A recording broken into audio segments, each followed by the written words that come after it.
Can you feel it? I want all young people who are not stiff to come over here. Yeah. Okay. Where are my young people? Yeah. Yeah. Where?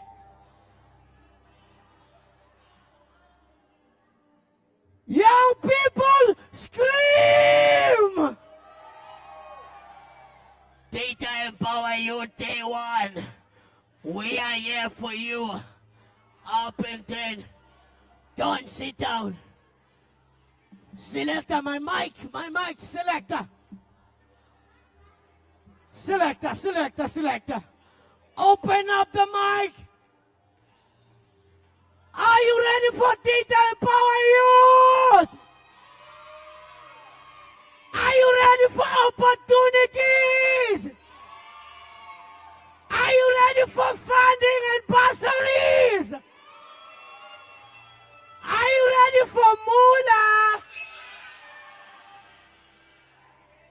Yeah.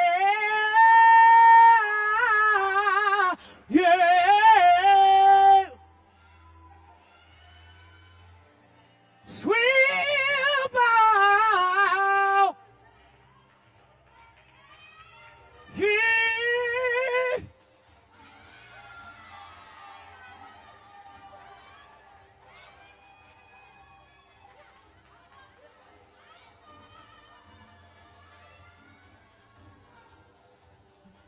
I said, can you feel it? TETA Empowa you day one.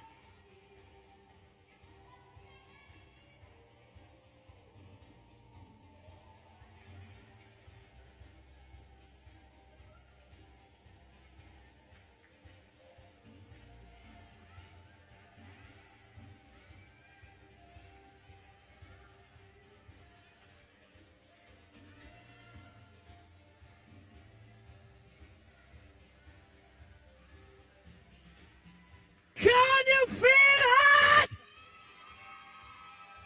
Lift your hands in the air. Put your hands in the air, young people. Shovicho.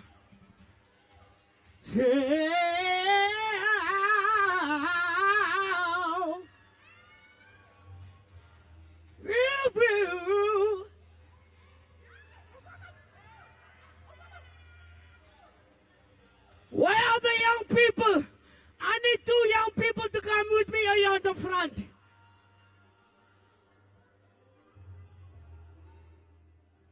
What? Come here.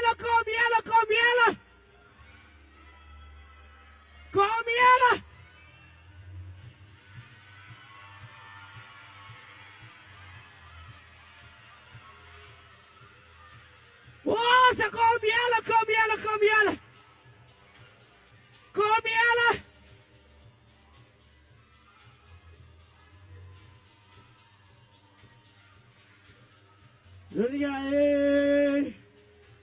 Oh no!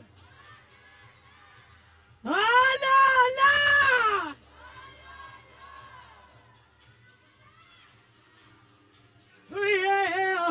Yeah!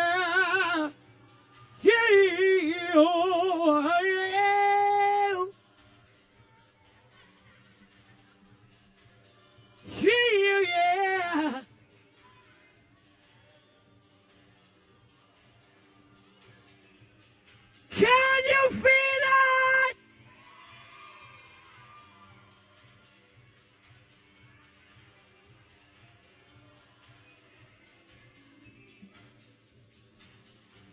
This is a youth empowerment.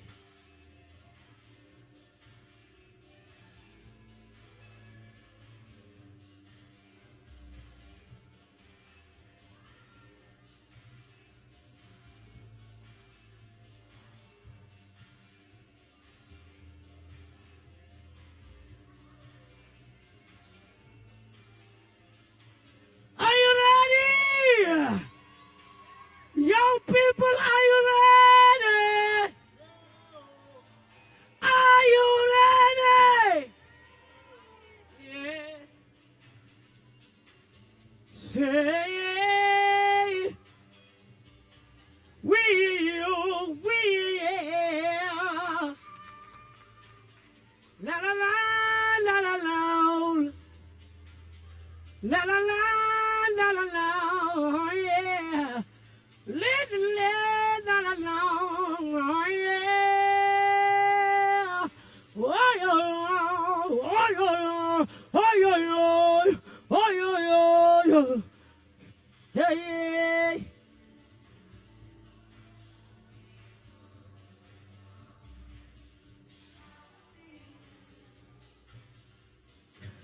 Pastor Papa is in the house. Pastor Barack and Papa is in the house. Pastor Barack.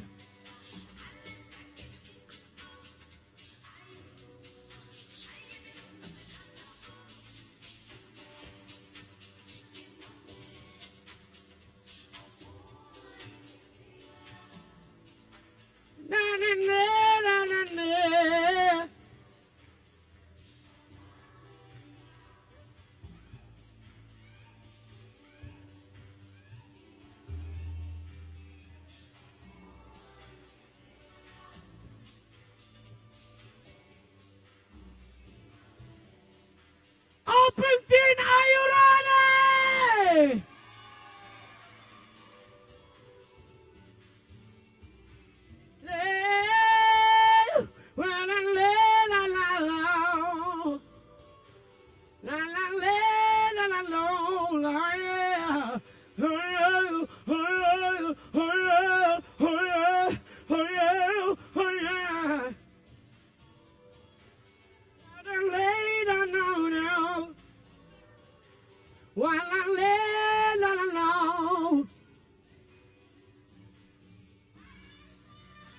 Can you feel it? I need young people to come and join me here. This is the young people stage. Selector, selector, selector. Hold it, selector. I need young people to be vibrant.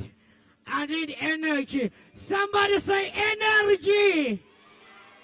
Somebody say energy. Uppington energy.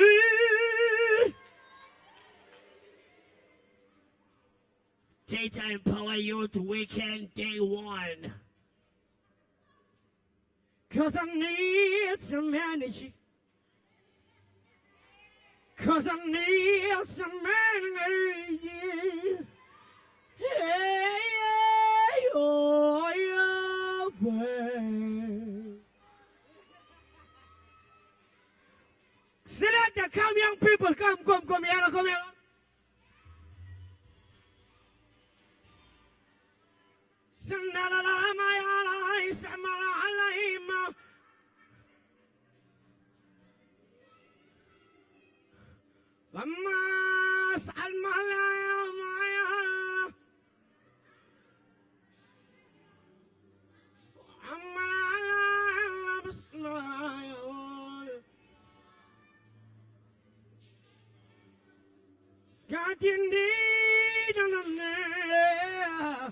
La la la la la, yeah.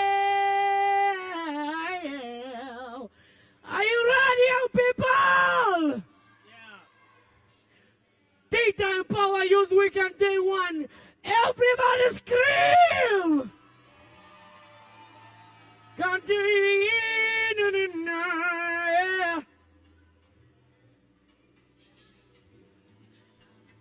Continue.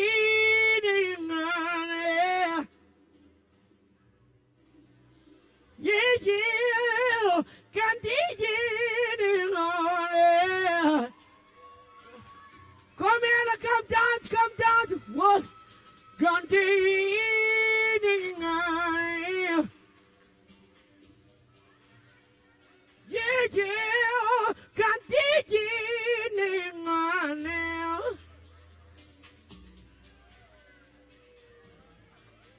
Continue on.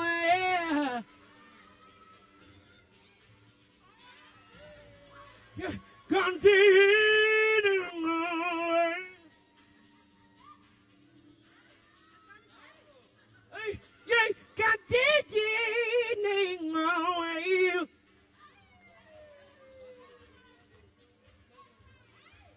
La la la la la.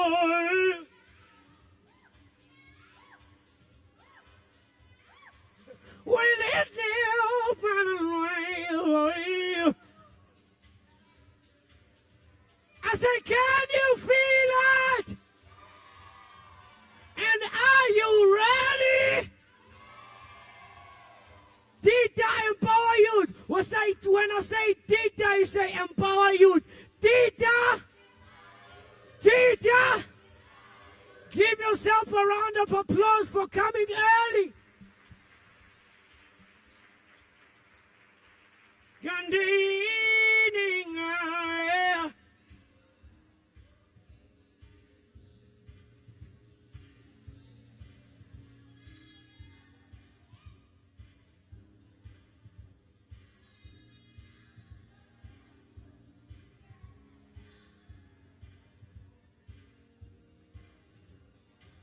Are you ready? Alpington, are you ready? You don't want to sit down, you don't want to dance, you don't want to stand up. What's wrong with you, Alpington? What? No, you're tired.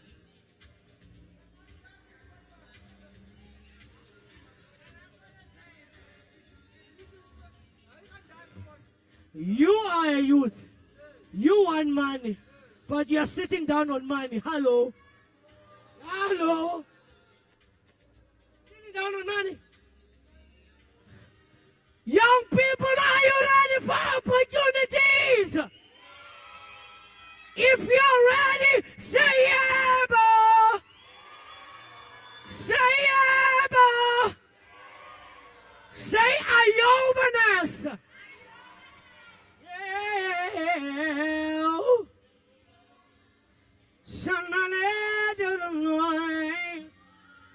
Say, whoa, whoa, whoa, whoa, whoa, whoa. Everyone say, whoa, whoa, whoa, whoa, whoa. Whoa, whoa, whoa, whoa, whoa, whoa. La, la, la, la, la, la. Everybody say, la, la, la, la, la, la. Close down the music, la, la, la, la. Close the music, la, la, la, la, la, la. We want opportunities. We want money.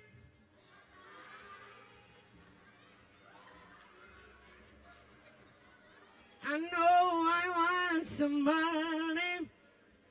I know I need some money. I know that I need some money.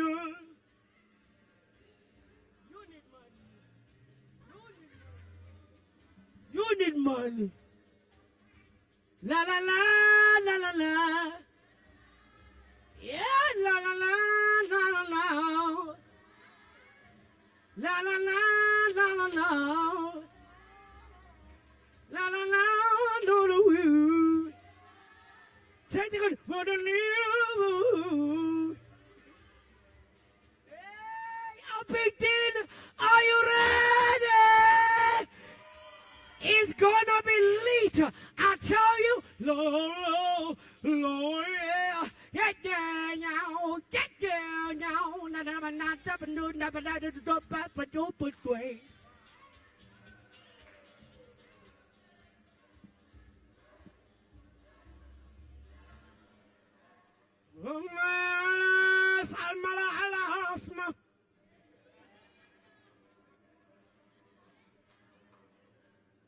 Away, away, away, away.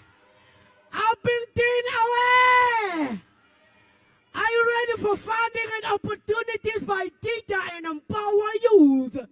Yes. Me, I know what I'm ready for. I'm ready for opportunities. Woo! Somebody say woo! Say woo! Woo! I've been waiting for this. I've been waiting for this. Yeah, I've been waiting for this.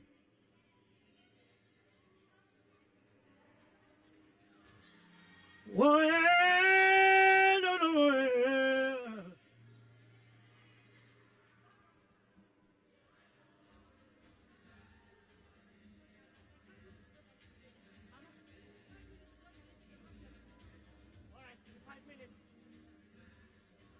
Alright, hey, 2 more people to dance with me. I'm leaving the stage in 5 minutes. I want 2 young people. Maybe you can get a or get something.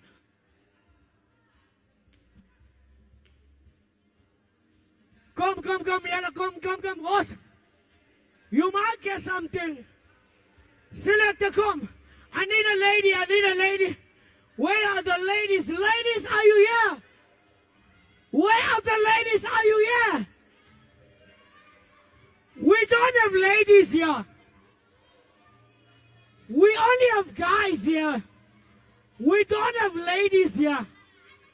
I want a lady now. I want a lady. Come. No cheerleaders. No chairwomans. Come, you ladies. Where are the ladies? I want a killer song, there, DJ. Give me a killer song. Give me a killer song there, DJ. Before I leave the stage.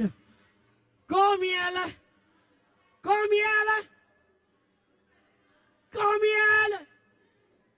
Yeah. Somebody say yeah.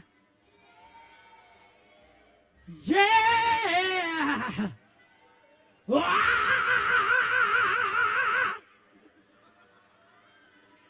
Wah! Yeah.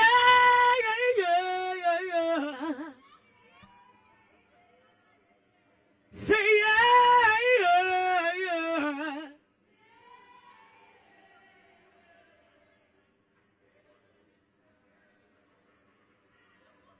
DJ, song. He's ready, my boy. He's right here. What?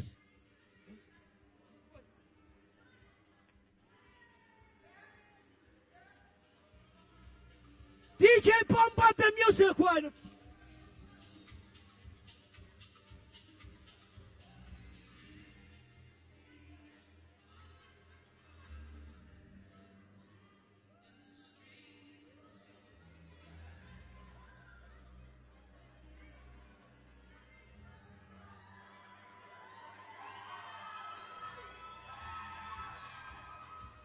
Oh, no.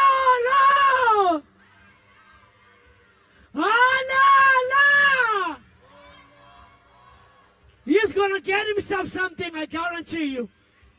If we are sitting down, you get nothing.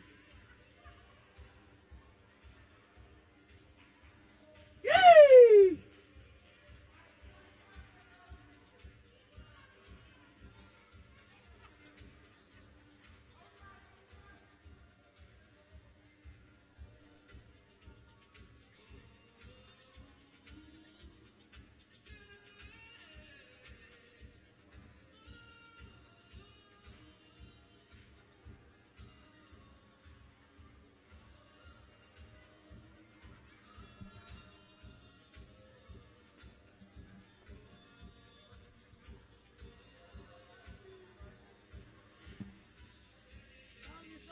Give him a round of applause. Yeah. When I say TETA, you say empower you. TETA. Say TETA, empower youth. We coming straight and direct live in the Uppington area, Northern Cape. Hey. Hiya. Ooh, hell. Woo. Yay. No. Wait that away.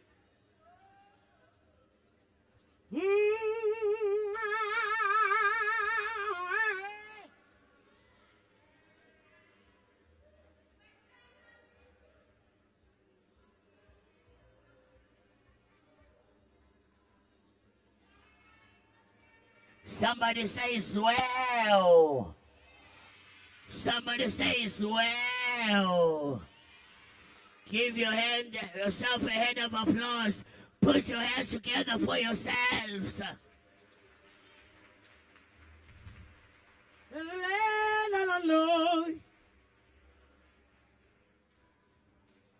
Thank you, Lord.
must be part of the preparations for next year.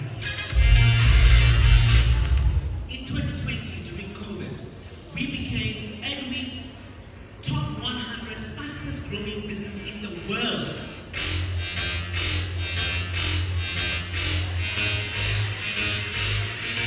I really appreciate the platforms and engagement, and we're looking forward to partnering with you. Because in you, we see not only the future of Orange Farm, but the future of the country. And can you give me, out of these 5 young people that must go into ICT, I will give them bursaries.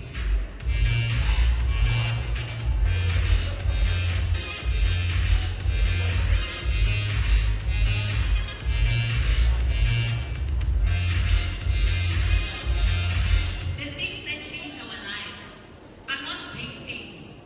They're the things that are right in front of you.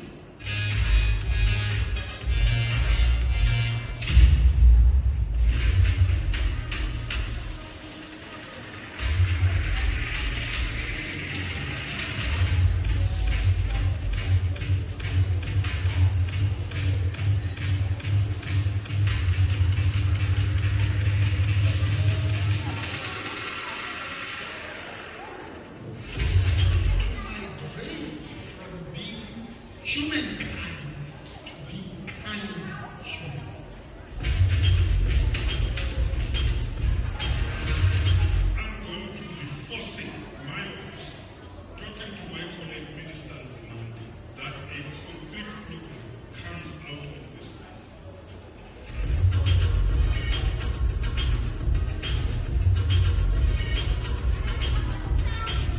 But as young people, it's up to you to dream big and think about what opportunity is a particular threat creating for you.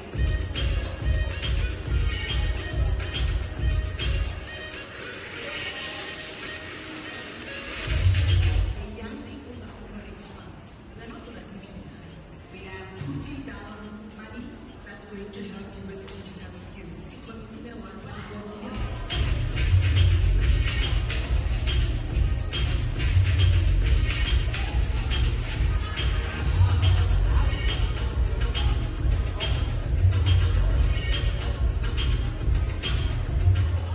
Empower the Youth Transformation Program might just be saving grace. Empower Youth Week will hold the summit in Orange Farm, South Johannesburg, to empower youth. And empowerment is playing their role in the journey youth are left behind. We offer a range of financial as well as non-financial support to young people across, sectors that speak to development.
with the youth is that it brings people that can unlock potential.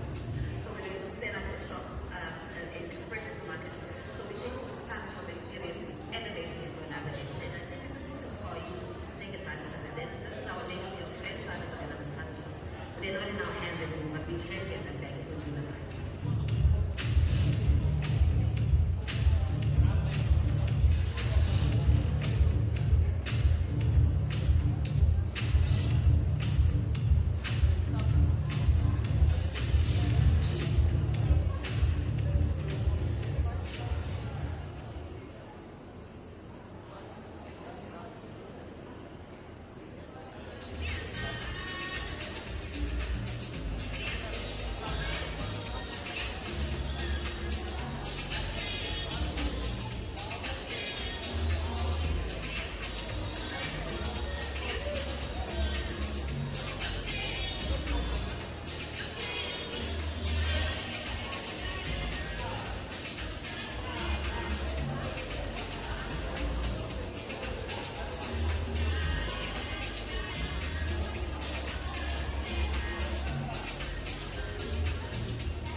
Yes, but we're gonna have a problem when they do a panel. I will communicate. Okay, sure, yeah, no stress. Because I'm not going to sit there on Yeah, the why? panel. I'm just going to get shot because I'm going to package later. Oh, okay, okay. Yeah. I know. I'm not going to run for the entire show. Okay, no Yeah. stress.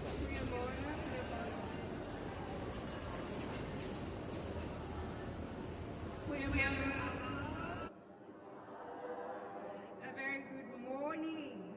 Welcome to day one of the TETA Empowa Youth Weekend program, Northern Cape. Are you excited to be here? Good. I'm Lerato Letoso, your Master of Ceremonies for the day. Nah? With us this morning are some of our distinguished guests, which I'd like to acknowledge firstly, okay? Let me firstly acknowledge the leadership of the Northern Cape in the representation of our Premier. In absentia, I will acknowledge him, the Honorable Dr. Zamani Sao. And I would also like to acknowledge the Executive Mayor of the ZF Mgao District Municipality, that is Councillor MC Basson, and also like to acknowledge another Executive Mayor also under the ZF Mgao District Municipality, but in the smaller cluster, Councillor, who's this, M. Segede. I'm not sure if I'm pronouncing well. Please pardon me for that. I'd like to acknowledge Municipal Manager of the ZF Mgao District Municipality, Mr. Alfred Kevin Titis.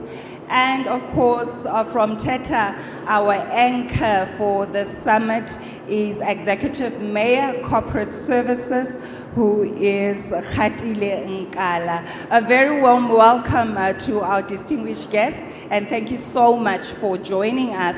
Also joining us today are our speakers from various sectors such as transport, mining, and energy, who will subsequently be sharing with us throughout the day from their respective sectors. welcome to the speakers as well. And very importantly, our esteemed attendees, ons bijwoners. You are all very welcome from different parts of the Northern Cape, gathered here in Appleton today and for the next 2 days, or rather for the next 3 days, for the TETA Empower Youth Weekend Program Northern Cape. Julle is almal welkom en ons gaan 'n lekker tyd by mekaar hê hierdie naweek. Is julle gereed? Is julle gereed? Dit klink baie son. Ek gaan vra laat al ons bywoners net so 'n bietjie staan voor ons aangaan met die program. Ons staan. Ek wil sien kan julle nog onthou wat gebeur het in hoërskool.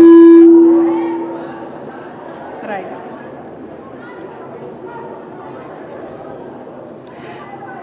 Ek wil 'n bietjie julle se cool toets. As julle ook sport bywoners. Ja? Julle sport deelgeneem in hoërskool? Ja.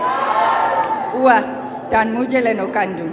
As ek sê, I said a boom la chicka boom. I said a boom la chicka boom. I said a boom la chicka boom. I said a boom la chicka rocky chicka boom.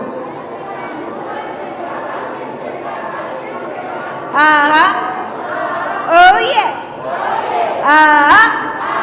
Oh yeah. Ek hoor die gentleman sing. I said a boom la chicka boom. I said a boom la chicka boom. I said a boom la chicka rocky chicka boom.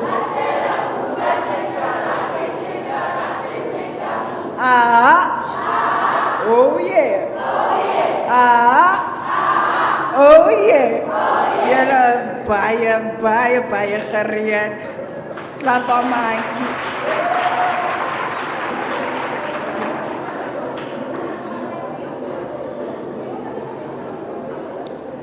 Now, before we continue with our official program, let me just give you a brief background summary of what this event is about.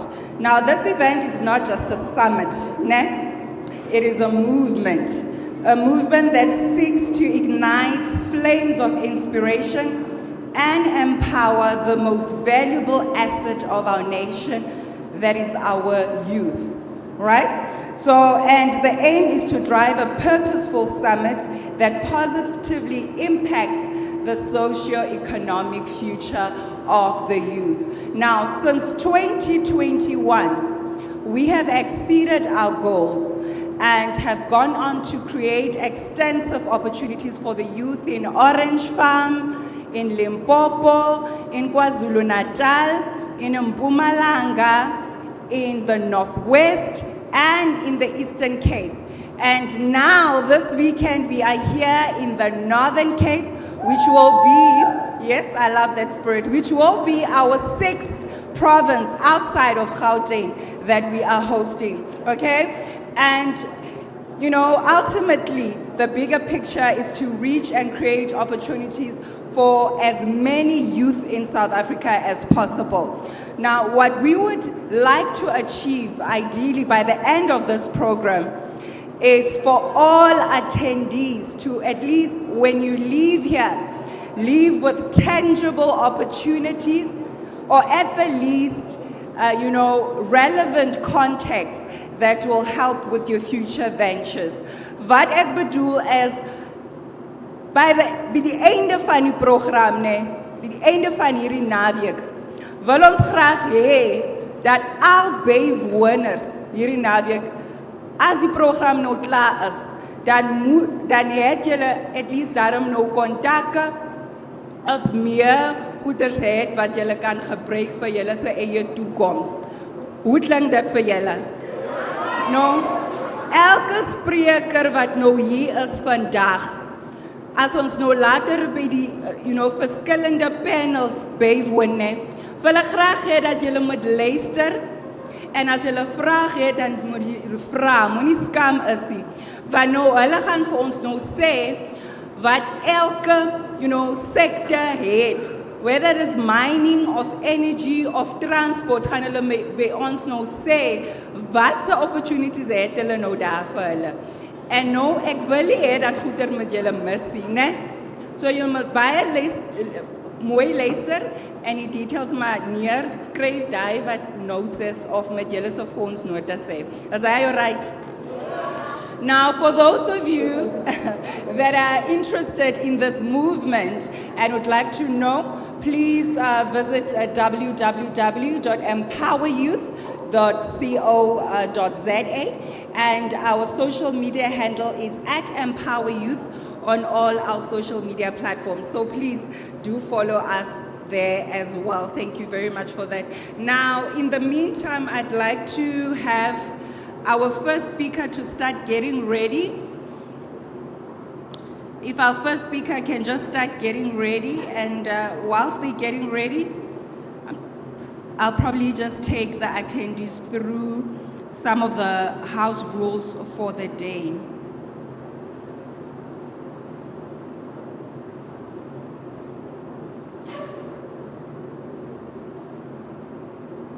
All right, is the first speaker ready? Is there any indication? Oh, okay, good.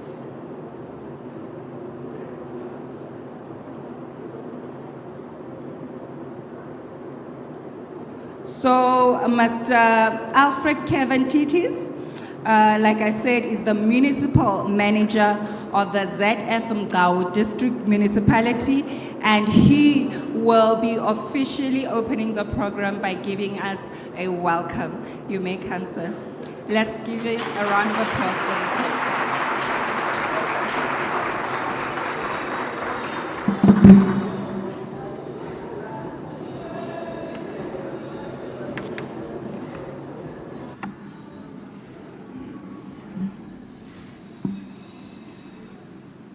Thank you very much, Program Director. Goeiemôre almal. As die mense van Keigerib hierso. Mense van Appington. Mense van Groblershoop. As die mense van Posmasburg. Okay. Ek sien Appington is die meerderheid hierso. Maar ek dink ons kan begin.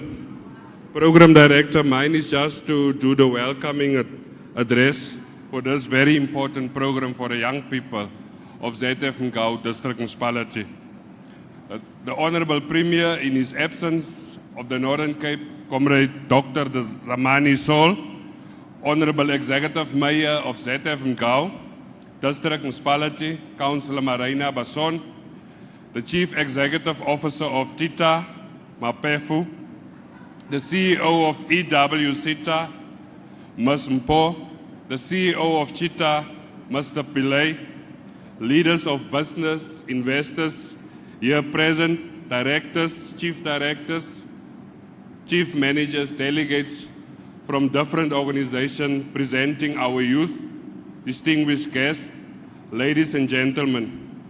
Program Director, it is my honor and privilege this morning to welcome all delegates and dignitaries to this beautiful district that is rich in renewable energy, mining and agriculture, with the most beautiful tourist attractions and friendliest people.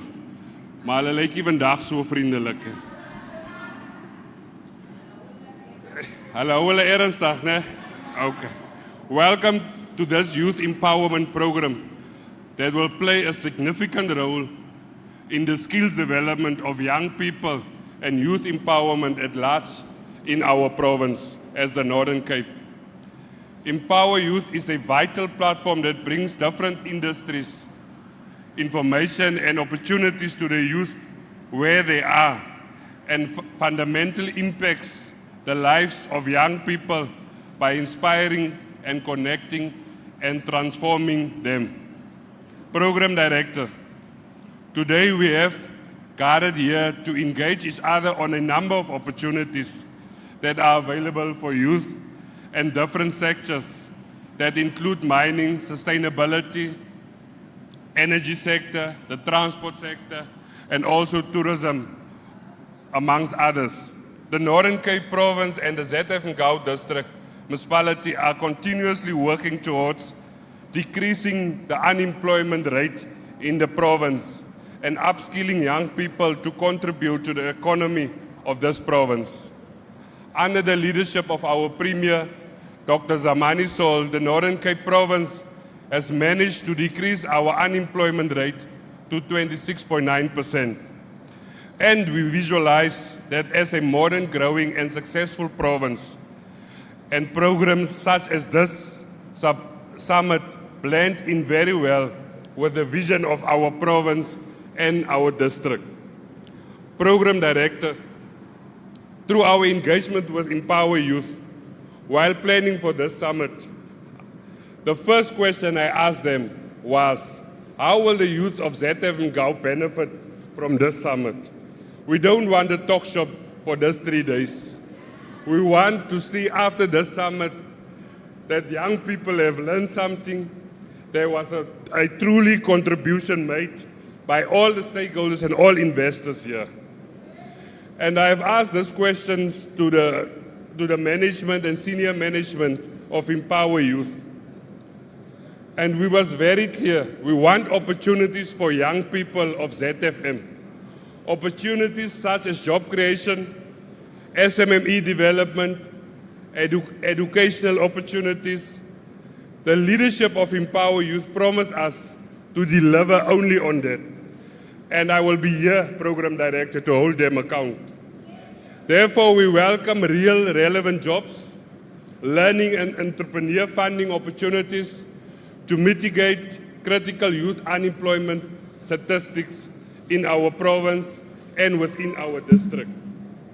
Program Director, let me take this opportunity to express our gratitude to the Transport and Education Training Authority for choosing to work with us, because programs like this bring back hope to those who have already given up, and to those who have no hope on their personal development and are seeking opportunities to improve their lives. So die is 'n geleentheid, programdirekteur, dat jong mense weer kan uitsien na 'n hoopvolle toekoms en om iets te kom leer, of om learnerships te kom kry, om befondsing te kom kry vir hulle se besighede. So dit is die hoop wat die jong mense vandag hiermee sit. Knowledge is key to unlocking one's potential, and we hope the delegates will take as much as they can get out of this summit, and that more than anything, that the engagements and over the course of this summit will assist our young people to invest in their personal development. We want different things out of life, and this platform provides us with learning opportunities, funding, and job opportunities. Program Director, in the absence of the Premier, I welcome the Executive Mayor of ZF Ngau District Municipality, TETA officials, and other delegates and dignitaries to our event, also the Department of Economic Development and Tourism in the Northern Cape. I would also like to welcome everyone present here today. Most especially, welcome to those who are the reason why we are here, the youth, the young people of ZF Ngau. It is our honor as the ZF Ngau District Municipality to host you for the next few days, and I hope that the deliberations over the course of this summit will lead to investment and countless opportunities for the young people of ZF Ngau District. So, Program Director, we hold TETA accountable that we want to see the difference after this summit. We want to see the change in the lives of young people after this summit. From the side of ZF Ngau District Municipality, Program Director, we thank all the stakeholders, all investors, and we welcome all at this wonderful development summit and investment summit for the ZF Ngau District Municipality. And I thank you.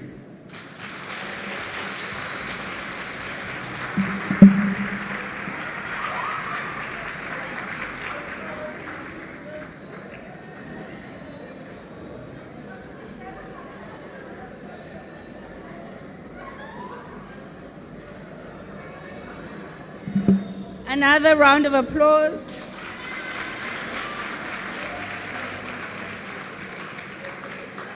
Hy het baie mooi gepraat en ek hoop almal het gehoor, né? Right, now our next speaker will be the executive mayor of the ZF Empowa district municipality, our councillor MC Basson, who was meant to be introduced by another executive mayor, but I don't see her yet. Is here, okay. Executive mayor. So I think Mr. Alfred Kevin will do the introduction. Our executive mayor is meant to come and do the keynote for this morning. So let's once again welcome Mr. Alfred Kevin Titis on the podium so that he can introduce to us our next speaker. Lyk my is vandag my dag. Ja, ek sien reeds daar op hy poster, ek het 'n blink kop, maar ek het nou hare op. Baie dankie, thank you very much, program director. The fortunate part is that I am working very close with the executive mayor. She's my boss at the district municipality. So I will not have a problem by introducing her to you.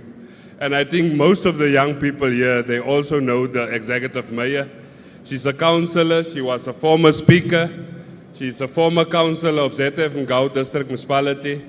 She's a leader in the African National Congress as well. She stays in Ward 3. You know where's Ward 3? Lyk my julle weet nie waar is Wijk 3 nie.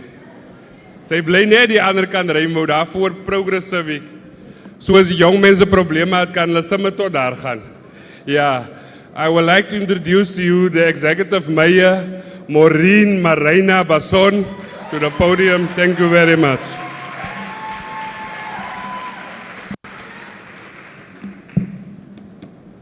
Wow. Goedemorgen. Goedemorgen. Can we up into the good morning? Yes. Thank you so much.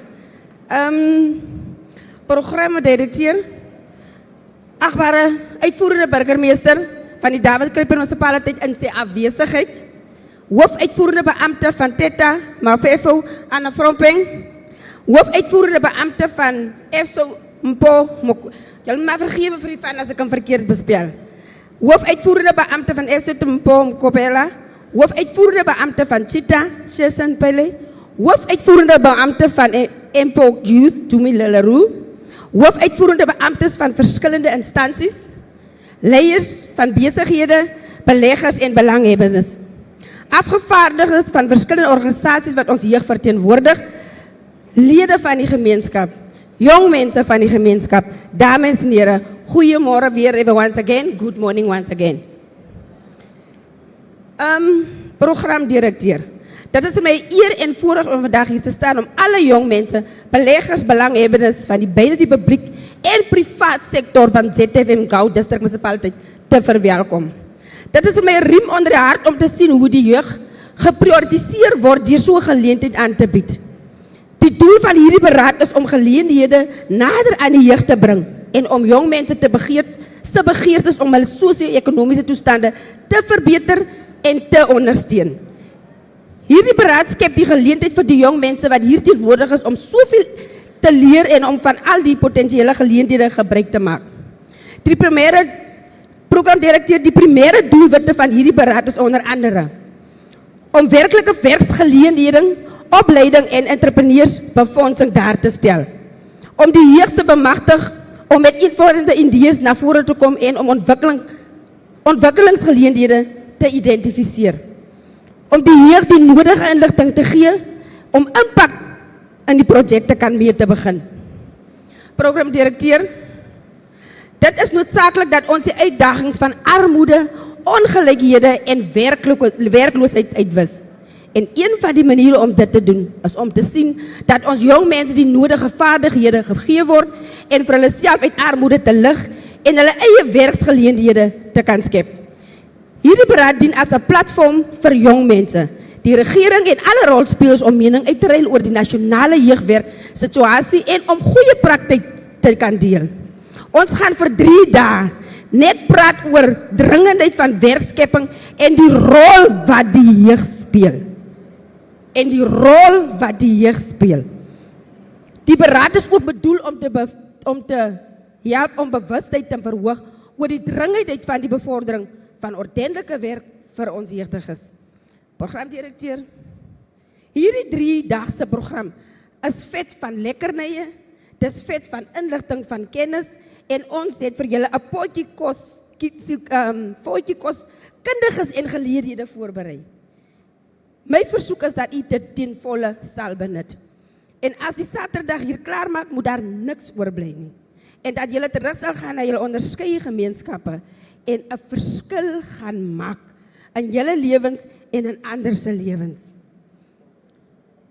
Jong mense van ZFM, as 'n mamma van die streek, wil ek vra, ek weet, as dit kom by ZFM se jong mense, altyd gedissiplineer. Geniet julle, leer wat julle hieruit gaan verduidelik die persoon daar buite, die jong mense wat daar op die straat, op Boeke se straat is dit, gaan verduidelik hom. Dit is nie nodig om te vergaan in vandag se lewe nie. No way. Alles kry jy op die skinkbord. Die 3 dae kry julle alles op die skinkbord. En ek weet julle kan 'n sukses daarvan maak. Baie, baie welkom.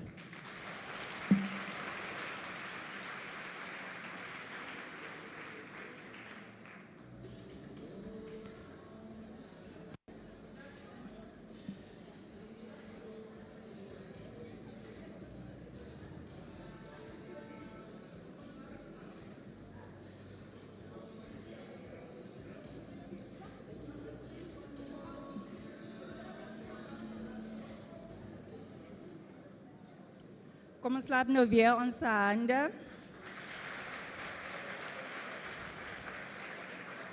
Onze executive mayor het baie mooi gepraat van die geleentheid vir ons jeug. Jy het julle almal gehoor.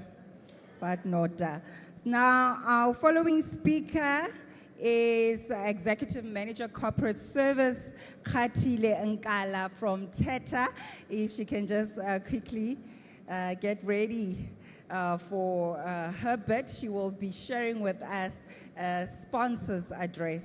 They are the anchors for this summit, which you are now attending and will be participating in the next 3 days. Our anchors, TETA, are here, and the Executive Manager of Corporate Services is about to now share with us the sponsor's address. Let's give her a warm welcome as she ascends the stage.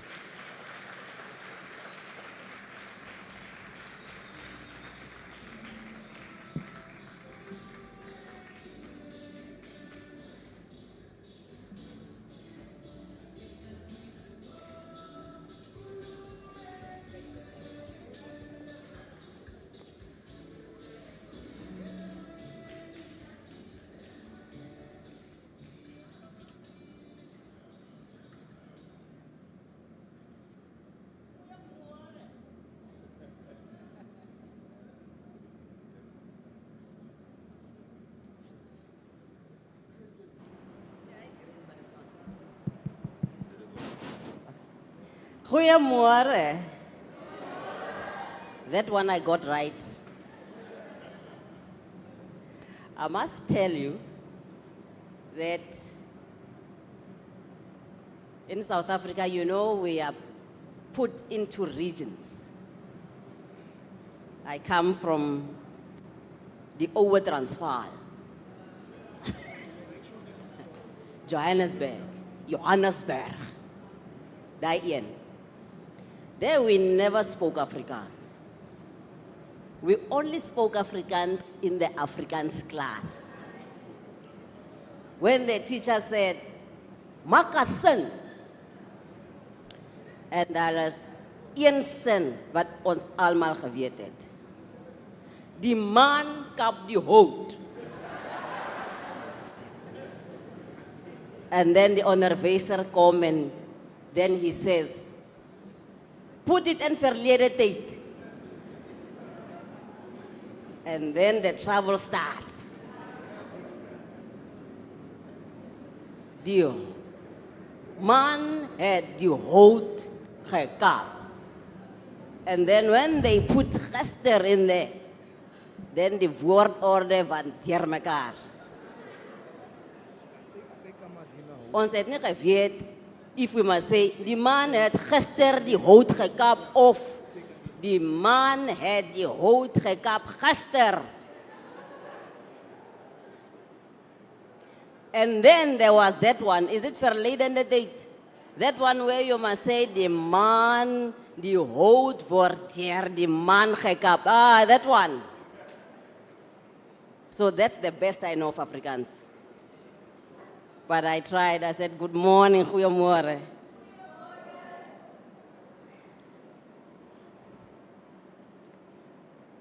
Provincial government representatives that are here or that may be joining us.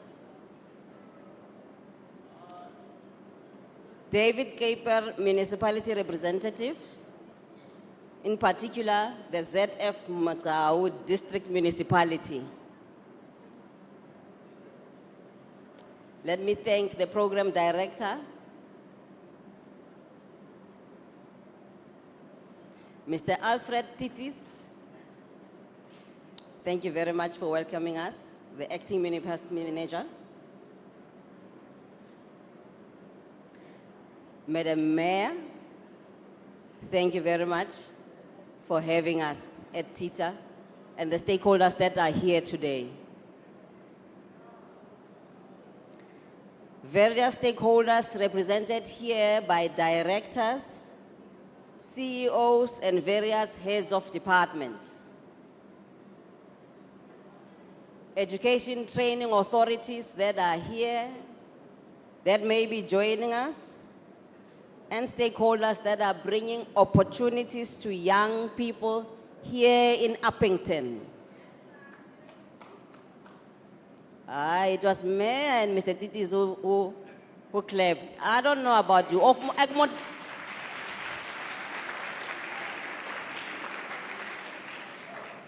Moet ek probeer in Afrikaans daarin sê.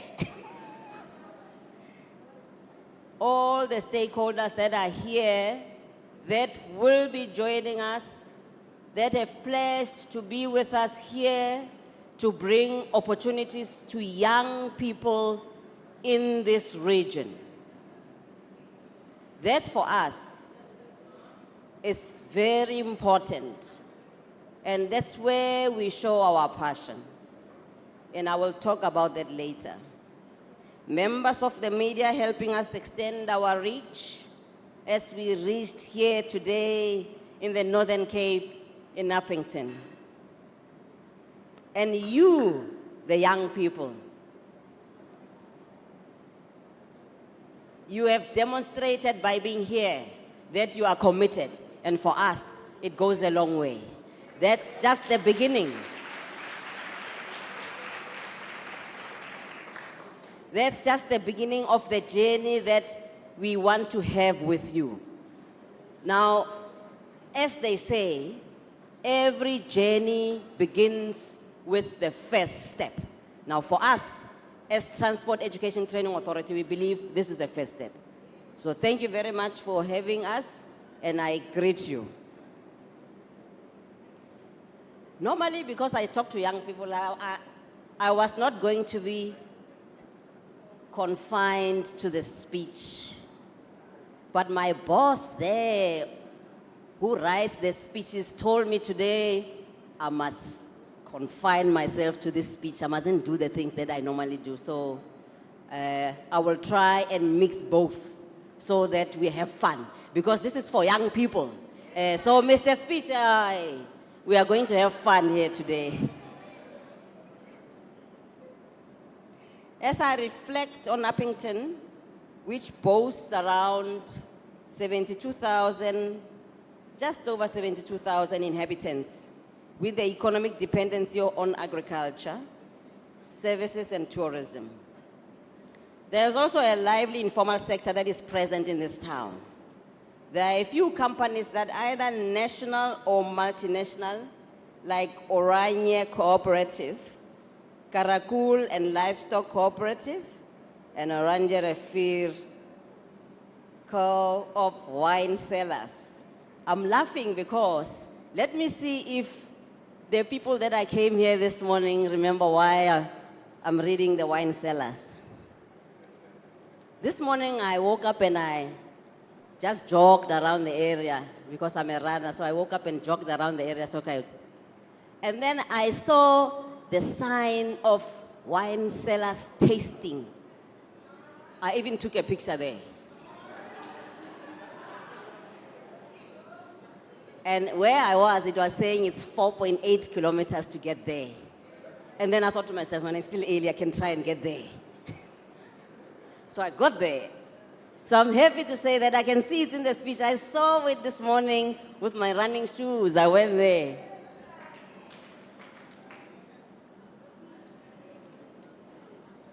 Also, I'm sharing all this information to ensure that we are all on the same page in this hall. Our support as TETA to the youth through Empowa Youth programs is not solely biased to transport, but serves as a door opener for various industry players to leverage the opportunity of bringing all stakeholders in one room, as we have here. It may not be in the room. Here, the room is bigger than the roof here. Some of them are outside in the tents to bring tangible opportunities to the youth that are here. Some of the youth are here in person, and I believe that some of them are online. And for us, that shows the reach, Madam Mayor, that we said we will bring and we will touch the lives of the young people that are here. I heard Mr. Titis held us accountable. That's the first step, Mr. Titis, to show that we committed that we will touch over 3,000 youth online, because that's their thing, Mr. Titis. They like to be on the phone. And we said we will bring that to them so they can, through that line, be able to access whatever it is that we're going to share with the ones that could be here in person today. We need to applaud agencies, companies, and industries that raise their hands to offer a helping hand in this drive to expose young people to tangible opportunities. And I'm talking about agencies like CEDA, and that's the one that promotes products and provides business advice and counseling. And they will be here because some of the opportunities include that we expose young people to running their own businesses.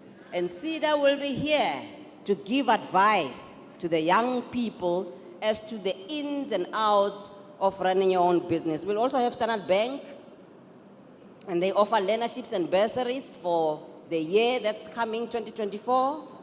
We also have apocalyptic events and projects, and they offer work readiness training program. We also have NYDA that's here, and they're here to promote their products and services.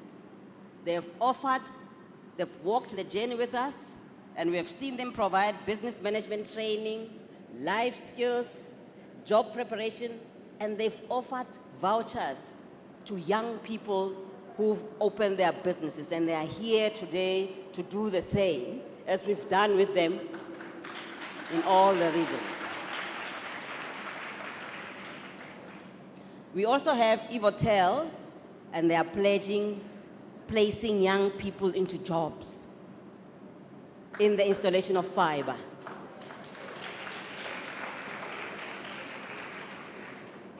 We also have the sectoral education training called AfriCETA, and they're here to offer skills programs in the sector to all the young people. We also have our TVET college here in the Northern Cape.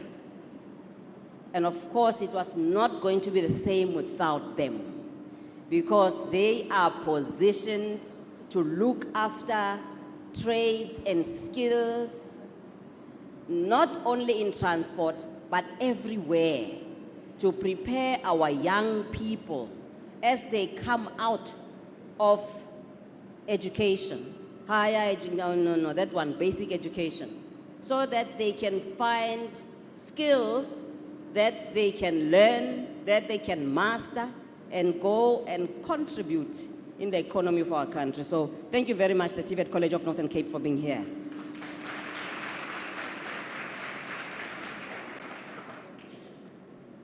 We also have a project called AEL, and they're here to promote their programs into what they offer. Mr. Titis, Madam Mayor, this is just a way of us showing the kind of support that we get when we say we want to visit a region and go and make an improvement and go and contribute to the upliftment of the unemployment of our youth, because we know that it's a national problem. And through us and these providers that have teamed up with us, Mr. Titis and Madam Mayor, they have pledged to bring the opportunities that Mr. Titis said you will hold TETA accountable. And the opportunities are here. So it is up to you, the young people, to listen, to follow as to what will be said, to sell yourself. Today, you may never know. You may just be that one. You may just be that one. That company says, I want you.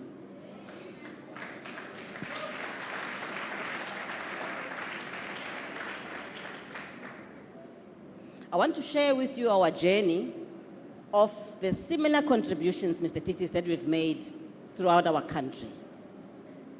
Over the past year, we have impacted more than 40,000 young people from Gauteng, Limpopo, KwaZulu-Natal, Northwest, Mpumalanga, Eastern Cape, and Western Cape provinces. And we have done that through similar partnerships that we've had here. You heard me mentioning the NYDA. They've walked the journey of the regions. We have rolled out almost 10,000 youth were exposed to the opportunities that we rolled out.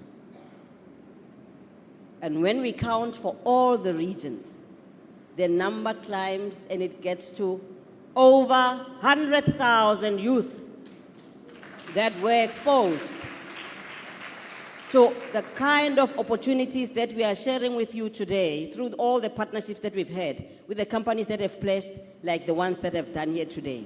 Now, maybe you want to ask, but what kind of opportunities did you share, maybe in the regions?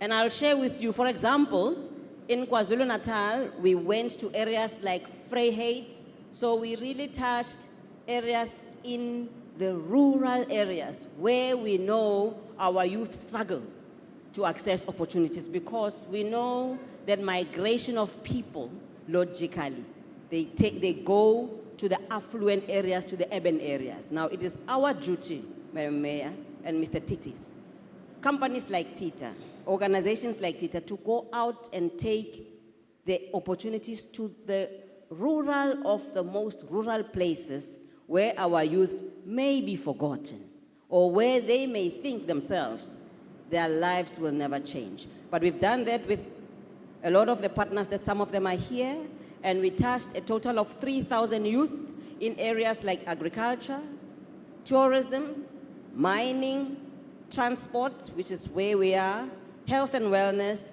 and entrepreneurship. And we rolled out about 300 tangible opportunities that changed the youth's lives. And the types of opportunities were learnerships, skills programs, and the youth opening their own businesses.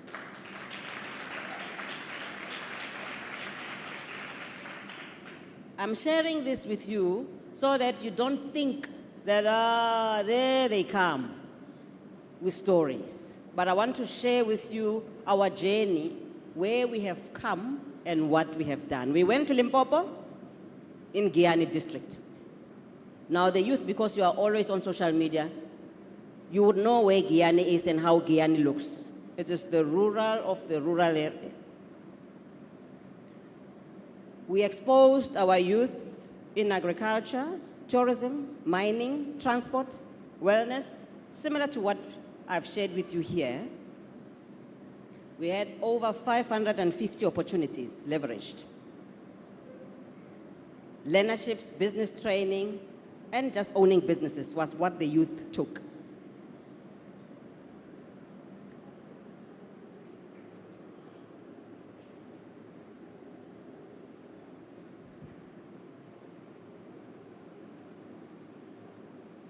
I think I need the wine.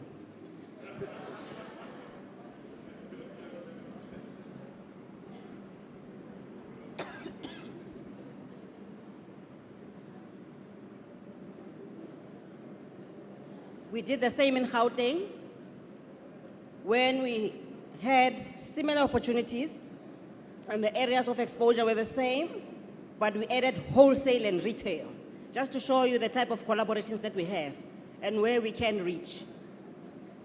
Over 2,000 opportunities were unveiled to our youth, but I want to tell you that most of them got similar to what I shared with you, but over and above, they got mentorship in opening their own businesses. It means support that you need as you open your business, somebody to guide you, somebody that has walked the road before you, to guide you to say, this is how we do it, and this is not how we do it. And for us, that's the very critical part that you can give to someone that is opening a business, that kind of support. Other opportunities included 4IR. Now, for our youth, we know, I just mentioned social media, but 4IR touches a lot of areas in our lives. There are robotics, there's coding that happens in our youth. We are very happy to tell you that the youth in Gauteng, because of the collaborations that we had in companies that are there, were exposed in those areas and they took up opportunities in those areas. And the last one that we went to was Northwest. And in Northwest, it was similar. We touched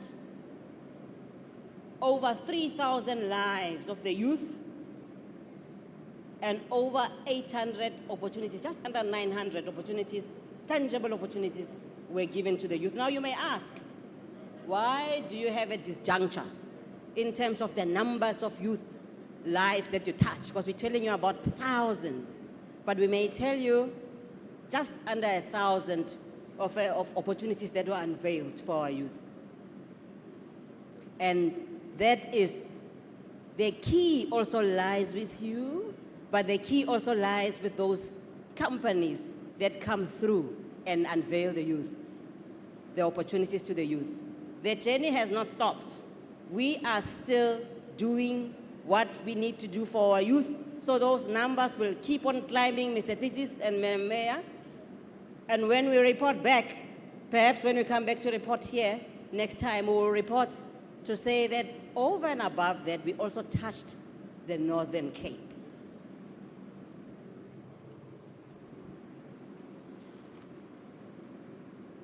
Now let me tell you a little bit about this weekend here today.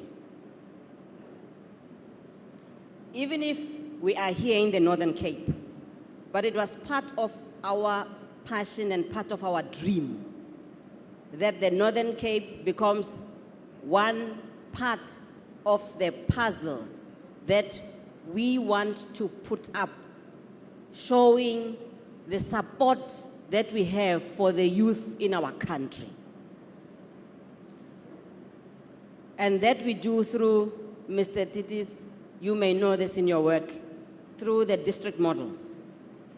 We touch a lot of municipalities there. So in this one, we are touching this municipality here that Mr. Titis is heading, the David Kruger municipality. In Mpumalanga, we also worked with them and we touched the Mkuhlu district municipality. And there we had 2,000 youth that we touched. And in the Eastern Cape, in Buffalo City municipality, Mr. Titis, we touched just under 2,000 young people. And in Gauteng, of course, that's the biggest region. In particular, we focused in the city of Johannesburg and surrounding areas. Over 17,000 youth were touched in the area. So when you look at how this puzzle now looks, I hope it gives you an appreciation of the kind of work that we do, Madam Mayor and Mr. Titis, with all the companies that are here that are pledging their support to you and to you and to you as the youth. That you will walk out here today with something. That you that is online, that you will listen and you will also walk out with something here. And I want to say to you that all this passion and all this work that we are doing with the companies and together with the districts and the municipalities is to support our own government. It is important that any country shows its growth through economic development. But what is economic development if the youth is not included in there? The youth is our future of our country, and that is the passion, Mr. Titis and Madam Mayor, that we drive this through. So I'm trying to connect the dots for you, our youth, that you are the only important piece in this work that we do. So it's up to you to make it work. No one else will make it work. You are the future of our country. When we unveil these opportunities for you, it's for you to take them up, because tomorrow you will be the future leaders. Tomorrow you will be the leaders in business. But you will remember, it started here.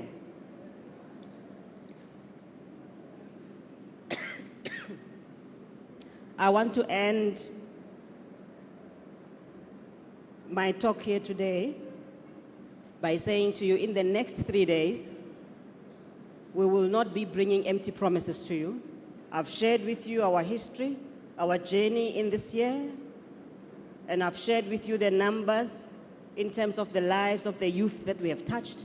I've shared with you the areas in the businesses that we have unveiled to the youth. And here, let us make this promise into reality. For you, those who may not necessarily go into business, but may be looking for employment, we've got a portal that I encourage you to now go in and see what opportunities there are, because businesses have gone in there and they've put up opportunities for those that may want to pursue employment. The ones that want to work for companies. Go in there, put your CV. The companies will go in there and will look at your CV, and you may just be that one that the company chooses and say, come for an interview. Something that will never happen if you don't go in now and put your CV there. And I believe that your CV is ready. Am I right? Your CV is ready.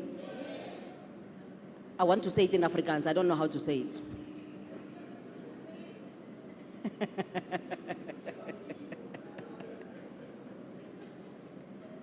We also have entered into strategic partnership, and I told you with NYDA, but with also another TETA that is in the insurance and I'm going to say monies, to train over 600 young people from various provinces. And that's the work that we've been doing, and we continue doing it. Now, for Mr. Titis said, I want to come back to it. Let's hold them accountable. Let's see if these are just not promises. For those who may be running their own businesses already, we have what we call discretionary grants. That's a way that any business owner who wants to see what they can contribute into the transport sector can have a way of getting funds to run that program that they want to run with the youth or the unemployed or the employed.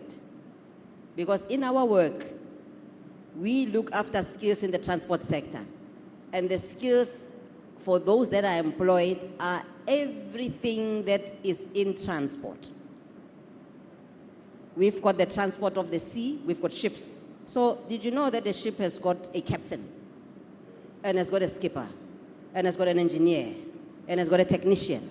All those skills, we offer funds to the employer to train those employees to be able to have their licenses always in the right way. We call them current, so that their licenses are always ready, because most of the equipment that is handled in the transport sector, you need to have a license. In the same way that a pilot needs to have a license as they pilot that aircraft in the air, because there's transport in the air, that's called aerospace, called aviation. In the same way that that lady that you may know that drags that suitcase at the airport and is wearing beautiful uniform and is smiling at you in the aeroplane, did you know that they have a license? Did you know that? Their license also includes that they remain healthy, and some of them don't get that license right. So that's just a way of showing you that the skills in the transport sector are required that you have a license. The engineer who maintains the engine of the aircraft needs to have a license. That is not old, so they always go to courses on a yearly basis to renew their license. Do you see that is a lot of work? But it's doable, because you know, if you don't know them, go Google. It's people that you know, that you can relate to and say, "Maar ek kan dit maak, ek kan dit doen." Similarly, in the taxi industry, we have drivers, we've got owners, and we do programs with them. And so they have qualifications that they get in professional driving.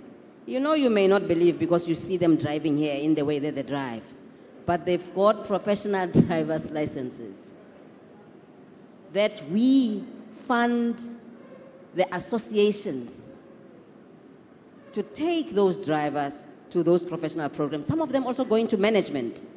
You may not have thought that to run a taxi business requires leadership skills.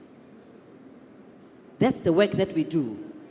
We support the Taxi Association to support the owners of the taxis, to take them through courses with universities and TVETs, to make them come out with qualifications to be able to run 15 fleet taxi business.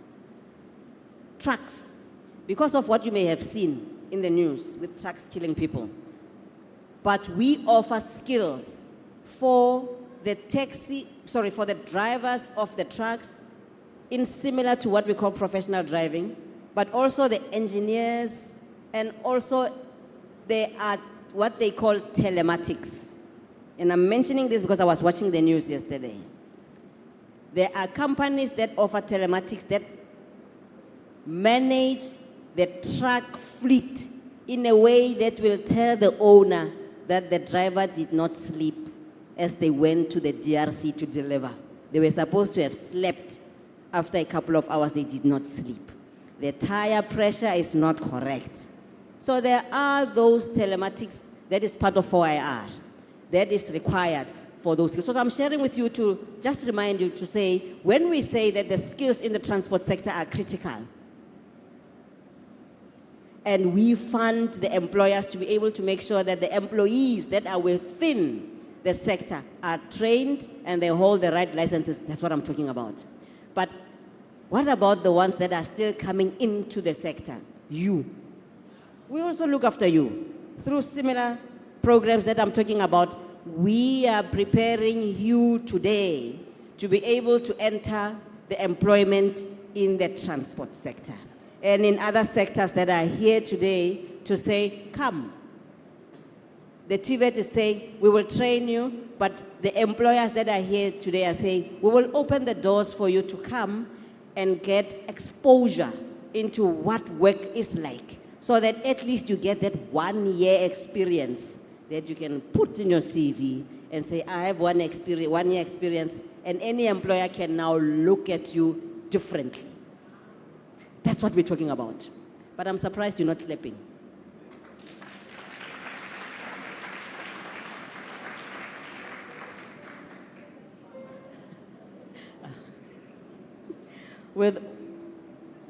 Our DG, what I said, discretionary grants, opens on the 29th of October, and we run that for a month, and it will close on the 27th of November. That's where we showcase all the opportunities you have. So I am now encouraging you, tell others that may not be sitting here to say that they must go onto our website, and that is where they will find the opportunities that are presented by the discretionary grants, and it's what I was sharing with you here. We also have opportunities for what we call special projects. Now, that is what helps us, Mr. Mayor and Mr. Titis, to do what we do here through the district model through our youth. It is not in the discretionary grant, but we will call it in special grants. That is where we make an impact into the economy of our country through these special projects. And some of the special projects, let me share this one with you. And this one is a common thread that we have showcased our power to collaborate and our skill to design programs with others that have come forward for the youth. This is what we've done in all the regions that I shared with you. Madam Mayor, Mr. Titis, what we did, we collaborated with NYDA, for example. We collaborated with companies that are in the insurance sector to train our youth in the areas where they were coming from. There was a need for what we call delivery of goods to the consumer. So it's got a name, it's called last mile delivery. Do you know what I'm talking about? Last mile delivery is something that you know, but I didn't see it here, maybe because it was too early when I was walking around and running around. The goods need to get to the customer. Now, you have gone to the shops to buy the goods, but during COVID 2020, you could not get the goods because you could not go to the shop. Now, what you saw multiplying in numbers was the goods delivered to you, either in scooters or in bicycles in other areas, or in those electrical small vehicles. Have you seen that? Do you have it in this region? You may be the one who may bring it here. You may just be the one who may bring it here. So that's the kind of work that we have done. Through funding that we received from our collaborators, we were able to change the lives of the youth to get them to own the business of the scooter. They got the insurance from the TETA, and they got some funding from the banks and NYDA, and they were able to join companies that you may know, like Take a Lot. Companies that you may know that deliver food to you. There's one called Checkers 6060. We've worked with them a lot, and we've placed a lot of the youth through that arm called entrepreneurship in the last mile delivery. So when there's a need in the region like here, we want to train you today so that you are ready and you say, I'm here. When that need arises and they say, we just want over 1,000 scooter deliverers. So take the opportunity today, take what we are sharing with you very seriously, because you may just be the one. You may just be the one that will make a difference. So as I end, I want to say thank you for coming. This is your day. This is your season. Seize the moment and make every opportunity count for you.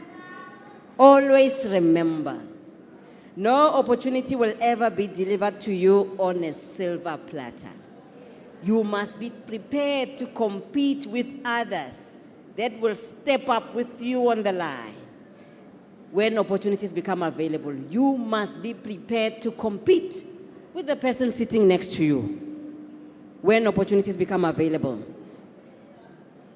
And when those opportunities are relevant and become available. Above all, it is your character, it is your attitude and your behavior that makes you unique, but that may give you, that's just the unique selling point for yourself. Seize that moment.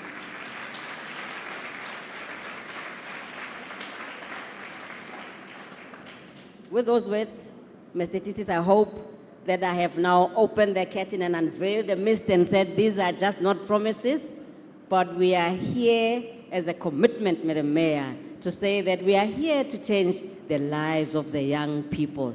Thank you very much, Madam Program Director. Zwell. Somebody say Zwell. Somebody say Zwell. Uppington, are you ready? Are you ready for funding and job opportunity? Are you ready for job and funding opportunities? Somebody say opportunity. Somebody says well. Somebody says well.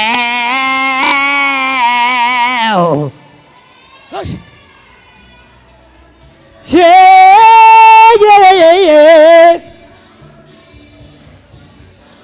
Can you feel it?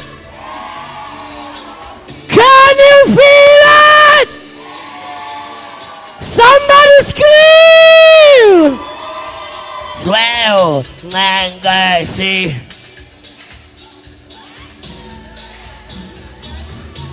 Yeah.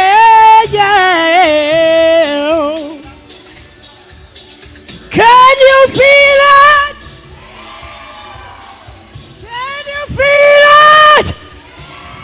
Is that the man? Put your hands in the air. What?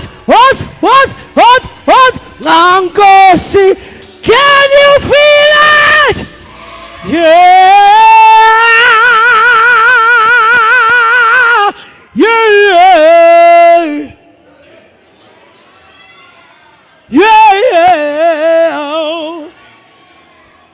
Sa-na-na-na now.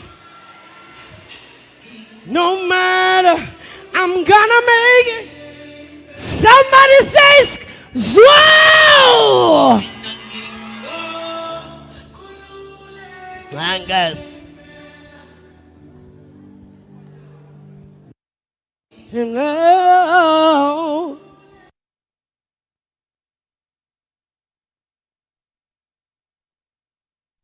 Wish I had Pastor Mbobo's energy. Yeah, am I coming? Oh, that was wonderful. Another round of applause for our entertainer, Pastor Mbobo. And also, thank you also for the speaker before that, who, like I introduced her, is the Executive Manager Corporate Services for TETA, rather. And there's so many points that I took down from her speech. And later I will also be sharing some of my notes with you to make sure that no one misses the stuff that she mentioned. But for now, let me just share about the two that she mentioned that I don't want you to miss, which are the discretionary grants and the special grants.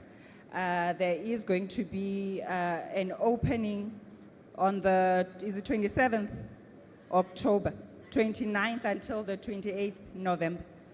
So between the 29th of October and the 27th November, please visit the website of TETA for those opportunities and apply. Ne? Check whether you meet the requirements and please do apply. I just want to also make a quick announcement. There is water available.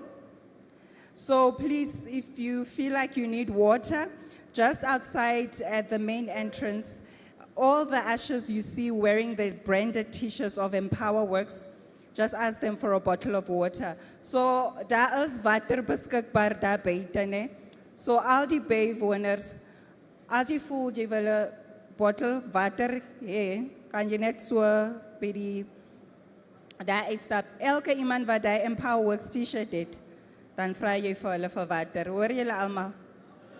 Asseblief. Yeah. And then I am then going to call next on the stage Dumi Leroux, who is going to share with us about our social media competition. She is the general manager for Empowa Works and also the head of Empowa Youth. Let's give her a round of applause as she approaches the stage.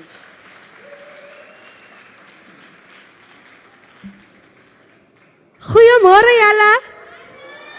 Goeiemôre julle. Hoe gaan dit? Ek is so gelukkig, né? Staan hier so. Hey, I'm trying, guys. How's it going? No, man, thank you so much for coming. We're so happy to see you here.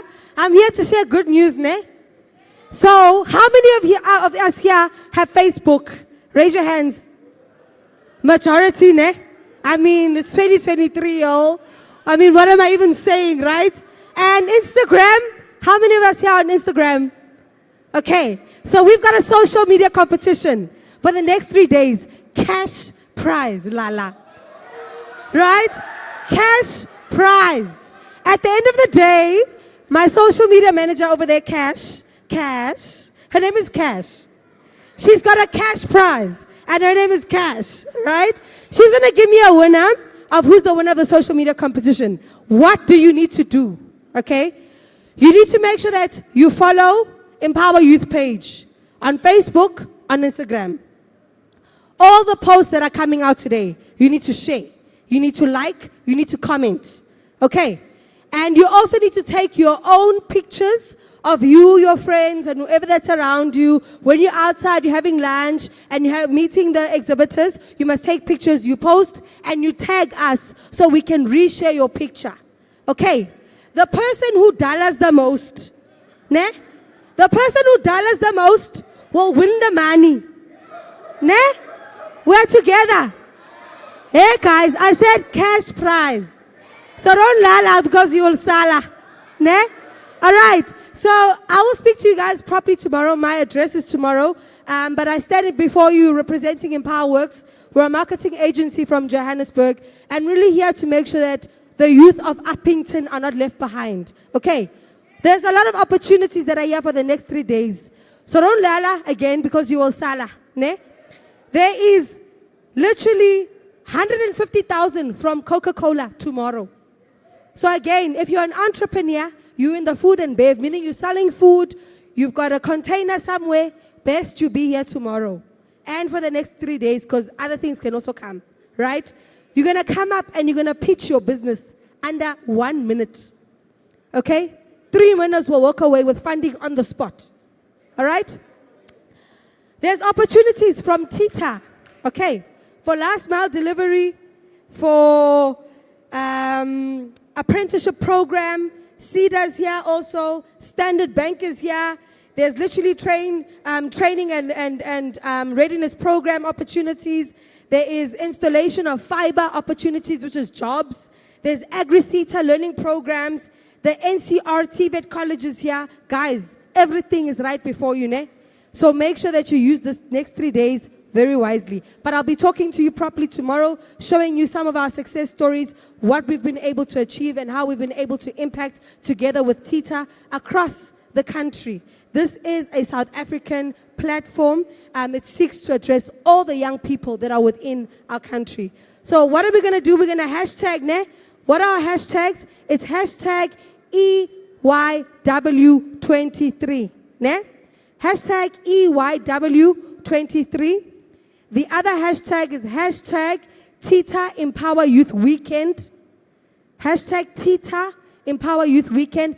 Technical, if you can assist me with the hashtags, ne, on the screen. So hashtag EYW2023. Hashtag TETA Empowa Youth Weekend.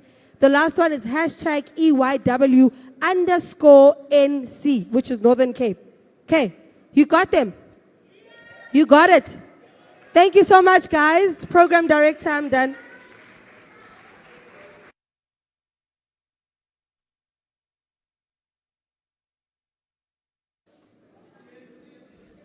Another round of applause for our GM, Dumi LaRue, and the head of Empowa Youth. I think you understand now why she's the head, ne?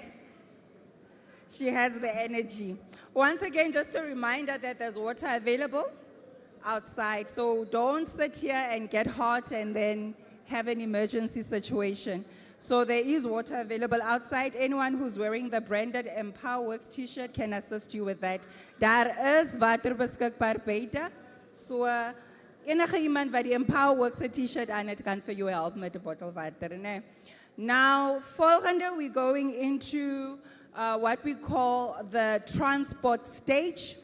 Sake van vervoer. We will be discussing anything vervoer, all things vervoer, all things transport, and there's many opportunities available in the transport sector that some of you might not even be aware of, yeah? So TETA has plenty of those. So this entire segment, the transport stage, will more likely be the TETA stage. I don't know why they don't call it the TETA stage. So it will all be about TETA. But before we get into the rest of the program, let me just quickly get the program with me. Just bear with me.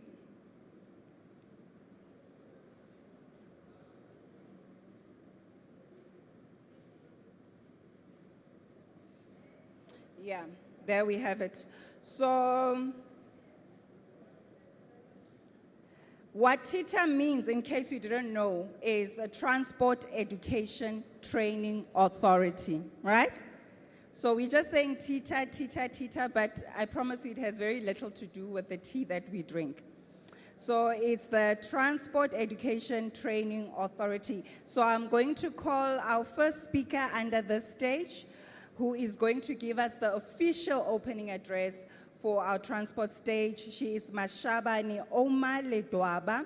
She is the Research and Knowledge Manager at TETA. She is then going to officially open our transport stage for us. As she comes, let's please welcome her with a round of applause.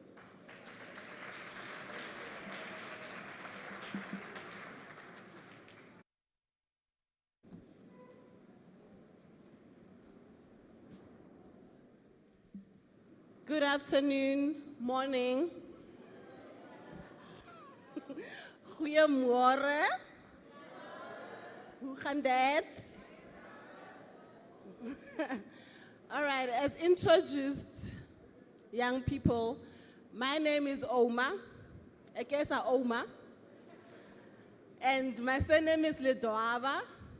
And I'm from the Transport Education Training Authority, one of the sponsors for this beautiful event.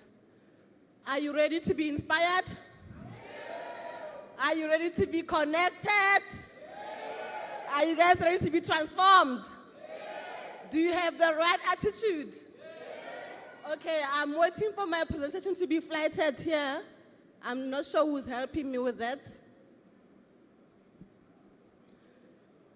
My presentation, I won't take a lot of your time, I promise you. I'm just doing the opening. We are going to have a transport and logistics discussions after me, a panel discussion.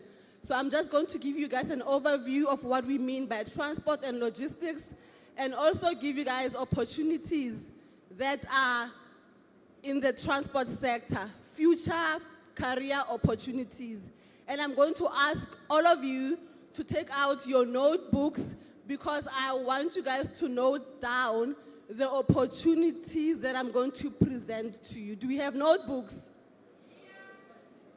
How many of you guys are interested in the transport sector, in logistics? How many of you have studied a course in transport logistics, or you want to go that route?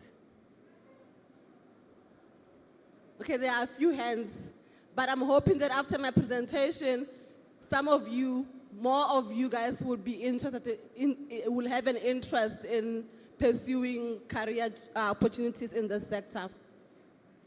So as I've mentioned, I'm from TETA, and I'm going to give an overview, let me just stand this side, on the transport logistics, and also give you guys the future of transport and opportunities that we have at TETA. I looked up on the internet to find a picture that can describe logistics and transportation. Apparently there's a difference, guys. Did we know? Did we know? Okay, this picture gives an idea what the relationship or the difference is between logistics and transportation. As you look there, the first picture there, we have a ship and we have a truck. So a ship is transport by the sea, and the truck is a transport on the road, right? So the entire circle there represents logistics and transportation. And that first part is the transport element of the logistic value chain. Né? Do you understand that? So in logistics, logistics is more than transportation because it also involves the packaging of goods. It also involves the storage of the goods and also the distribution of the goods from one point to another. And then the transport one, if I may go back there, it's not only talking to transportation of goods, but it's also talking about transportation of people as well, right?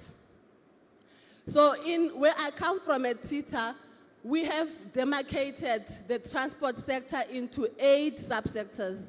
As you see them on the screen, we have the aerospace subsector, which is anything that flies in the air.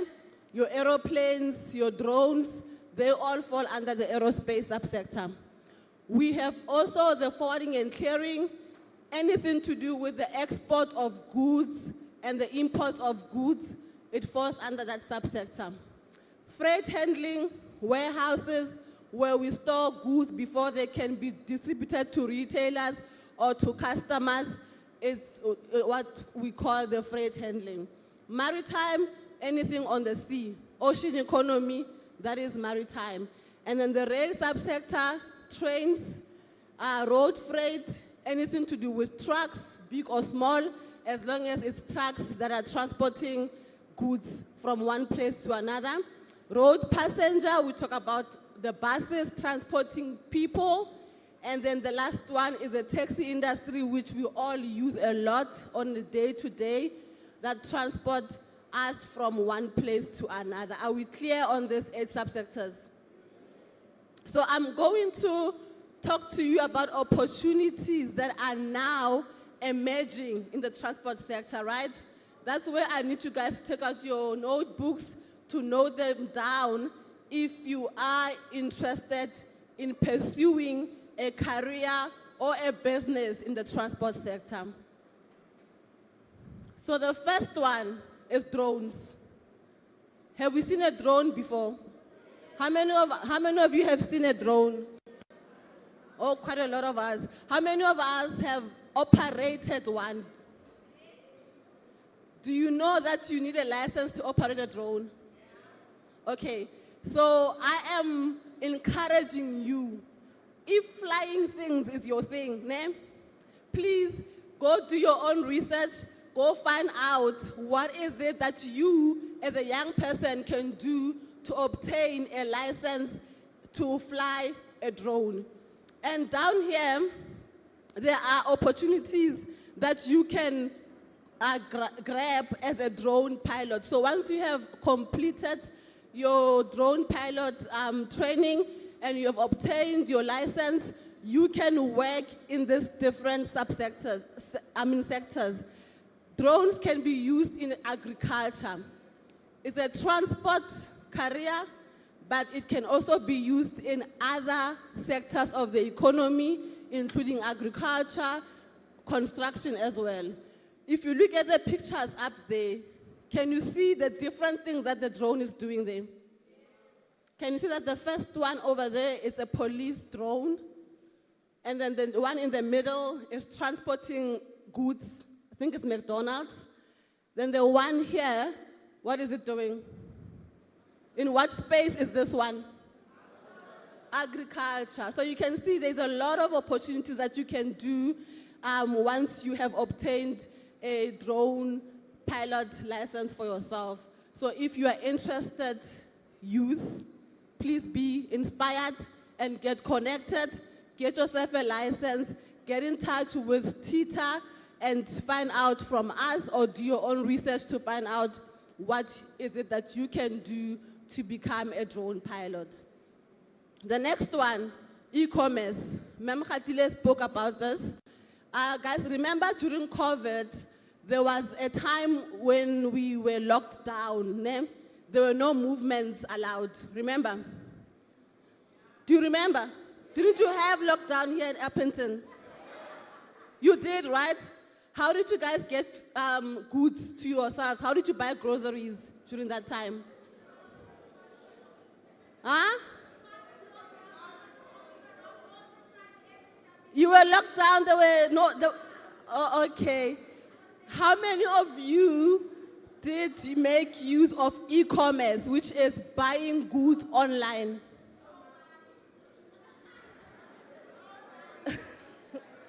Okay, so in other areas of the country then, there were people that were buying goods online instead of going to the shops during lockdown because there were no movements allowed.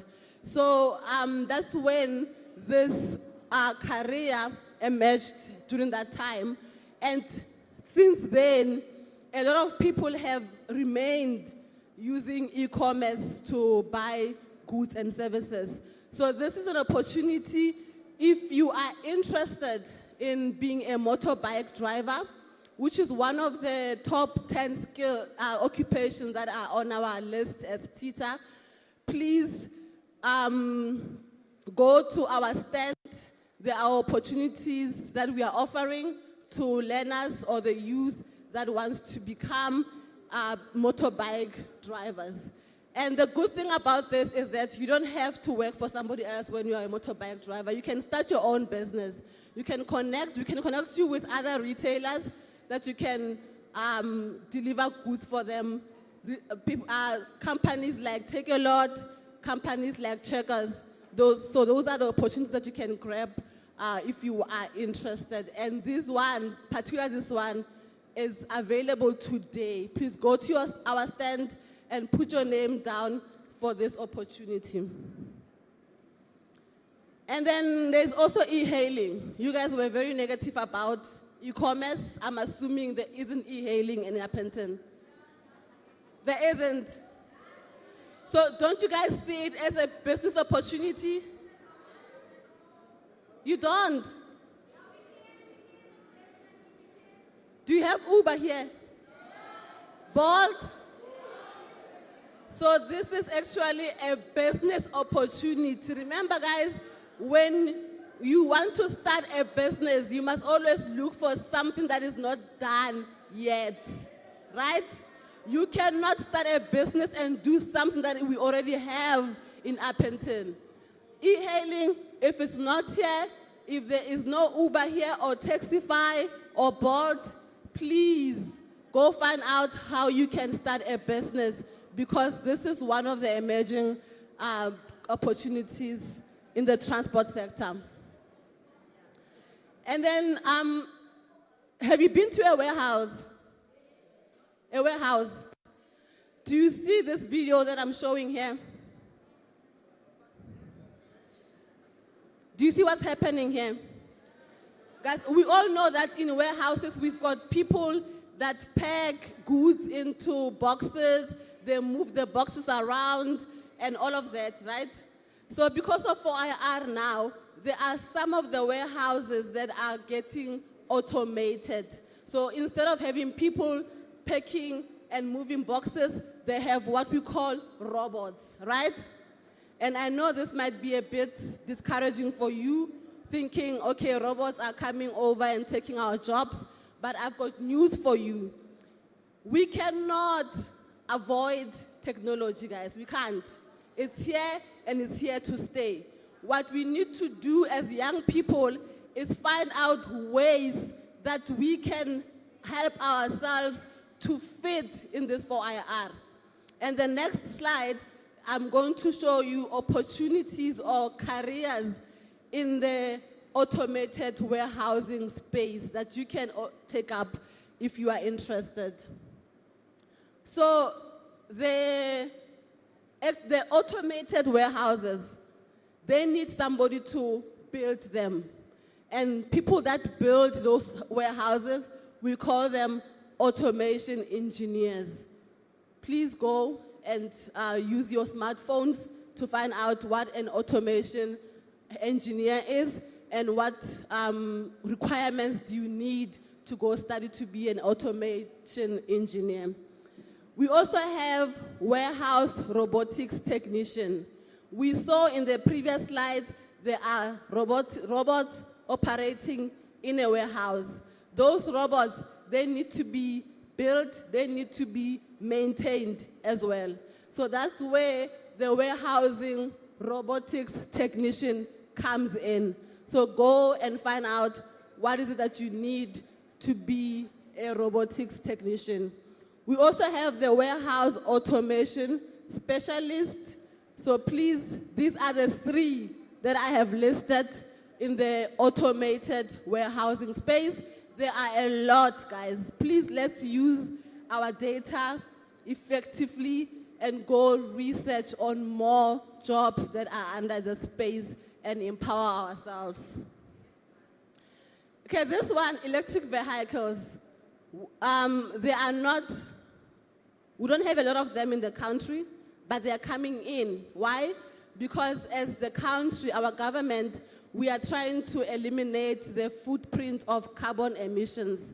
The cars that we drive now, some of us, they emit carbon air, which is not good for our environment.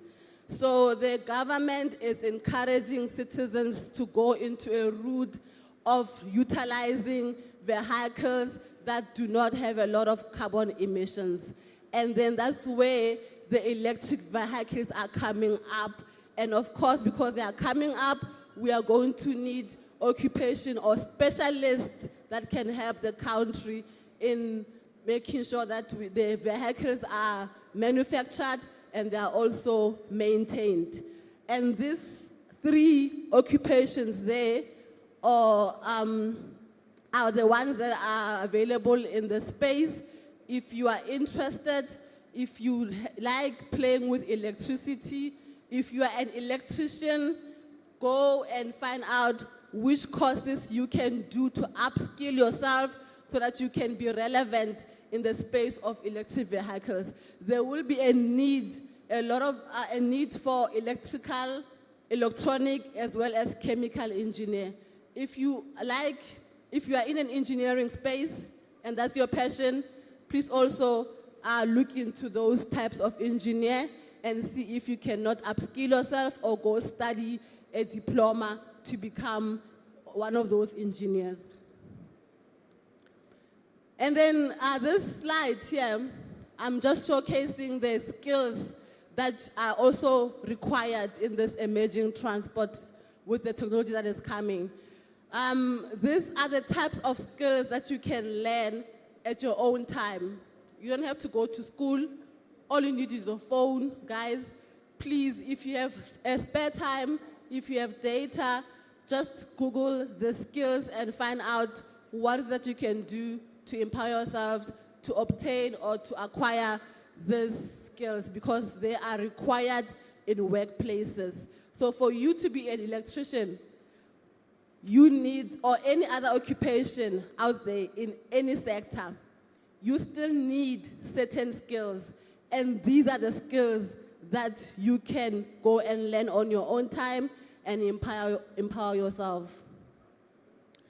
And then my last slide, Memkhati already spoke to this one, is our TETA career portal. Please guys, note the URL at the bottom. It's www.transportcareers.org. This portal at TETA, we made it especially for the unemployed youth, especially the youth that is not sure what they want to do, which career path they want to take, which industry they want to participate in. So if you log on to that URL, that website, you will get an opportunity to create your own profile as an unemployed youth or employed if you are still looking for more opportunities. And then there are questions that will be asked to you to try and channel you into a specific area of your interest based on your responses for those questions. So please, guys, if you have time, empower yourself by going into this website and put in your details and make sure that your name is in our database, because again, when our partners, the employers in the transport sector, are looking for learners to have internships, to implement internships, to implement any other training program, they will go into our database to source for those learners. So it doesn't take anything from you. You just go in there, you create your profile remains there. When companies come to looking for the youth to train, you will be contacted. So please, youth, make sure that you make use of this website. And that is my last slide. Thank you very much. Please remember our 3 taglines these 3 days. You are here to be inspired, you are here to be connected, you are here to be transformed, and you must all have a positive what? Attitude. Thank you very much. Another round of applause.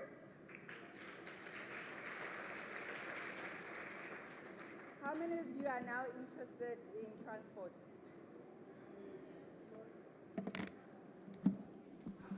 How many of you are now interested in transport?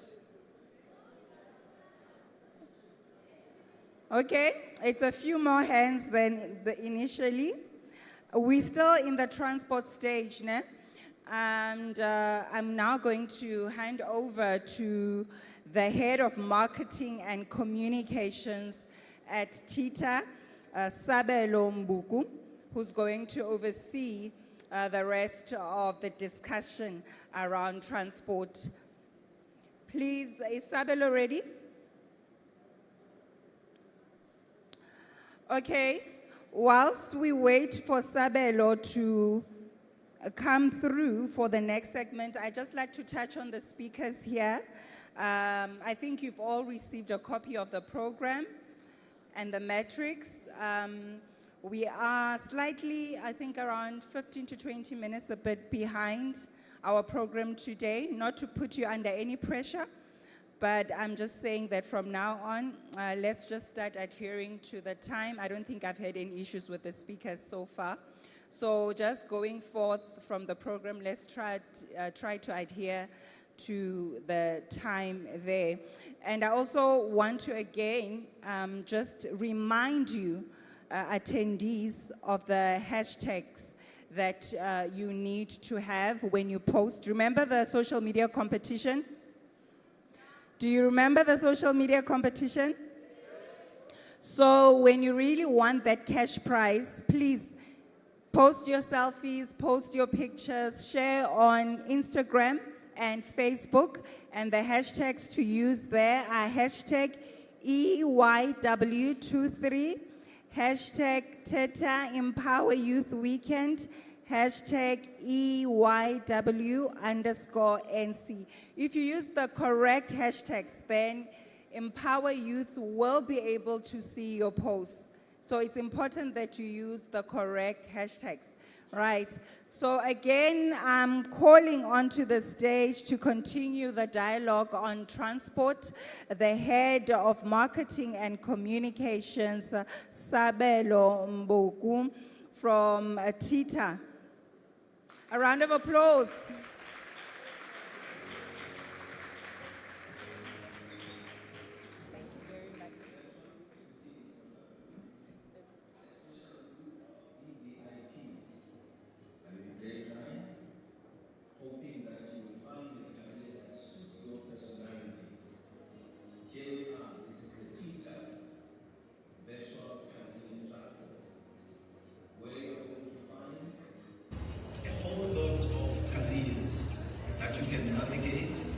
Whether it means aviation, maritime, or even those commercial subjects. as their inspiration. You might find that there's a career for you. Think about working a career and all of those that you're going to find in different stores, not physically there, but virtually presented to you. So you have an opportunity to navigate our platform and make sure that you choose that which suits you, because at the end of the day, you need to make a decision. So within this platform, we have panelists that are going to discuss their own journeys, reflecting on how they got to the careers that they occupy today. Perhaps give you a little glimpse of what they do in their daily lives. All of that just to inspire you so that you make the right decision. Doesn't matter whether you are sitting in a rural village somewhere in Musikisiki, or you are in somewhere in a township in Tanzania, or just around the corner in Soweto, or maybe in Mamelodi, Mamashu. It doesn't matter. As long as we can reach you with this platform, please hop in and make sure that you make yourself comfortable. Choose a career that will shape your life even better. Now we've got a research specialist that will be talking about research within the transport sector. Would you have thought that there would be such a career in our space? Guess what? All right. Thank you so much, Abdictin. I like the energy. Goeiemorgen, dames en heren. Yeah, that is why my Afrikaans goes. At least I attempted with passion.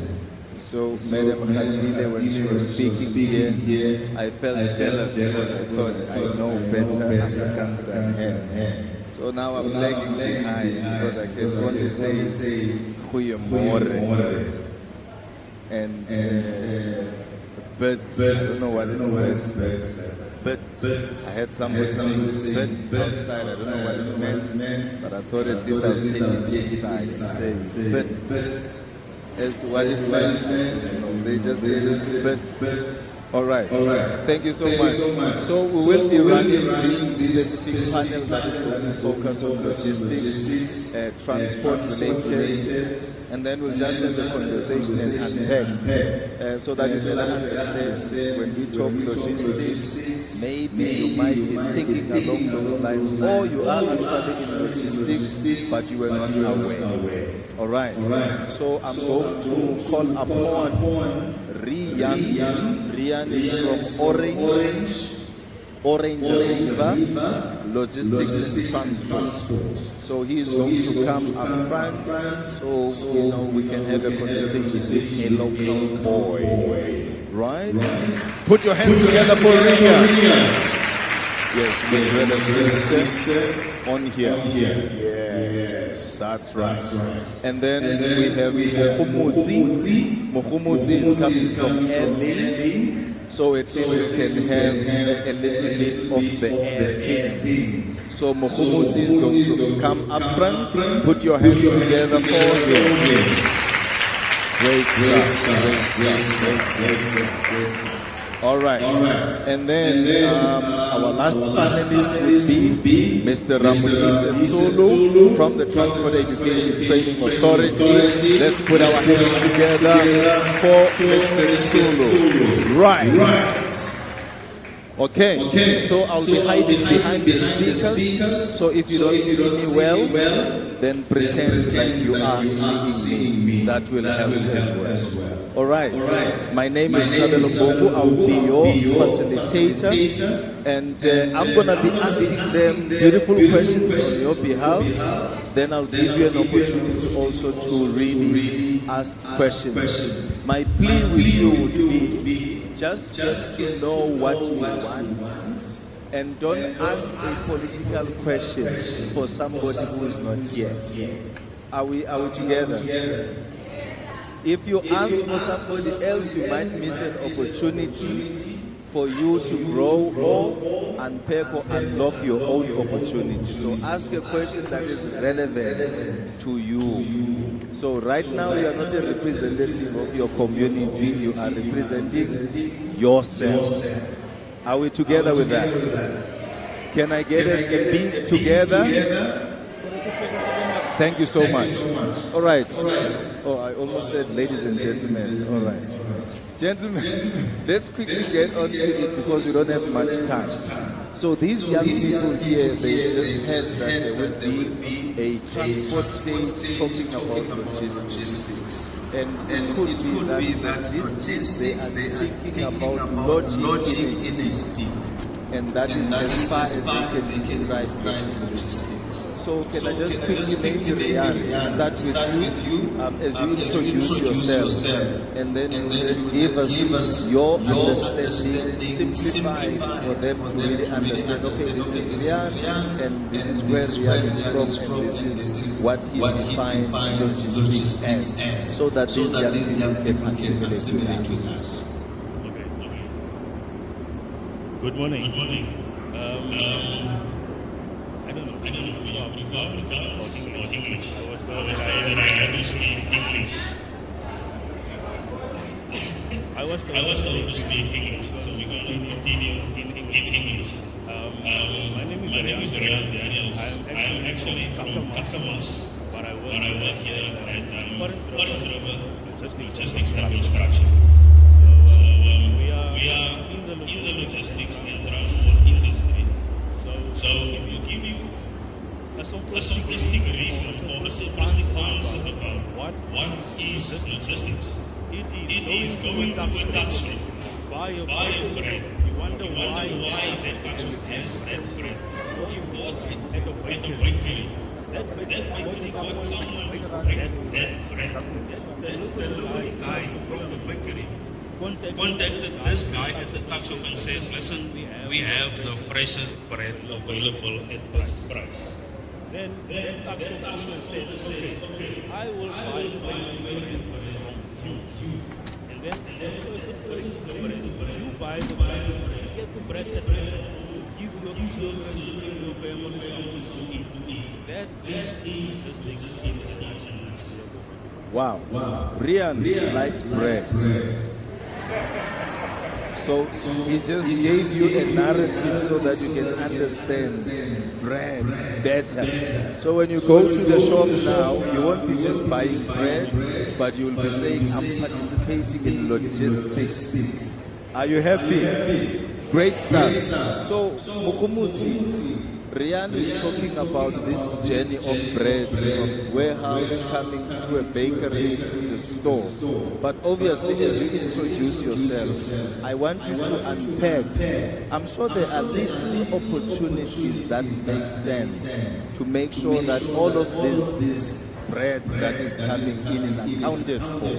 So I just want you to dwell in that space so that you can just share the insight on how logistics work within that space.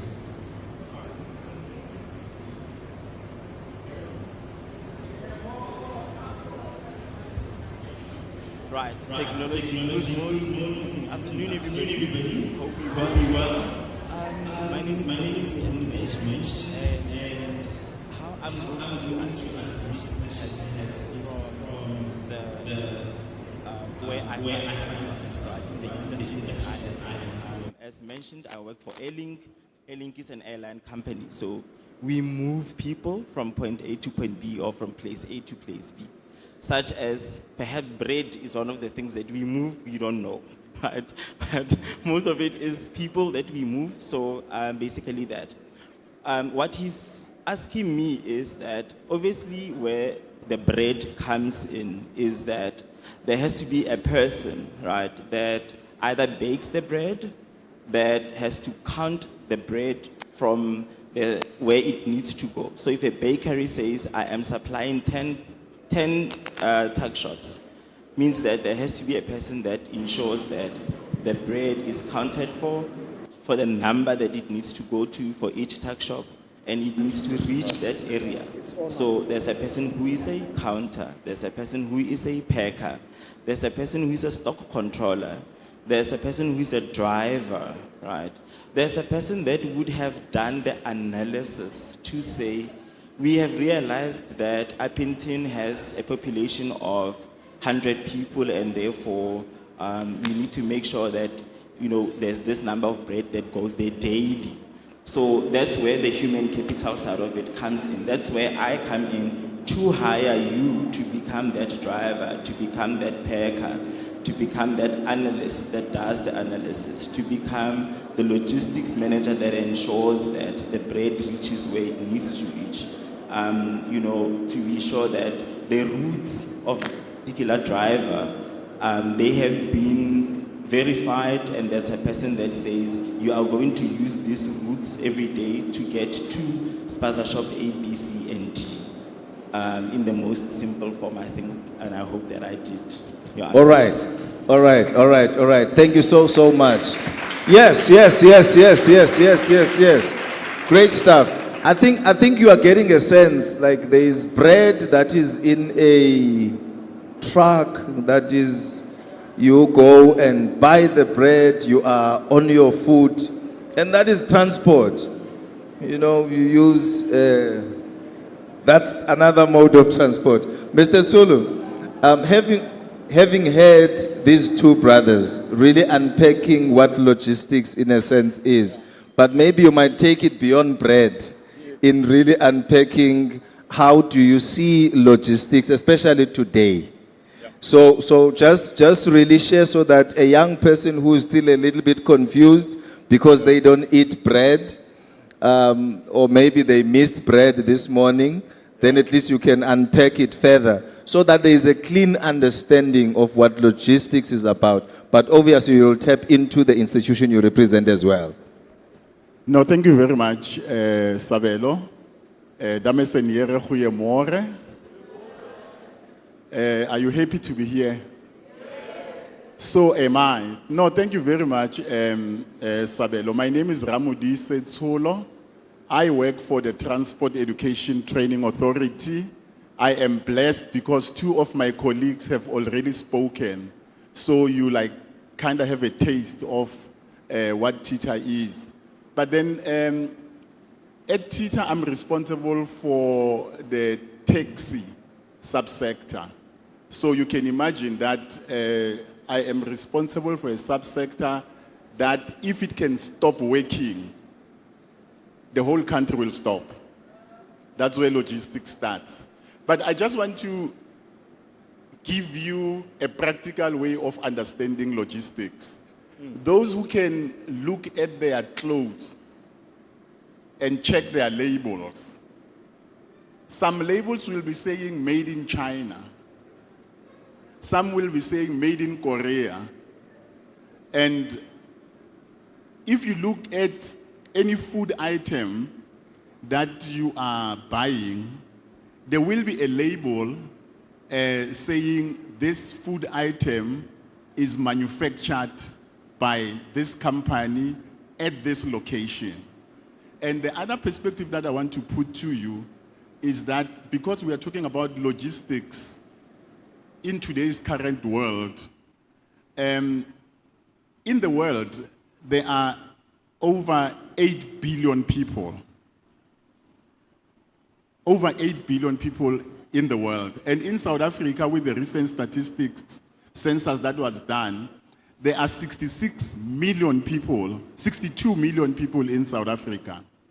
And where we are in the Northern Cape, I think there are about 1.3 million people. I heard my colleague saying that in Uppington, there are about 70, 80,000 people.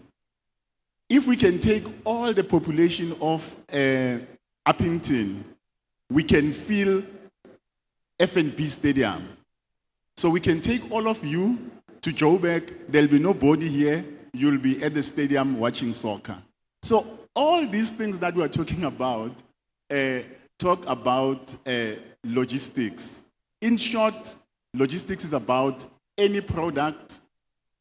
Imagine somebody in a place somewhere looking for an item from a certain manufacturer, and that item, they need it at a certain time, at a certain cost for this particular purpose. So that whole cycle is what we call logistics.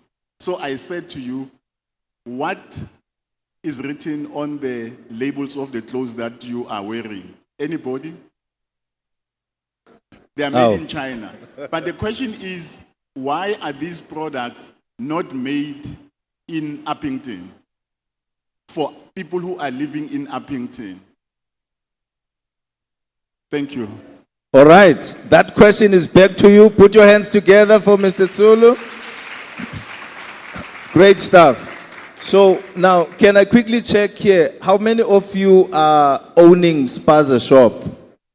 Whether you are selling half a sweet or half magwinya or half spatlo. I don't know what you call spatlo in Uppington. What do you call spatlo in Uppington? The quarter. You call it what? Quarter. You call it what?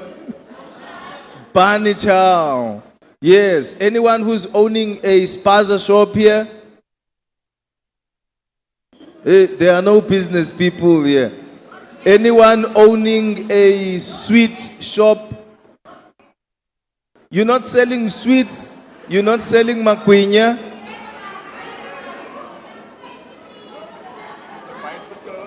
Yo. Anyone owning a wheelbarrow? Or a bicycle? All right. Now, what I want us to look at, because the way they've explained what logistics is, it's more about what you can do, about what you have, and make the most of it, all right? Now, I want to quickly check when we tap into technology, because technology is actually, we're talking about 4IR is coming, and now 4IR is here. But so how has technology affected logistics? Especially, let's start with you, Rian. How has technology affected, or how would it affect your industry specifically, especially in logistics and transport? And think about these young people who might have an interest in getting into this space. Yes, Rian. Okay, so when we ask the question about what is technology? Technology is something you have in your pocket called a smartphone. Companies nowadays are going into a culture of making everything available on a mobile device. So from paperwork to finalizing an invoice, sending it for payment, receiving a payment. You even nowadays get an SMS from Capitec Bank saying that a deposit has been done. Even nowadays you get an SMS from the local pep stores when you send or receive a package.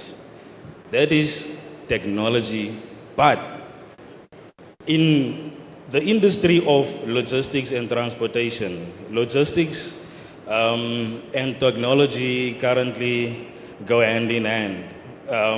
There's a rollout in the market at the moment called smart technology, smart business. So we are going for mobile administration versus paperwork. So for instance, I have a truck. I have to get a load from Uppington to Cape Town. And my terms for payment is 30 days. So now that 30 days becomes 30 days the day you invoice that specific client. So to get it back into Uppington, you have to get that truck back in Uppington.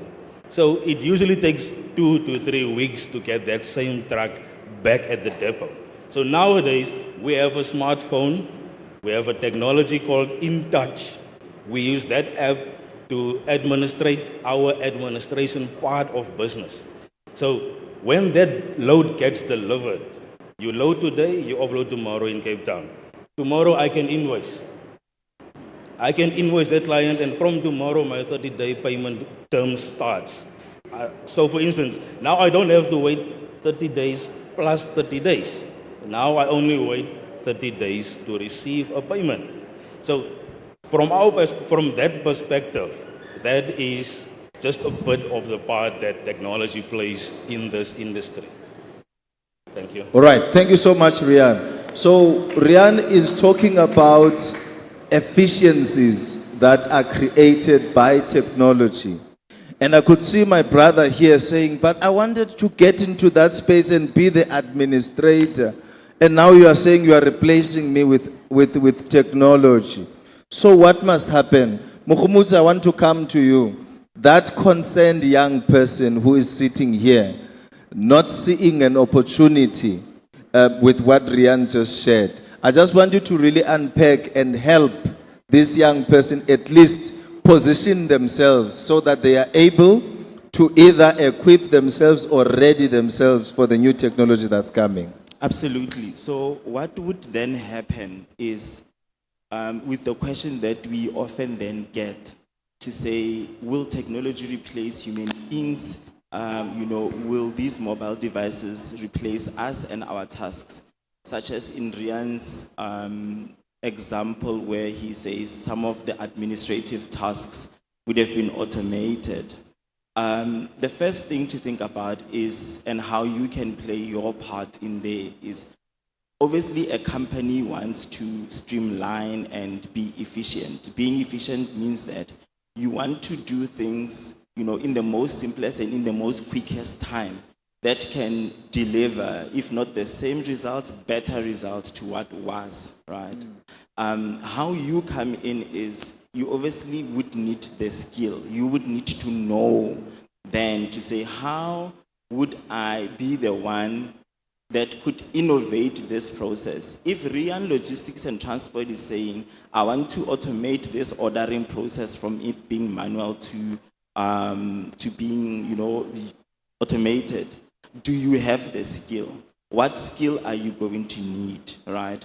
I'm going to obviously maybe know, do I need to learn what development is, how to develop this app?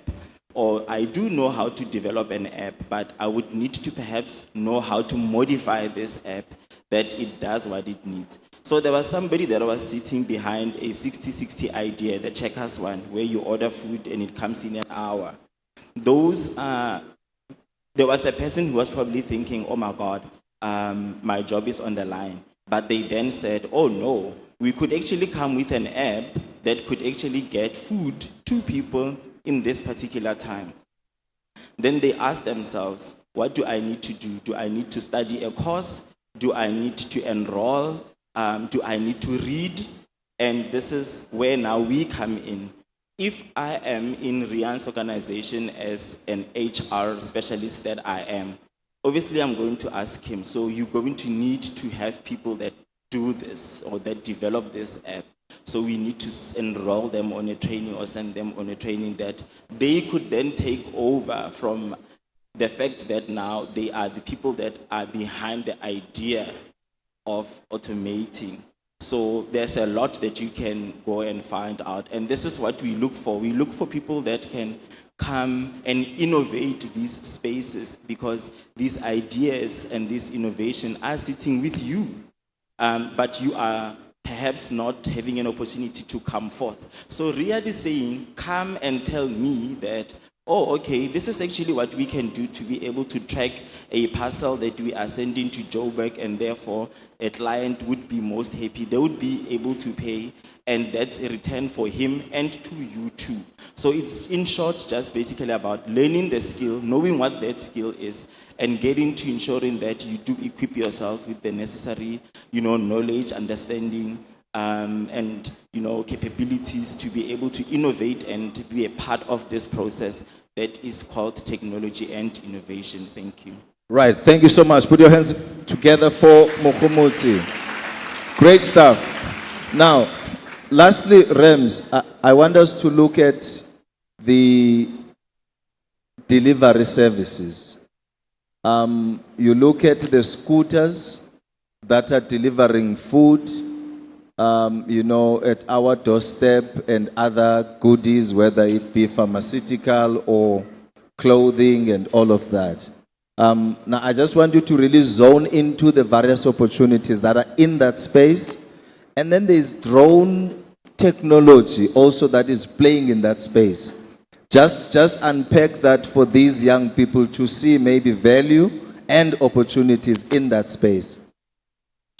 Yeah, thank you once again. Technology is both an enabler and it is also very disruptive. Now, as an enabler, in terms of delivery services and being an entrepreneur, with technology today, you can own a whole store of items that you don't have. Let me repeat that. With technology, you can own a whole store of items that you don't have. What you do is, for an example, if you use Facebook, there's what we call Facebook Market as a link on Facebook. All you do is you take a picture of an item, let's say this bouquet of flowers, if it's a bouquet, then you put it on your timeline there and say you are selling this thing for $20. And everybody that is on Facebook with you will start inboxing you and say, I want it. Then you say, okay, here's my bank account, I will deliver it tomorrow. Already you have put a markup there. It's 20 rand, but you got this flower for 5 rands. Then, on the other hand, you also have a friend who might have a bicycle who can drive or, use his bicycle to go and deliver that flower for you. And that person also get a cut. So you have already created that chain of being in a logistic business. So it is all about us trying to use that which we have in order to make ourselves more economically active. Now, the facilitator speaks about the drone technology. The drone technology assists in many cases to deliver products where, as an example, a car would not reach. If you are in a rural environment like where we are, where the roads are bad, there are potholes. You can imagine up there are no potholes. So you can also tap into that kind of a business to make deliveries quickly. There is this application in the taxi industry where I am that came with either it's Bolt, it's Uber, there are so many others that are coming. Now, what it does, it changes the way people are being transported from one place to the other, and it also gives dignity to a person because it makes the transport to come and pick you up at the gate where you stay, then protecting you from gender-based violence, from crime, and taking you where you are going. So it is all about us thinking deeper and using the available technology to assist us. In closing on this item, as young people, we need to use our time wisely. Wisely in the sense that Google, as an example, is providing free online courses on anything that you can think of that is technology related. Whether you want to do Excel, you want to do data analysis, those programs are there for the taking. All you need is connectivity and infrastructure. Thank you. All right. Put your hands together for Mr. Solo. Right. Now, thank you so much, brothers, for having shared this information. I just need to check from the young people if they have specific questions that they need to ask so that you don't step down having not responded to that which is itching amongst themselves. Can I see by show of hands those who are itching to ask a specific question? I want to start a logistic business. I don't know where to start. I've got access to a truck. I've got access to a bicycle. How do I make use of it to make sure that it becomes a commercial asset for me? Anyone? Rian, ask this question in Afrikaans, please. Let's check if you speak, say what I've said exactly in Afrikaans. Let's test and see if they like me or they like you. Let's see. Okay, die vraag wat die facilitator vra, is daar enige iemand wat meer wil weet hoe om 'n logistieke besigheid te begin en hoe om te begin deur funding te soek, geleenthede te soek, partnerships te soek, joint ventures te soek. So is daar dalk een van julle wat belangstel om meer te wil weet? You see, they like Rian, not me. Now I see where the problem is. I'm the problem. So I can see some hands coming up. Okay, there's a hand there. Yes, my brother. Hello. Hello, my name is Eugene. Ek wil maar net gehoor het, like, as ek nou, like, wil vervoer besigheid oopmaak, hoe moet ek maak om, like, my besigheid voor te loop stel aan, like, nou, soos in, bijvoorbeeld Shoprite. Ek wil Shoprite se goedere van punt A tot by punt B. Hoe gaan ek begin om my besigheid te register? Okay. The question. All right, that's one question. You will summarize the questions, ne? Okay. Can I? Yeah. He wanted to know how can he go about starting a business from ground up, and how does he go ahead and promote his business, per se, for instance, to Shoprite for the transportation of refrigerated food or dry bulk or whatever. So yeah, that's his question. All right, wat 'n tipe of besigheid? What type of business are you looking at establishing? That should be the question so that the answer is specific. Korea. Oh, Korea. Yes, I've got that right. Korea business. All right. So the question is registered. Let's get the next one. Good morning, sir. Thank you for the opportunity. I just have a question based on someone asked a question regarding whether technology will replace us as human beings. I think that is a relevant question because of the social education that we have in rural areas. So I think there is a vast exclusion when it comes to us. That's why we find there's a mass urbanization when it comes to the capital cities.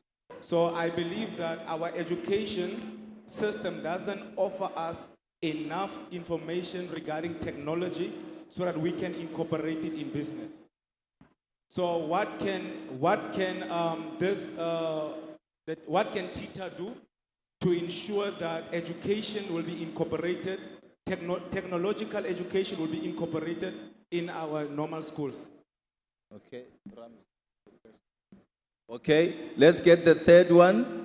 So we've got one question for Rian, and then we've got one question for Mr. Tsulu. Let's get another question maybe for Mokhomotsi.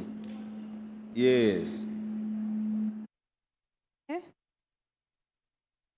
Madume, ke tlo bua ka Setswana.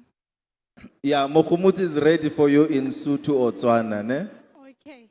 O buang ono ke a leboga alfoni ka seboko from Postman. Ke tswa ke le ko Postman. So nna ke na le go ka itlha ke dira ka 13. So nako tse dingwe dilo tse dingwe di nyamisa moko ka gore o ka ne o ne wa go tsama go tsena ko kgorong enwe. Ha o itlha ko kgorong enwe wa gape wa jwalelo o isiwa ko go bano ba ha o ya kono kwa ena gore nya ga rona di dirise sa o tshwana le seo. Yana ke ne ke batla go itse gore ya ka nna ke batla go ka dira ka 16 ke ka ya kae gore ke kgone go ka kry-a funding ke kgone go ka itla ke tswelela ka yone business ya ka company ya ka. Thank you. All right. Thank you so much. We've got those 3 questions. Let's quickly get some answers. Rian, let's start with you. I want to start a courier business. You are in logistics and transport. How do I start? Okay, number 1, you have to have a registered business. How to start a business is you use your local information readers like TETA. Go on TETA's website. Then you get a draft of your business plan. You approach a client. You also, when you start a business, when you want to pursue in a business industry, you need to have leads. So you need to know where you're going to, who you're going to see, what you're going to do. And then you approach someone, you tell them, okay, this is my business. I want to be a service provider for your industry or for your market. That is how you go about. Number 2, when you don't have funding to start a business,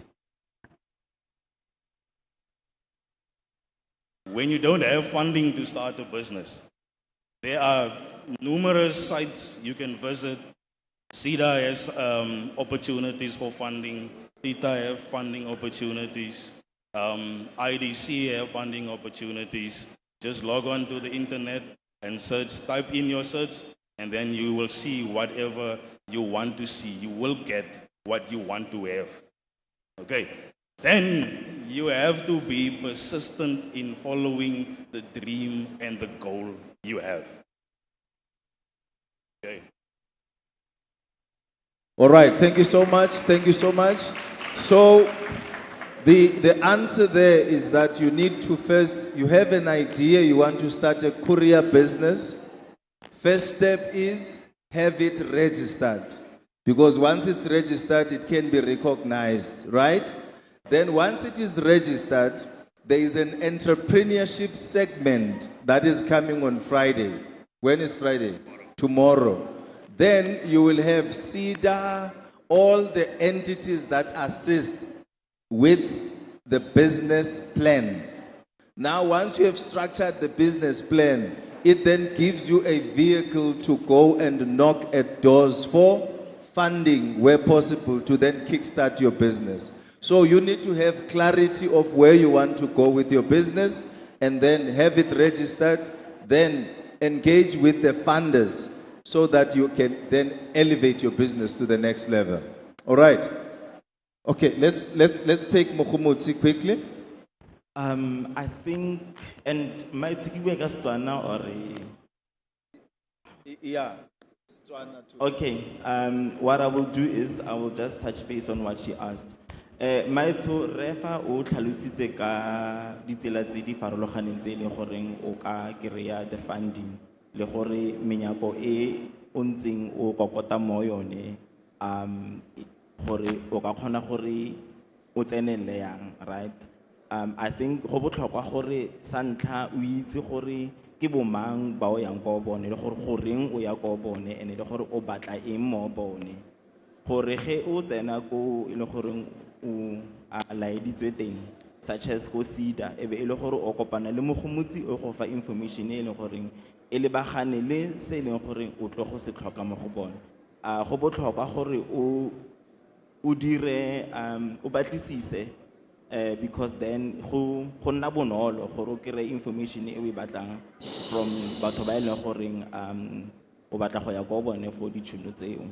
So in a nutshell, to everybody else, such as Rian mentioned, and also to his point that tomorrow it's a perfect day, in fact, that for some of you that want to actually go that avenue of entrepreneurship, the stakeholders will be here.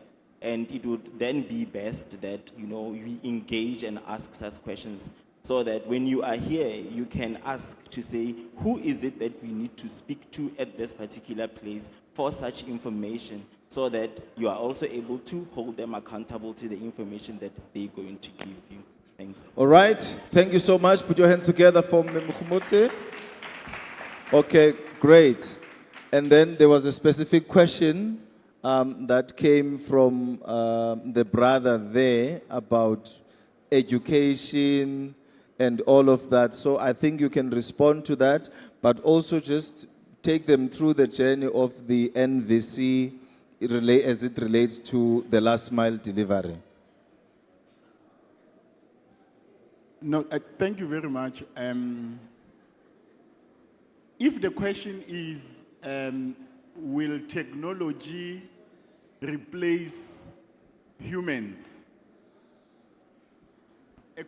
A quick answer to that question is technology will transform or change the way we are doing things.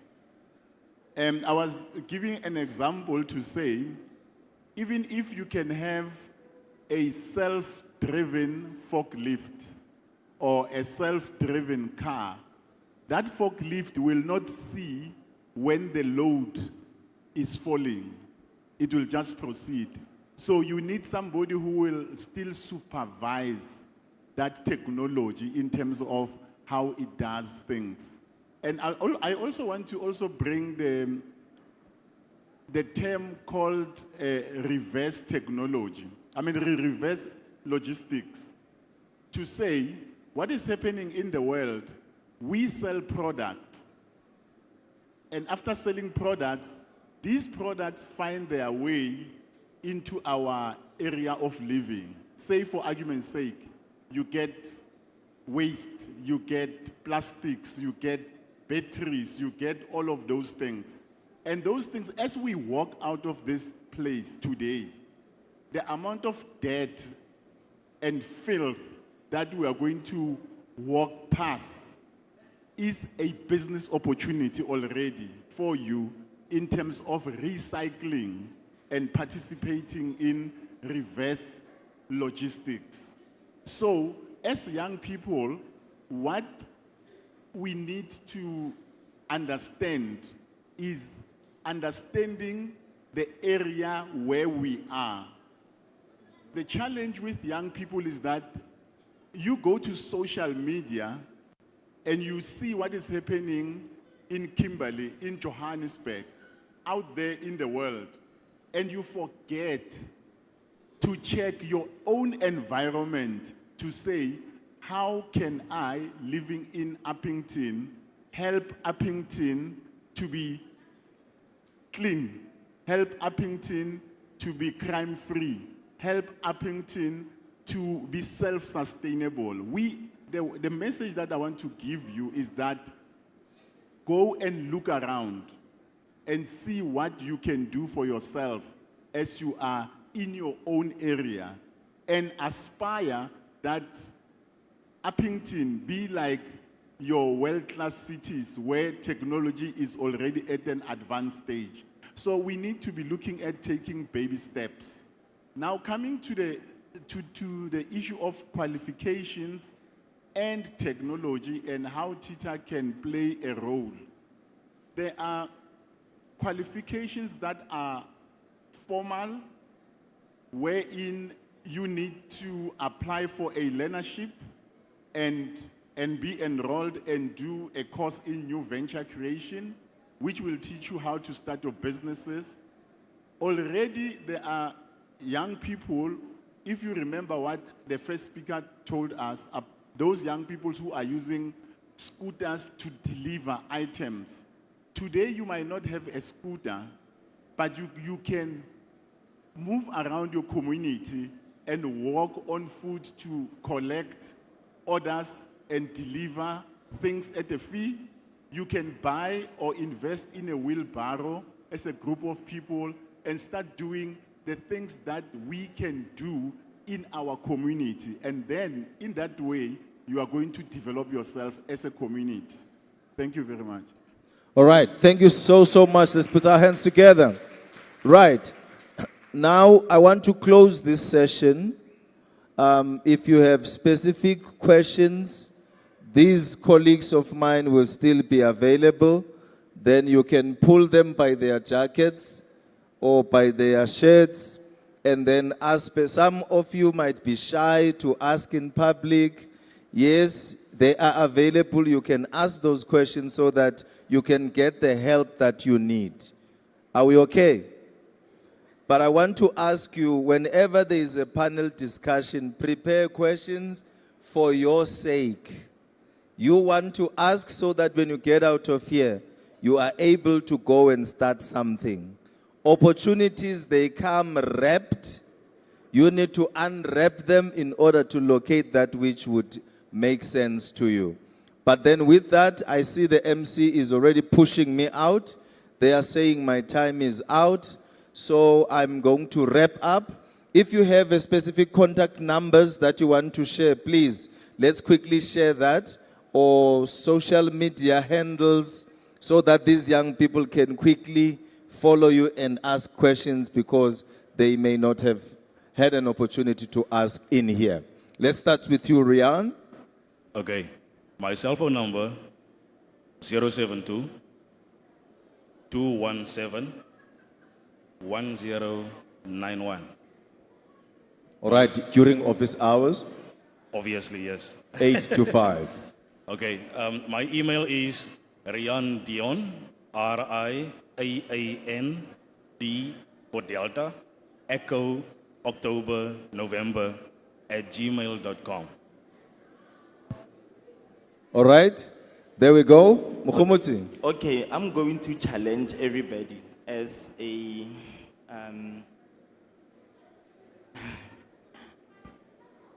wanted to say, why are we not paying attention when we are being given contact numbers and somebody else is engaging on something else, but it's okay. Anyway, there's a platform, it's called LinkedIn. Young ones, there's a platform called LinkedIn.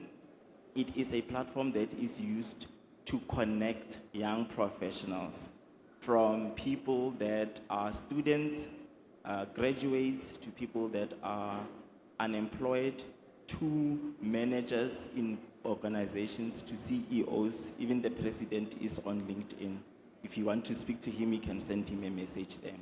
I want to implore you today, when you leave here, right, go and read about this platform called LinkedIn, because this is where you meet a whole lot of people, where you find opportunities, either for studying, either for enhancing yourself, either for looking for jobs, right? And if any one of you who connects with me on LinkedIn, I'll personally ask their numbers and I will connect with them and I will help them and I'll answer their questions. I just want to see how many I am going to get and I will give you feedback.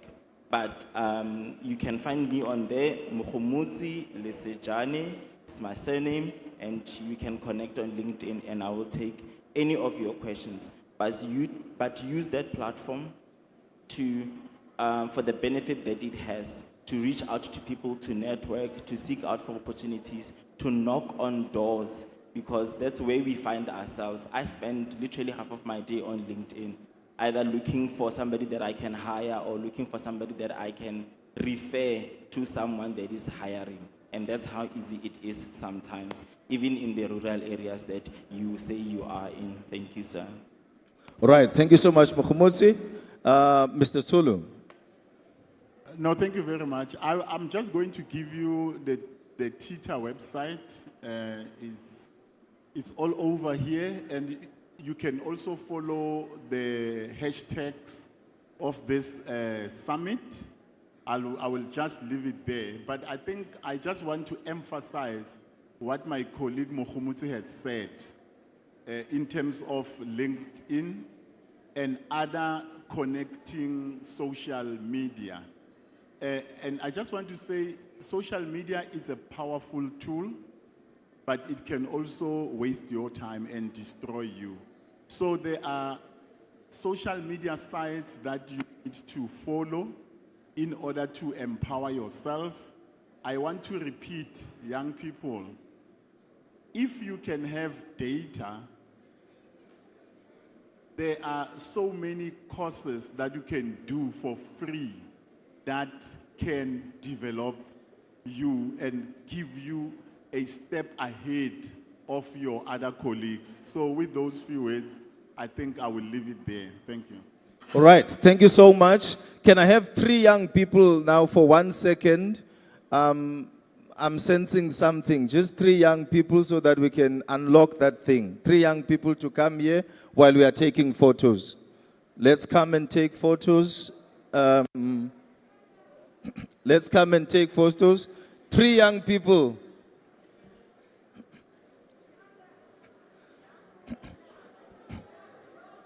Okay. So there's only one question that they need to answer. 3. So there's only one question that they need to answer, ne, for the benefit of everybody that is here. Just tell them, why are you here? Can you do that? Just answer that question, then this is the reason why I'm here. Yes, you can speak it in Tswana, Afrikaans, Chivenda, Sotho, Swati, Xhosa, and great. Just tell them, why are you here and why do you want them to be quiet when the program is going on, ne? Sure. Dumelang gape. Mono mo re tlile go tla go ithuta ka go ka itlhaotsamisa kgwebo ya gago gore le ka mošo o kgone go ka itlha o hira batho ba bangwe gore ba tswe mo strateng ba se ba kgona go ka itlhalela tsone diritibatsi tse le gore no yana mo lehatsheng la gompieno diritibatsi di intsi ke gone gore re itle go itsela ka tsebe re kgone go ka itlha re ikisa ko pela re se ka ra tšhetšela morago go bana go tšhetšela morago ha go go nka matla gore o ka ya ko pela gape.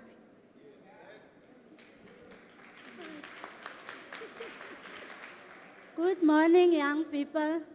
Yeah, I'm very excited. I can't even explain how excited I am.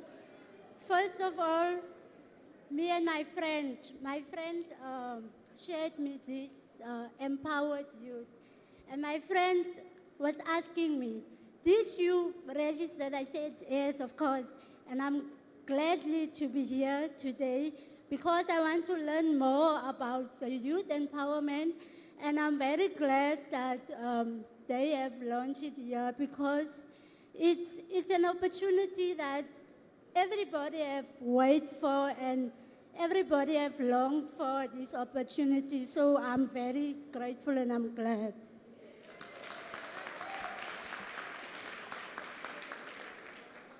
Goeiemiddag. Eerlijk met jullie te praten is die reden hoekom ik hier zo is. Ik zoek werk, man. Ons weet om te zeggen, werk is kaars hier buiten kan. Kijk, man, ik heb me gezegd, die reden hoekom ik hier zo is. Kijk, ik ga enig iets van nou. Van because why, een man eet mis, man, we staan jullie. Man, dat support system is alweer is. So, ik kan zien om te kijken, waar spring je uit. Een mens weet nooit waar zijn nie. So, ik kan zien zo, voor dit. Maar, ik hoop, die spring is uit ons. Moet niet checken, je zal iedereen springen. Nou, morgen, ik kan zien zo, alle pad, maak je zakje. Dankie. All right, thank you so much.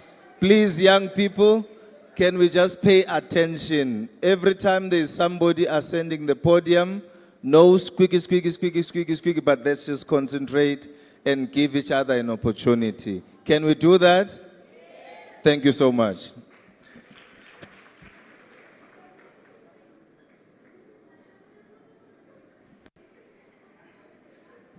Are you done?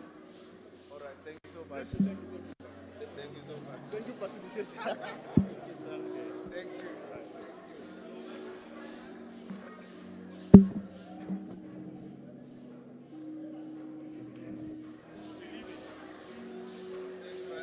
Thank you.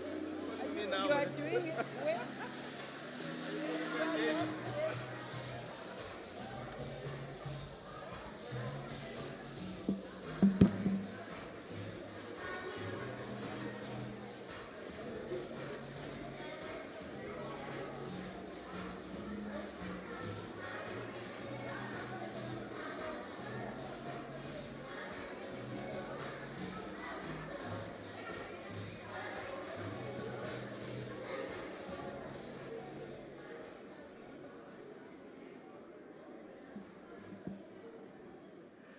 Another round of applause for that segment. I can hear the energy is going down, né?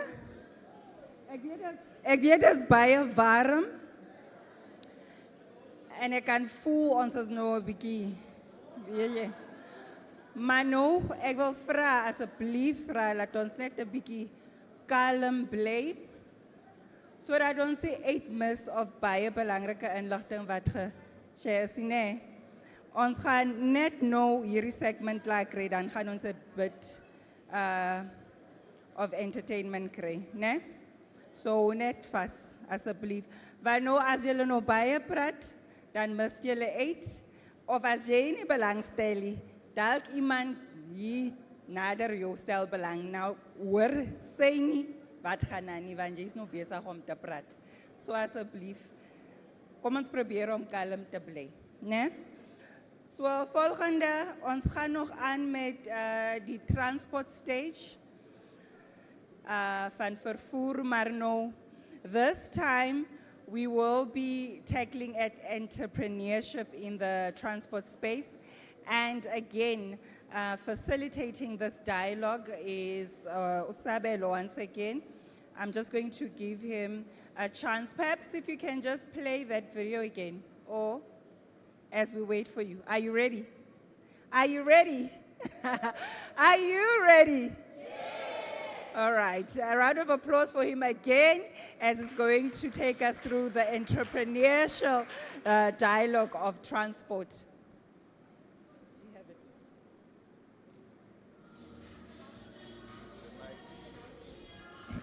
You have it. Yeah. Once again, I'm back on the podium, and now I will be calling in two beautiful ladies that are in the transport space to unlock the idea of having a business within the transport space. All right? Just a quick announcement, sorry for the interruption, Sabel. I just want to announce to our attendees that we will be taking our break at 2 o'clock, yeah? Then we can have our lunch. So, byt vas. Asseblief, ons gaan 2 uur, ons pause neem, dan kan ons lunch het, né? So, byt net vas, asseblief. Right, thank you so much. Lunch will be served. I think that's what I've heard. No? I just had lunch at 2. I had 2 o'clock and lunch, so my stomach is already warming up. Great stuff. So now I'm going to have Me Sophia Mamafala Mpoti to come and join me on stage. Then she will be the one telling us what sort of business she represents. And then Miss Lebogang Siepi from Transnet. Then we are going to have these two beautiful ladies talking to us. I'm sure they've walked the journey. They've got an idea of what you may need to do to unlock that business idea or opportunity. So we're going to talk about business in transport or entrepreneurship in transport.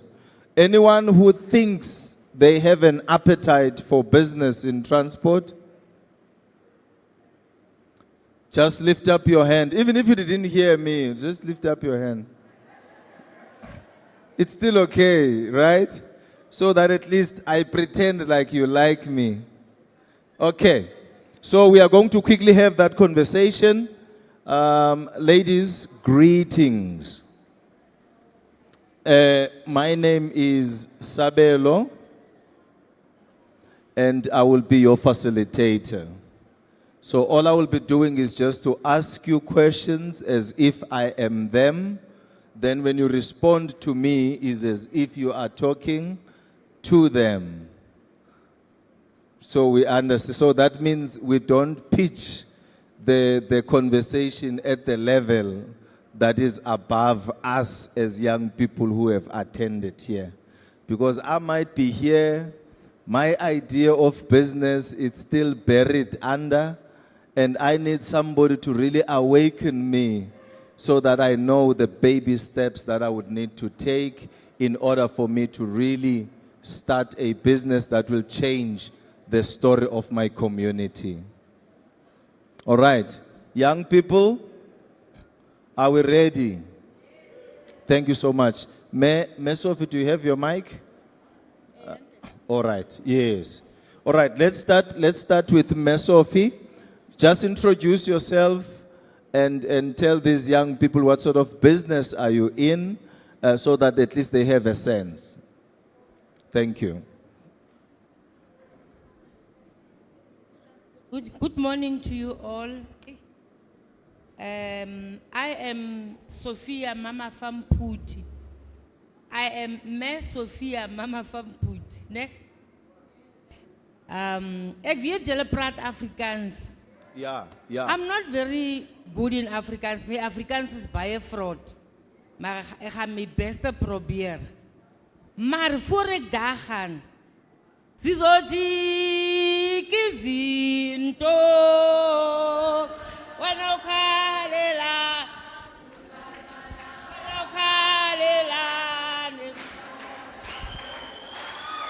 Sizoji kizinto wanokhalela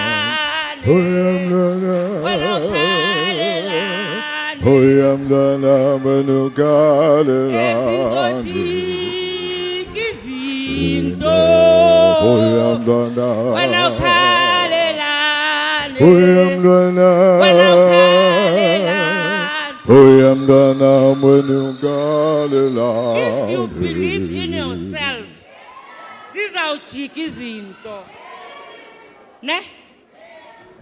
As julle in julle selfs glo, dan sal die goeie se omdraai. Ek het gesê ek is Sophia Mputi van Kimberley af. Ek wil saam met julle praat van hoe ek begin het om te wees daar waar ek is vandag. I was a firefighter at Kimberley Airport. Sien julle hoe kort is ek? Maar ek was 'n firefighter.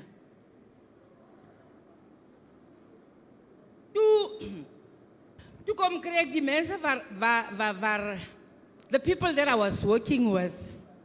Hulle was almal mansmense. En hulle het my goed gevoerwaai. Toe het ek eendag gesê, ek wil nie weer vir mens werkie. Ek wil mense se lewens verander. It was in 2006, ek dink, toe ek vir my ma, my oorla ma, dit gaan sê. Sy sê vir my, hoe wil jy nou nie weer gehuur word en jy wil mense se lewens verander? Toe sê ek wil mense leer hoe om te bestuur. Sophia, hoekom doen jy dit? Hoe gaan jy die kar koop? Hoe gaan jy dit doen? En toe sê ek weet nie, maar ek wil nie weer werkie. Net daar waar ek nog sê, ek wil nie weer werkie. Toe kom ek 'n kans om 'n provincial manager te wees by Mercatosa. Daar waar ek mense ontmoet het wat vir my gewys het waar om te begin, waar om nie te ingaan nie. Toe moet ek nou die ene wees wat die mense sê. Kom ek vir julle sê, dit het vir my baie mooi gewerk. Terwyl ek nog besig is om vrouens te leer waar om te begin en so aan, het ek gedink, kom ek 'n besigheid gaan register, because I knew before I own a business, I must get registered. So ek praat nou saam met julle. Before you start or you think of having a business, first think of your registration. Gaan registreer vir 'n besigheid. Die mense wat vir jou help, sal sommer vir jou help deur gaan by die SARS.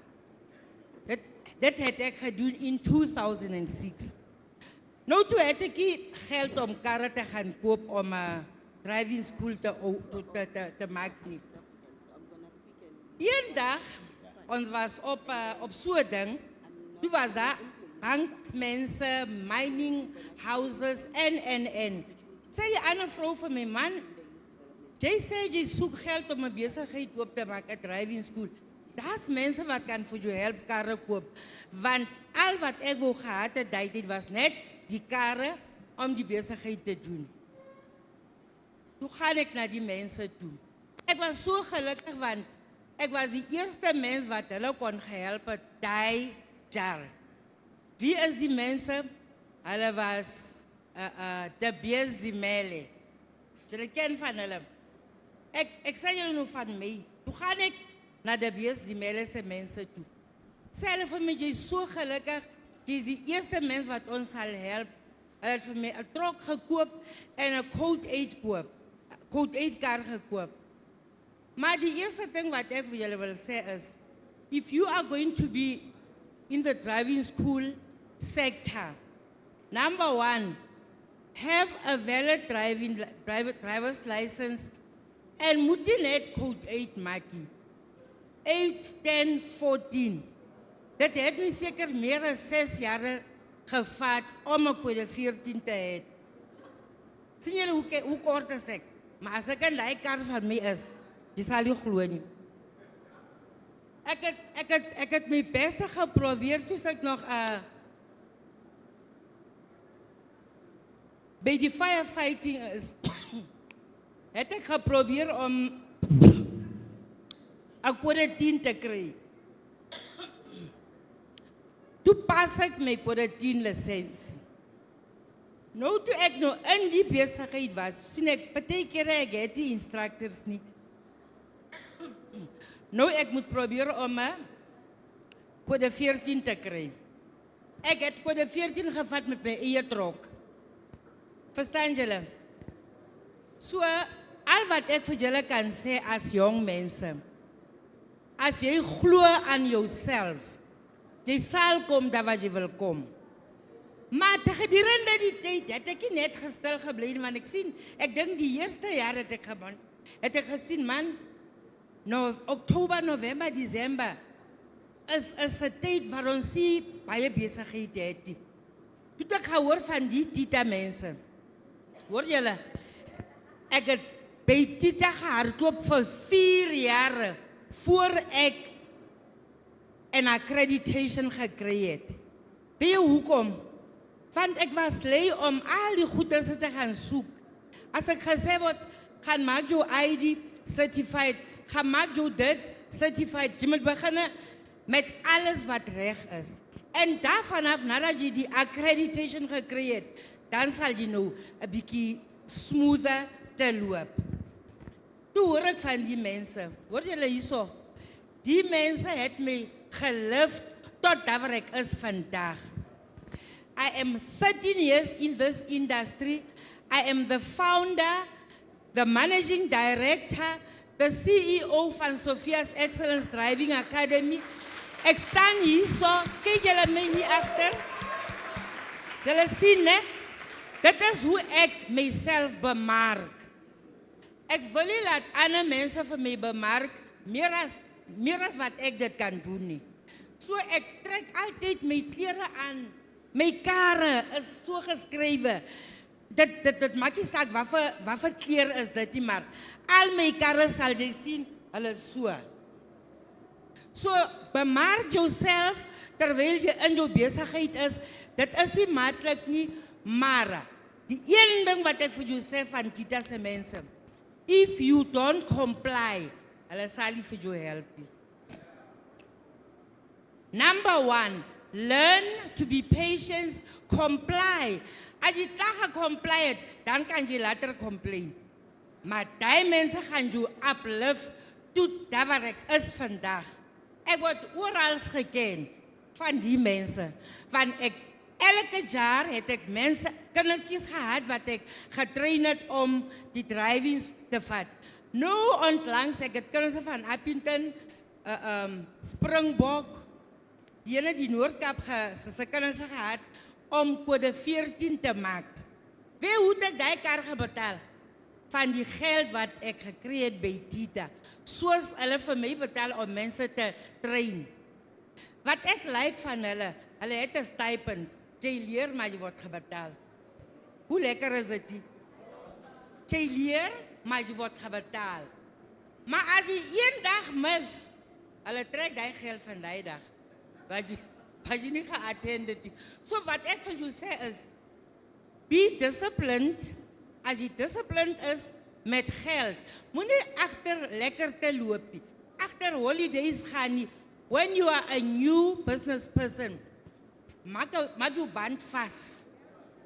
Maak jou band vas, laat jy al die goeders kan koop van die besigheid. Jy moet beginne, jou kantoor word gebetaal, jou meubels, kantoormeubels word gebetaal, UIF word gebetaal, tax, al die goeders.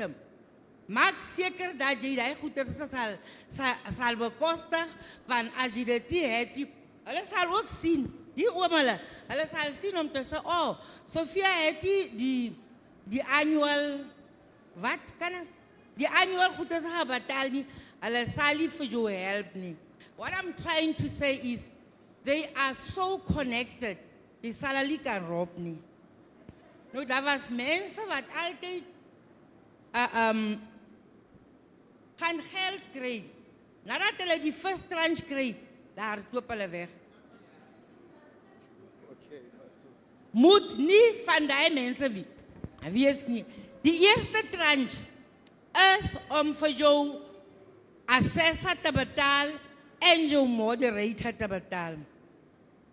As jy net geld kry, jy gaan edit, jy gaan Cape Town, Kolewatling, jy sal kom kry, jy het niks nie. So young mense, when you go into business, be committed to what you want to be. Moenie rou wees met die mense nie, dat is number one. As ons nou besigheid mense is, ons is rou met die mense, is dit nie waar nie. As die mense by die kantore kom, ons kyk hulle so, omdat hulle nie besighede het nie. Maar hy selde mense is die mense wat jou salaris betaal. So ek is vandag, alles wat ek vir julle gesê het, founder, CEO, managing director, ek is alles daar in my kantoor. My kantoor het al vir my karre gekoop ook. So if you want to be a respected business person, respect yourself voor jy verwag dat die ander mense vir jou respect. Die laaste wil ek vir julle sê, dit is nie maklik nie, maar dit soek gewilligheid, patience and respect the most. Respect yourself, laat die ander mense vir jou kan respect. Dan sê ek weer, Sisoji, Kizi, to, when I call Elane, when I, Angela, sit no, dance jelle.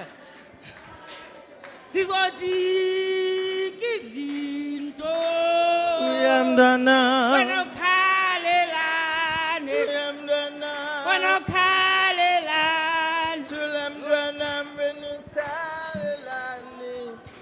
Oh yes, oh yes, oh yes. Thank you so much, Masofi. Ka energy. Urifile energy. Krach. Masofi gave us some krach. All right, thank you so much. Because she has spoken, she has given you her journey, how she started a business, where she is right now, and how to succeed as an entrepreneur. That is very important. Now I'm going to quickly ask our Slebu from Transnet to then talk about youth development programs. Remember, Transnet is national. So there will always be opportunities in every corner of South Africa. I'm going to ask her to quickly brief you on what is available, what is it that they do, how to access those opportunities and all that. Thank you so much, our Slebu.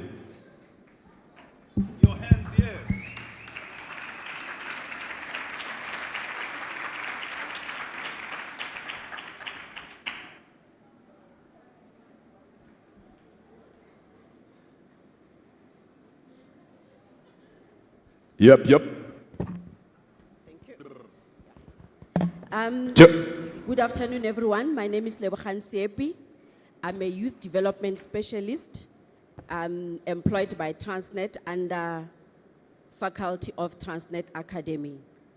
I was so excited when I got this invitation to come to Abington because Transnet is operating nationally in all provinces And it is our responsibility from the department that I'm working for to ensure that we do empower and develop all the youth within the country. And Northern Cape is one of them.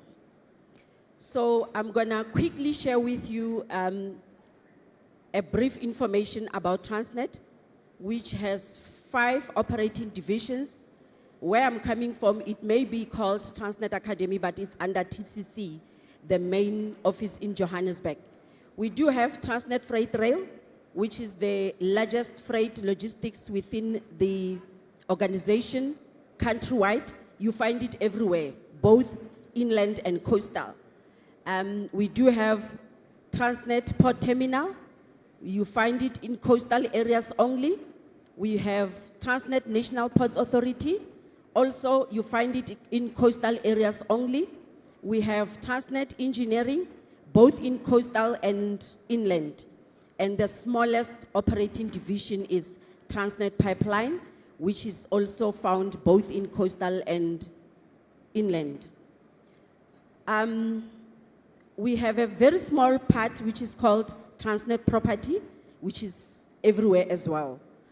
Under Youth Development Department, like I said, that I'm working for a youth development department under the Faculty of Leadership and Functional Development. We do have opportunities for young people like you. We do have learnerships. We do have internships. We do sponsor students who are looking for bursary, both technical and non-technical, as per the business needs. We offer apprenticeship, which is mostly, when we recruit such students, they are mostly placed at Transnet Engineering, because that is the one, there are 2 operating divisions that are not transporting, that is Transnet Engineering and Transnet National Port Authority. Transnet Engineering is the manufacturing sector of the organization. National Ports Authority, it is the main OD that has the responsibility or the mandate to authorize all the ports within the country.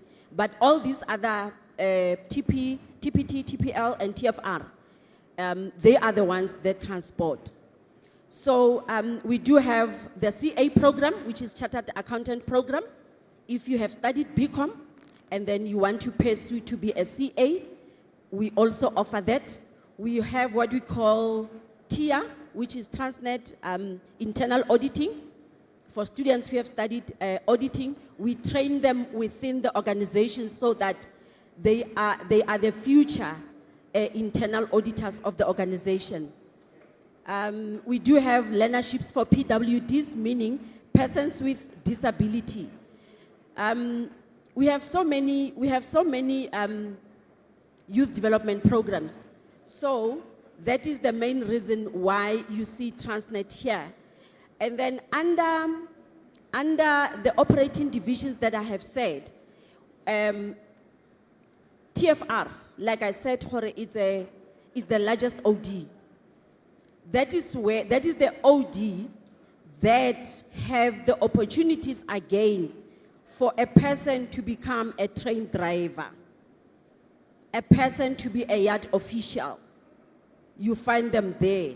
So in that case, Transnet, I always say, because the province that I'm coming from, it is dominated by the mining industry. I always say, Transnet for me is like a mining industry. We prefer people who are, or students that are medically fit. You need to be computer literate. You need to pass, for train driver, I'm talking for train driver now.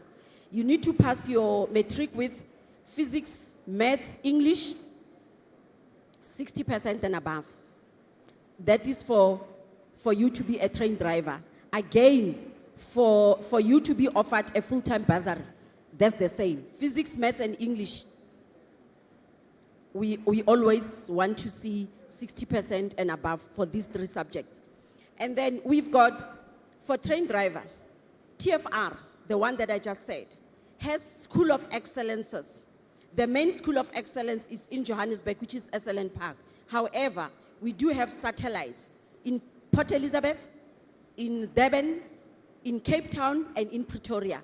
So whenever we have received such applications, which we normally advertise, the students are placed in those School of Excellences, and then they are trained by ourselves as an organization to ensure that really you are actually fit to become a 10 driver. But as I don't want to say colleague, yes, she has mentioned, young people, can you please try to be patient in life? And can we learn to use our devices, meaning cell phones, social media? It takes our time. There's nothing wrong to use the social media for good purposes. Guys, learn to visit companies. And then, again, like I said for train driver, obviously, you also have to come up having a driver's license. More especially, I like how our current education system operates, because the part of learner's license, this curriculum, it offers it at the high school level. So there's no reason for the current youth to give an excuse to say, I don't have a driver's license. Because if your attitude, if you don't have positive attitude in life, I tell you, you will always have excuses. You will never achieve anything. Visit companies, learn, check what they are looking for, or check the requirements for all the opportunities that they have. You're going to fly high, I'm telling you. But if you'll forever complain, then it's your loss. Because we are also trying our level best to come up with learnerships that accommodates the unemployed youth. We apply for funding. The reason I said I was very excited when I received this. TETA, we work closely with TETA. TETA supports Transnet 100%. They can attest to that. There are so many internships and learnerships that are currently existing, that are about to finish, and others that are about to start, where the funding that we have received from TETA. So we work together like this. There is no year that Transnet says we do not have any funding from TETA. And they offer as much as they can to all the operating divisions of Transnet. Thank you. You're welcome to ask questions.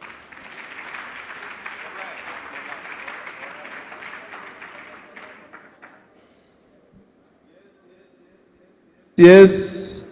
All right. Thank you. Great stuff. I think you've heard Ms. Sophie.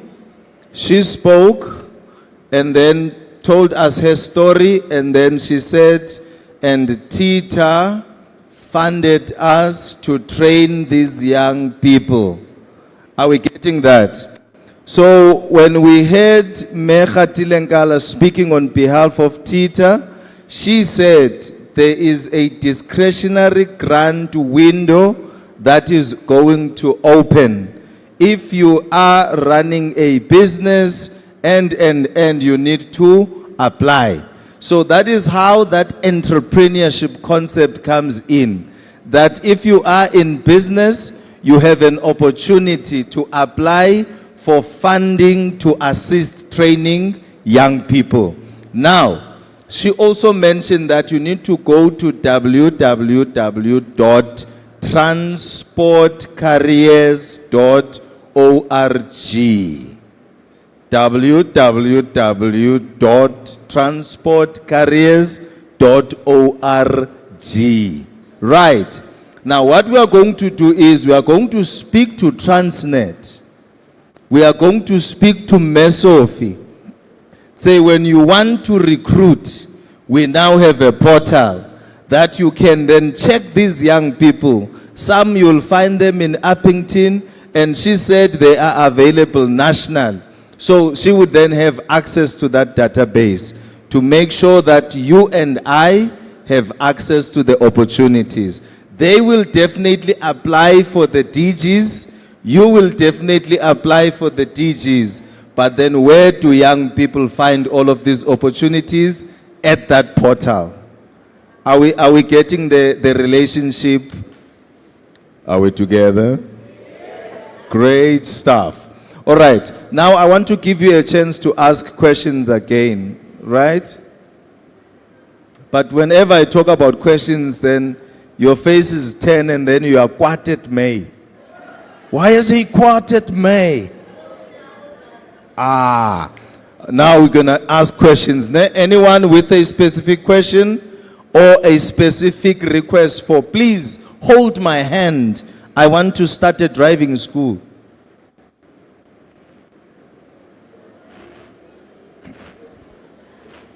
Is there somebody? I want to check all the corners. Yes. Come, my brother, you are very far. Come. Let me give you a brilliant opportunity to present yourself.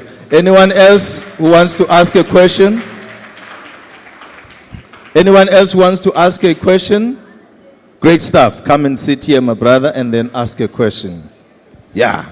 So be the facilitator, right? Then ask your questions.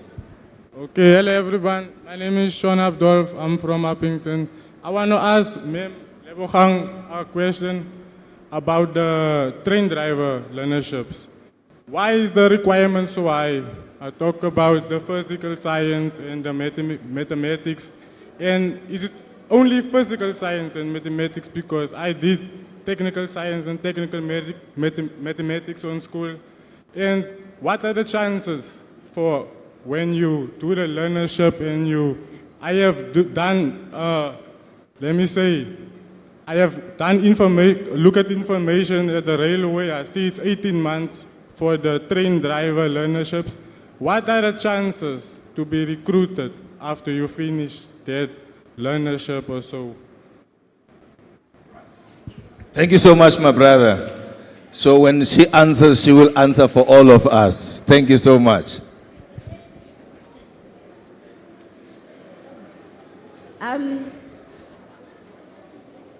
You asked, if I heard you well, the first question is, why physics, maths, and English so high?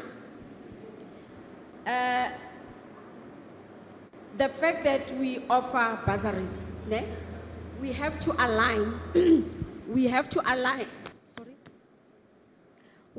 align with the basic education.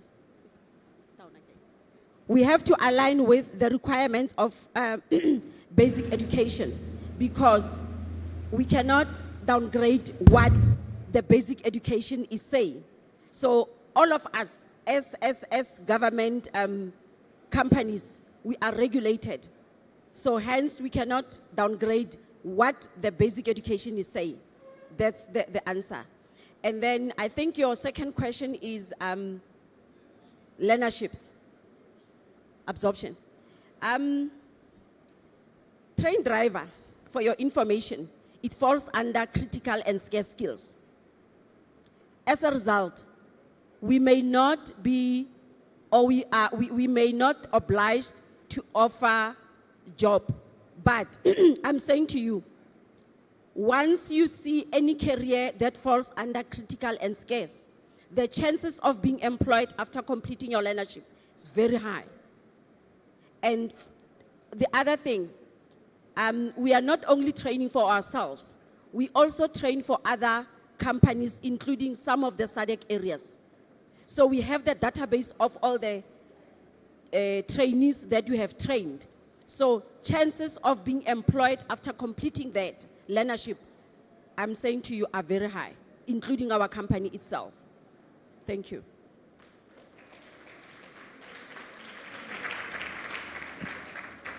Right? Thank you so much. My brother, you've been answered, right?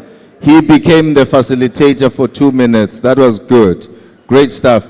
Anyone else with one question before we wrap up? Because we are already out of time. There is a question here. There is a question here. Yes. Right, let's see. 1, 2, 2, 2, 2. Thank you, Program Director, and May Lebogang. I just want to say, train driver is like that one of helicopter captain or pilot. Ne? So imagine you as a passenger. Those are the requirements that are put, ne? That May explained that they are regulations from the education, ne, department. But then you hear maybe you as a passenger, the driver says, do you want that driver that will not be able to read the signal to say there's another train actually that has stopped?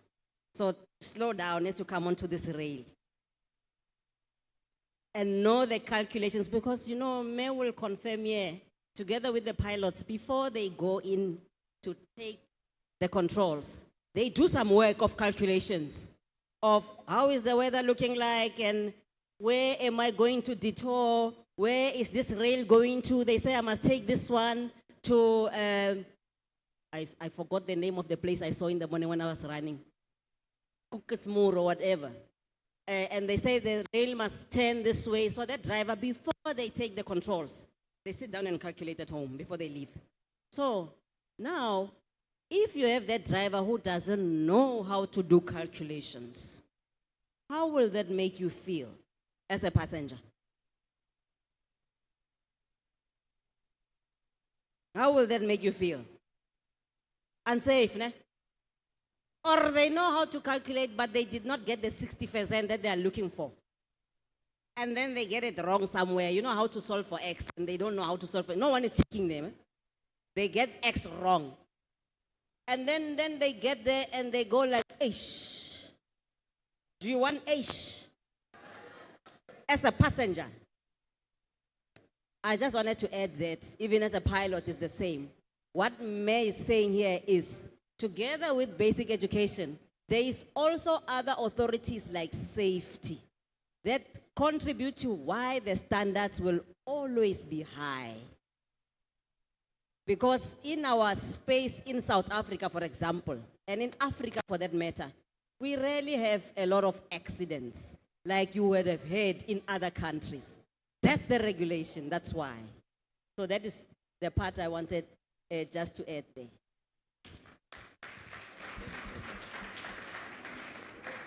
All right, that is Madam Khatilenkala from TETA, giving you a narrative that if you pass by 23% or 33%, and then you become the pilot from Uppington to Johannesburg, then I announce that my pass mark, ladies and gentlemen, was 33% or 33.5%, and I'm going to be flying you to Johannesburg. Most of you would be jumping over the window before you even take off. Thank you so, so much. There is a hand there. Yes, my brother, your hand. Hello? Yes. Okay. My name is Tiviano Nirvanes. I'm from Uppington, Louisville. I was working somewhere, I was working in OK there by Louisville. So, I quit the job, but the reason why I quit the job was because the boss wasn't registering me. I went to Toyota trying for a car. I had a deposit. He didn't register me for the job. So when I get there, they told me, you don't have a job, what. That's when I decided to quit the job. But actually I want to own that job because that was my lifelong income. If I can get all of that money for myself, I don't need to look for a job anymore. If I can own that, or if I can get help to own that truck stop, because I was running that truck stop, the guys were paying to me to sleep there every night. And I was enjoying, I was enjoying that job, serious. But thanks. Wow. That question goes to the executive mayor. That big guy there wants to own a truck stop.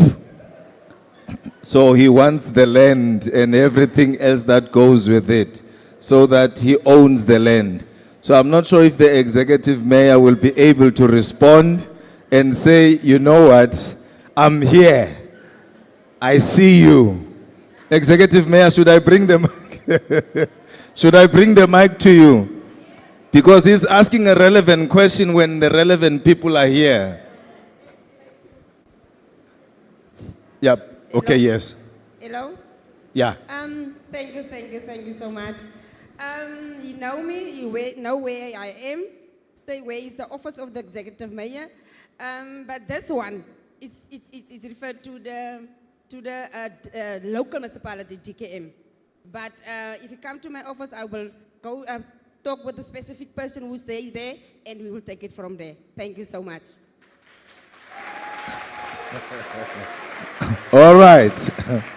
So this is the privilege of coming to the TETA Empower Youth platform, because you ask a question, you think that the panel will answer, only to find that the solution is in the room. Thank you so much. If there is no further question, put your hands together. Let's thank the two ladies that are here.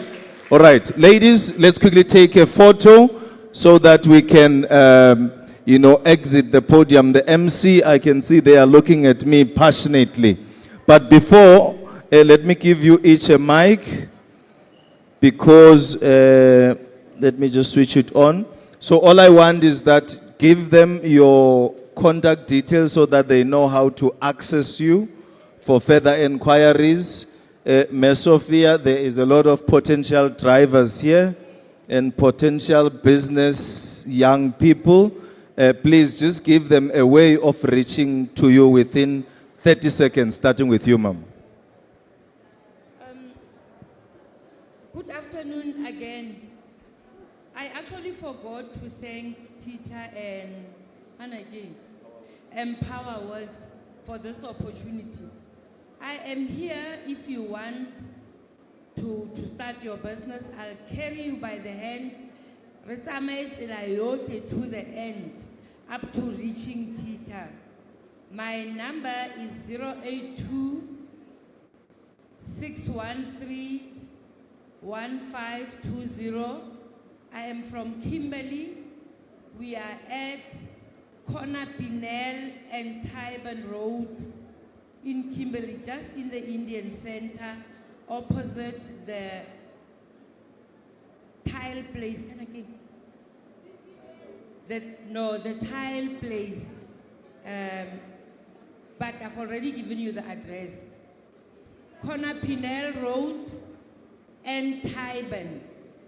You will see Sophia's Excellence Driving Academy there. Please don't call me in the night, I'm sleeping. Call me anytime. Sunday, don't call me. I'm a preacher. I am Rudy, so I'm in church on Sunday. And after church, I want to rest. Otherwise, you can call me all the time. Thank you. My cell number again, 082 613 1520. And by the way, you can also, there's so much to say, but it's fine. Hey, bye-bye. Hello. Before I share my details, I just want to say, I thought we're gonna get so many questions from this youth, especially from TVET colleges as well, because we offer these learnerships and internships to TVET and all universities of technologies. I could sum up by saying all higher learning institutions, both technical and non-technical.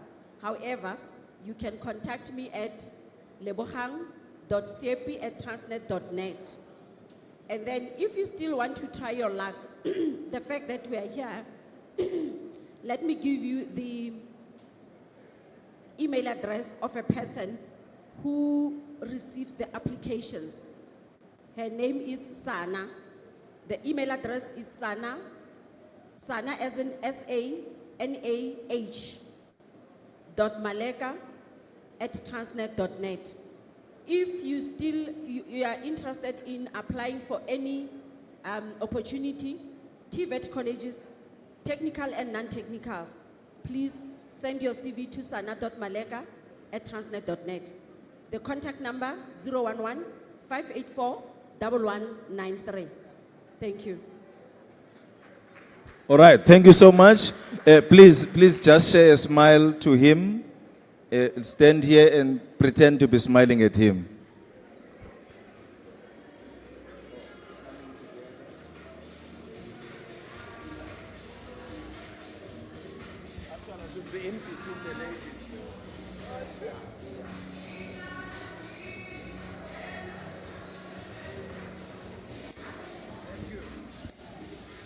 All right, thank you so much. MC, over to you. My job is done here. Great.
we don't have to come back anymore.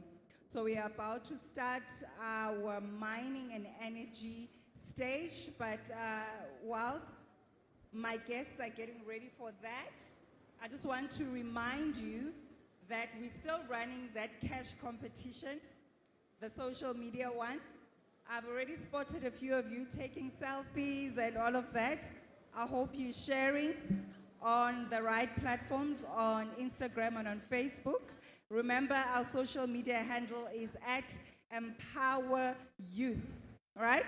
On all our social media platforms. And once again, in case you missed the context, the important context from the previous speakers in the transport sector still, we have Ms. Lebogang Siepi, the Youth Development Specialist from Transnet, who shared with us, for those of you who are interested in both technical and non-technical opportunities from Transnet, feel free to contact Sana at sana.maleka@transnet.net.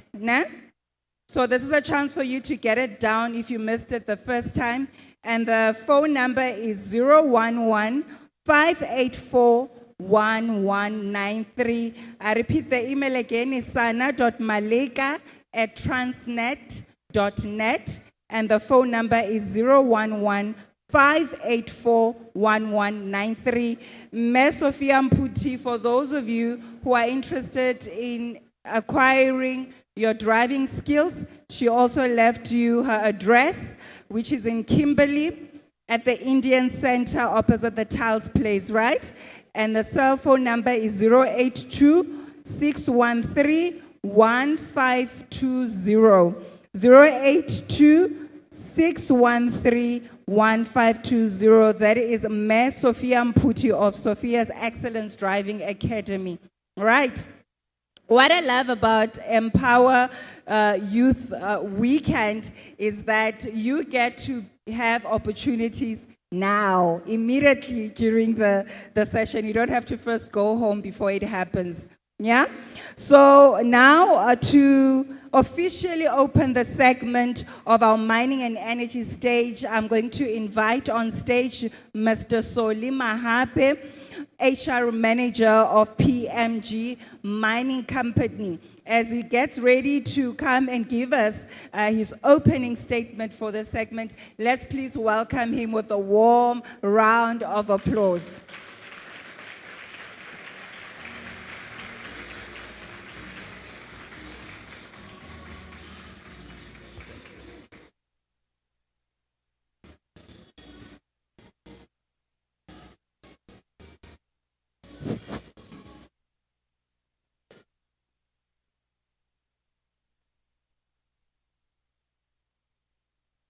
Good afternoon to everyone present here today, the different business sectors, non-profit organizations, the media, organizers of the event, and most importantly, our youth here. Before I embark on my keynote address, I would like, in absentia, to extend my vote of thanks to our CEO, who ensured that the company entered in a mutual collaboration with Empowa Works. And secondly, in our midst, it will have been difficult for me to write down this important speech that I'm going to share with you if my PR manager was not dedicated in ensuring that I provide and share with you this speech. Can I please ask my PR manager to stand up?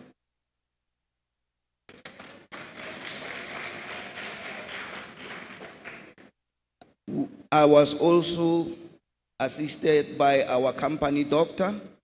She's in the midst as well. Dr. Katle, may you please stand up as well?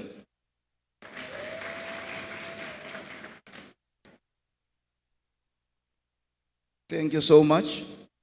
Of course, I am representing the mining sector, but also I'm representing PMG Mining Company, and to share with you the challenges, the frustrations that we see on a daily basis being encountered by our youth.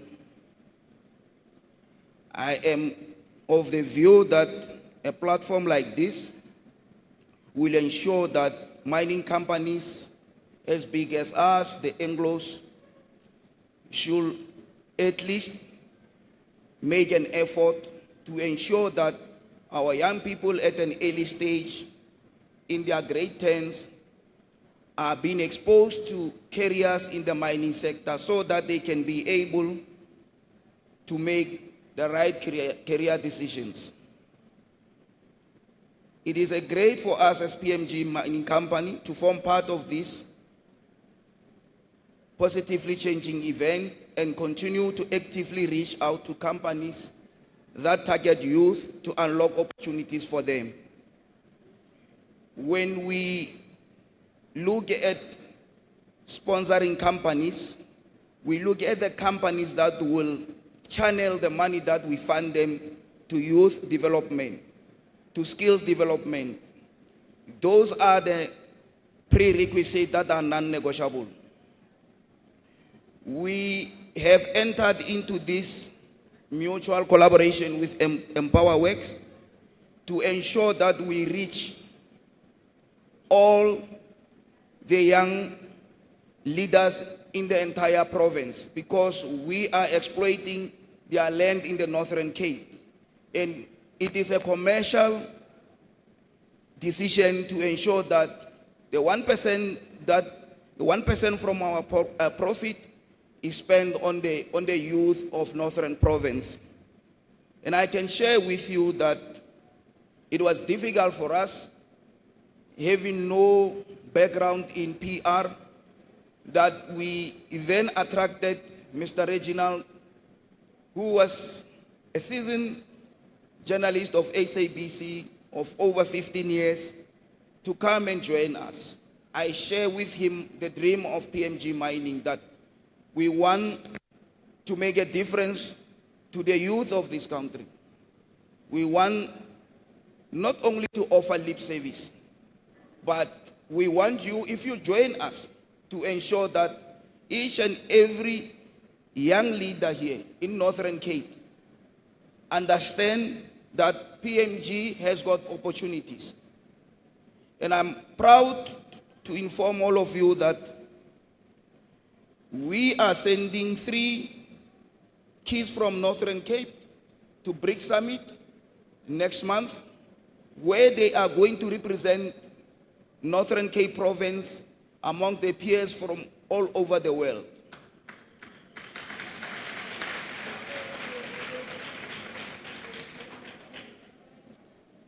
I was also excited to witness such talent, because Lena ke Motswana, I felt so proud to see such talent. And I said to the PR manager, you must ensure that when you hold your December closing party, you invite these young people to come and showcase that. There is a lot to say about the mining industry and the socio-economic it has on transforming the country, especially among the youth. It has to be fully canvassed to the entire African continent, that the socio-economic empowerment of the young people is not an option, but a continental pressing imperative. The ever-increasing youth unemployment rate has been one of the most worrying socio-economic problems in the entire country. Most of the young work seekers do not possess sufficient skills and previous work experience demanded by employer in the labor market. I can inform you now that with PMG, I think I'm the oldest guy at PMG. My team, my management team is below 30. We take seriously and we are proud to have a very young team to run the company. So there is opportunities at PMG Mining. We as the mining sector have a responsibility to adhere to and forcefully implement our social labor plans. I'm not so sure if the delegates understand the importance of social labor plans. The mining companies must come and engage with their communities, because we make commitments to say we are going to improve the lives of the communities that we are mining at their land. That is the only reason that the MRE will award the mining right. The SLP is an open document. Each and everyone around Northern Cape has to go through SLP of PMG Mining, has to go through SLP of Anglo-American Kumba. They should understand the commitments that we made to DMR to say 60% of the youth of Northern Cape we will give them business. It's not happening because people do not know these things. People should spend time and invest in learning.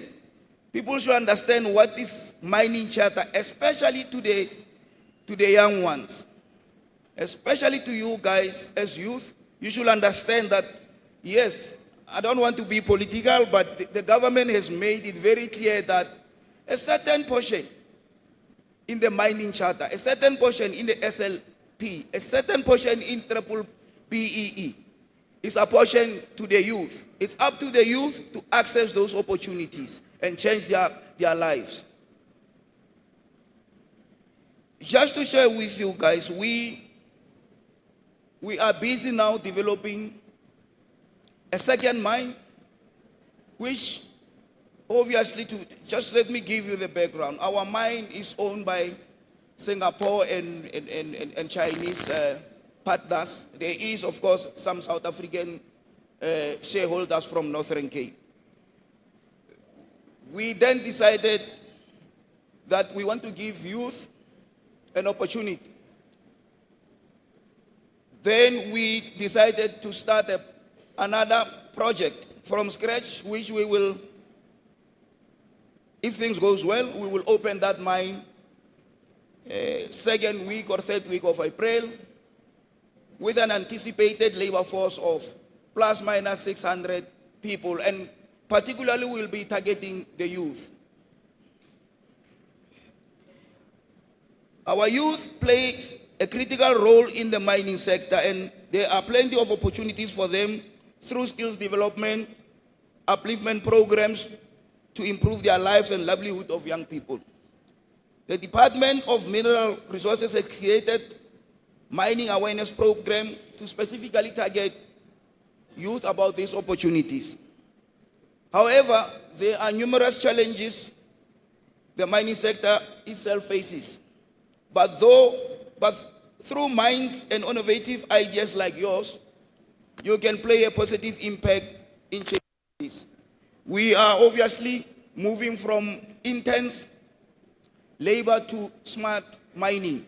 Smart mining means we will employ young people, expose them to technology so that they can run our mining operations.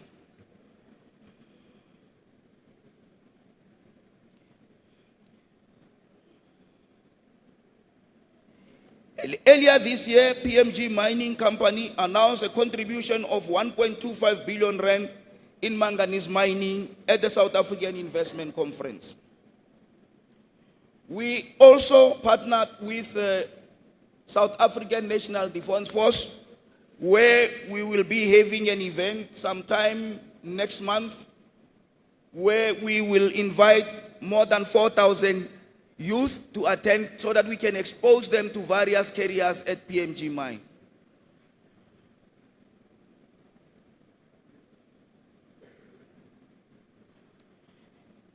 Lastly, PMG is very serious about youth development, and that's why our CEO, Ms. Lynn van der Westhuizen, decided that 3 youngsters that will be taken to BRIC Summit, we will award them bursaries.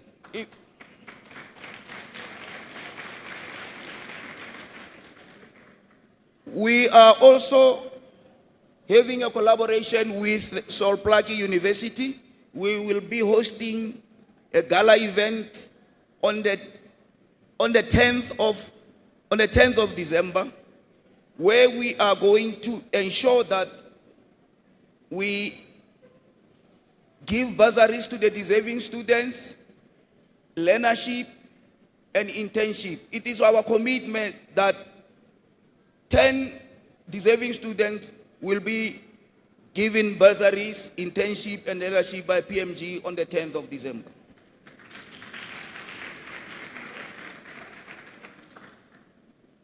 But more collaboration between mining companies and relevant stakeholders are needed so that we ensure opportunities for more young people. Our young people are going through a lot, and encouragement like this will go a long way to ensure them that all has not yet been lost. It is important that schools offer education solutions that develop a career path based on the needs of the labor market. There's no need that you have 90% doing history at grade 12. They're not going to be employable, or they're not going to be able to enter the job market. There should be events and collaboration like this that will enhance dialogues on dilemmas faced by our youth. Thank you so much for having PMG Company here, and I wish all of you all the best for the future. Grab these opportunities and not only make your loved ones proud, but remember, you must first be proud of yourself and make a positive impact in your communities. This is the last one from me. To you youth, you should imagine a world where the youth are present and not the future. I thank you all.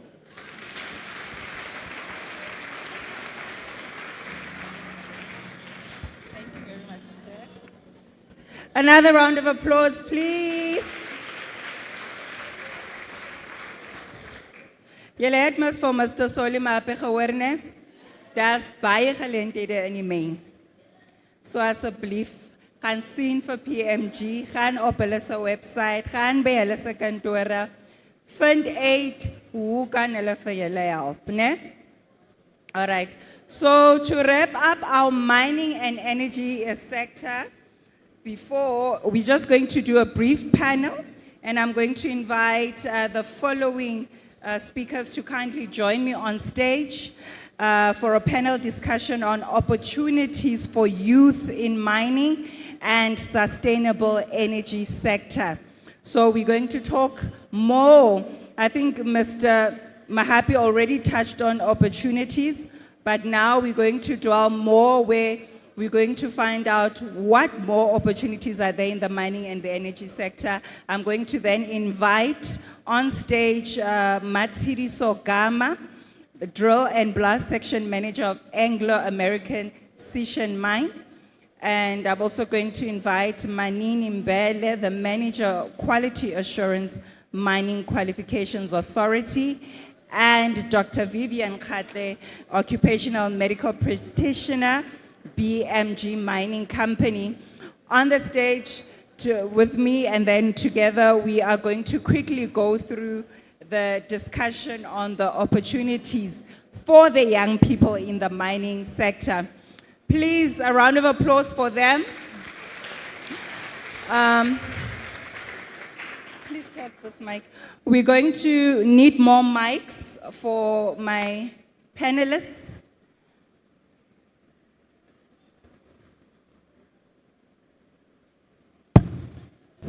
Testing. All right, they are each going to share with us and properly give us a brief introduction of who they are and a bit of what they do in the space in which they are in. Just a quick one, and then we can continue with our discussion. Yeah. Good afternoon, everyone.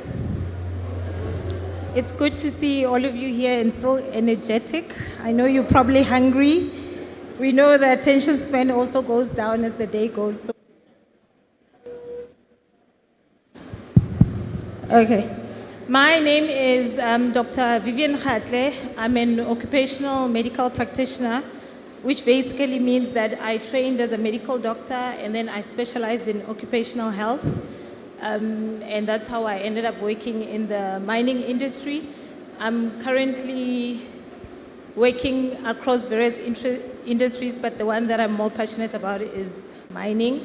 And I also have my own company that offers occupational health and safety services. Thank you.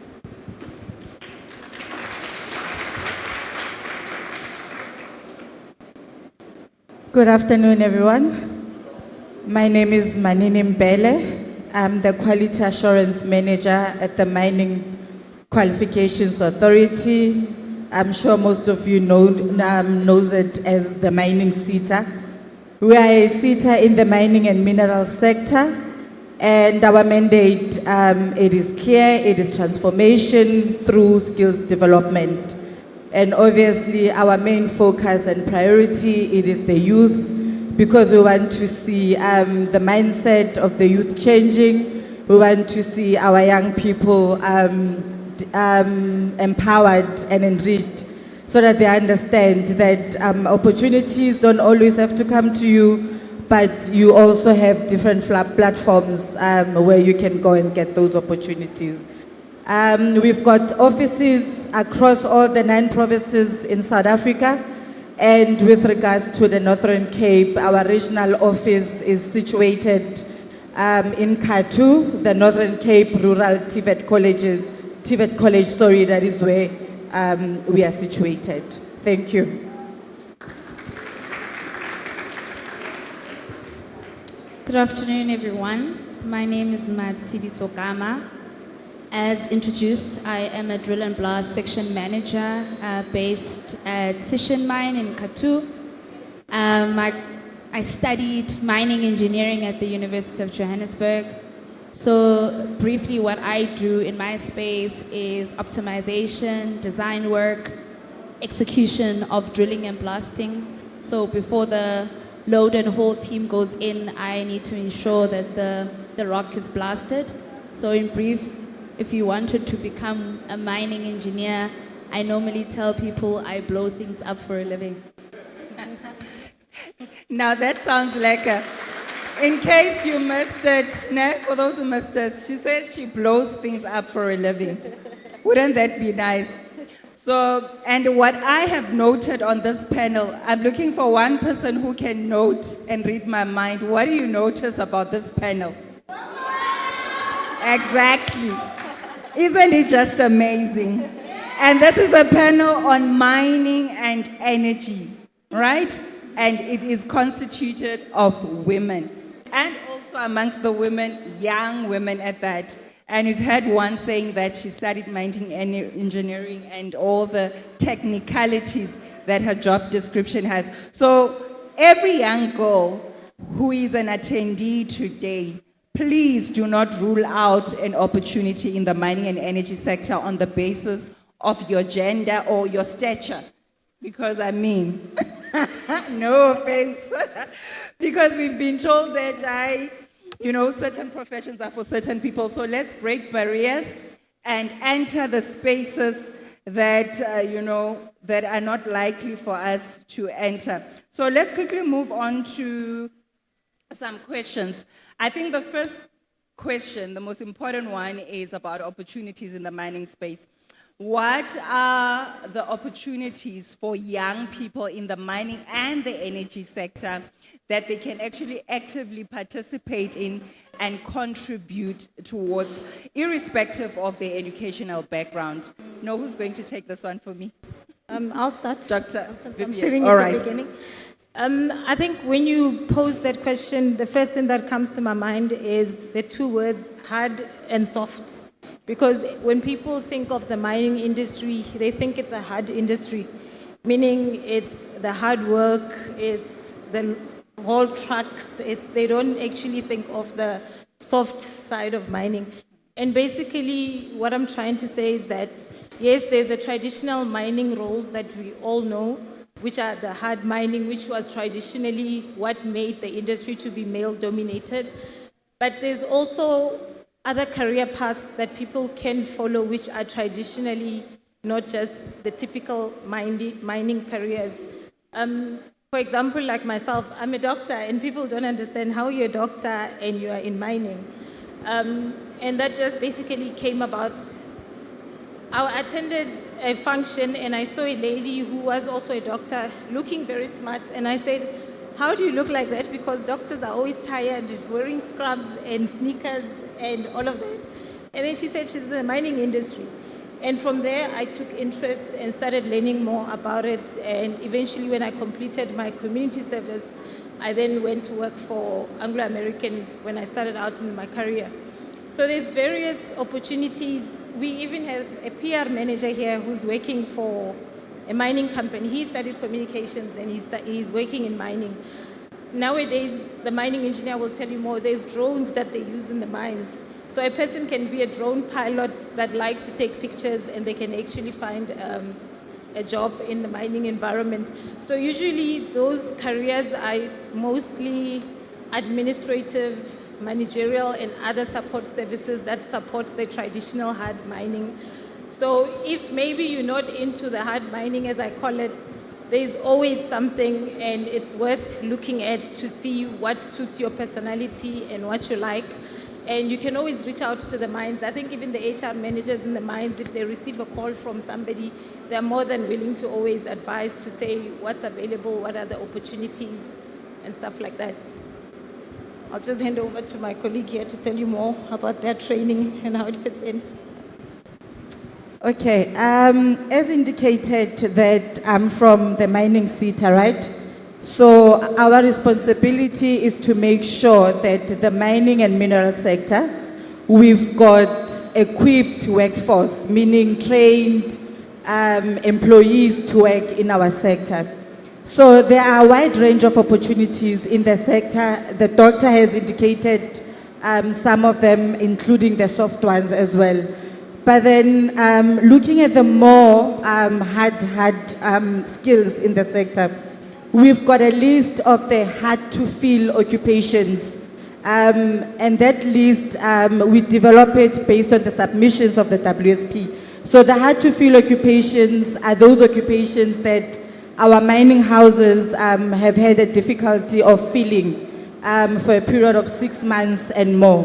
So whatever initiatives or programs that we invest our energy in, it is to make sure that we close those gaps that our mining houses has identified. Just to go quickly through the top 15 that we have, so that even the ones that are not yet in grade 10 can align themselves in terms of the kind of subjects that you're going to take if you're interested to be in the mining and the mineral sector. So most of them you'll see that it's mostly engineering and geology. So it's your diesel mech, your section engineering, your millwright, auto electricians, the most famous one, engineering foremen, we've got mine operations foremen, mine planning, chief surveying, plant engineer, rock engineer, fitter antenna, strata control, maintenance planner, our grade operators, and general engineering. So those are the hard-to-fill occupations. If you were to tap into those qualifications, you will not go wrong in terms of being employed in our sector. And then in terms of the subjects, as I conclude on this one, in terms of the subjects that you need to consider, that you need to take in order to have or to tap into the opportunities, as well as those 15 careers that I've, or 15 occupations that I've listed. Our youth, you need to invest in our STEM subject. That is your science, your technology, your engineering-related studies, and mathematics. So there are a wide range of opportunities in the sector, and whether female or male, everyone can tap into those careers. Thank you. All right, thank you. I'll give you in the next round. Okay, we've heard there's many opportunities. Now, the second one is in the evolution of the mining and energy sector, especially with advancement in technology. So can you share with us how is the mining and the energy sector, what are the things that they put in place to accommodate the advances in technology, and how does that contribute in the landscape of opportunities within the mining sector, especially for the young ones? Yeah, I'll take this one. So obviously, in the olden days, a typical mining engineer wouldn't look like me. You would expect someone who's very hard labor, very strong, very big, to be in the mining industry. So fortunate, the mining industry has evolved through the years, and technology and innovation has offered us those opportunities. When I first started in the mining industry, I started at a conventional platinum mine. And that is conventional drilling and blasting, where you actually have to hold a handheld drill to operate a machine. And as I evolved in my career, as the years went on, I got the opportunity to work in a mechanized mine. And in a mechanized mine, you were taught to operate a joystick. So how many of us play PlayStation here? So science actually proved that most of our best operators were the ones who were able to play PlayStation as kids. So most of the operators that we have who are operating, and I mean the joystick on a CM is literally operates like a joystick at home. So there's nothing that really changed. Moving on into the space that I'm in right now, I got the opportunity to go to Brazil and actually witness autonomous drilling and autonomous loading, where you actually have someone sitting in Sandton, for instance, operating in the Northern Cape from a control room. And that significantly changed the way we view mining and who operates and who sits behind the machine. So technology has offered the opportunity to people who would normally think mining is a dirty job and would never consider it, to evolve to be where we are now, where you can actually still have a family in Johannesburg and operate in Kathu. So that's the opportunities that are offered in mining, and technology has given those opportunities. The only reason that we don't talk about the opportunities is because a lot of people are not aware of why mining has moved into the technology and innovation space. It's not only to contribute to the wider evolution of mining, but also the safety component of it. How many people have we lost in the industry due to impact to machines and locomotives and working close proximity with machines? So with the safety innovations, technology has offered us those opportunities that you don't have to be in the line of fire, you don't have to be in risk. Still on that, Matsiriso, how then can you share with the attendees, how can they prepare themselves to access this high-tech now evolved sector of mining and energy? So gaming is a big one. Data analytics has come into play. So a lot of people wouldn't think of gaming. I know my parents would have, if I told my mom that I wanted to do gaming, they'd probably say, how do you pay from that? So gaming has become a key component that contributes to mining. A lot of the systems and technology that we put into the mines have a lot to do with data.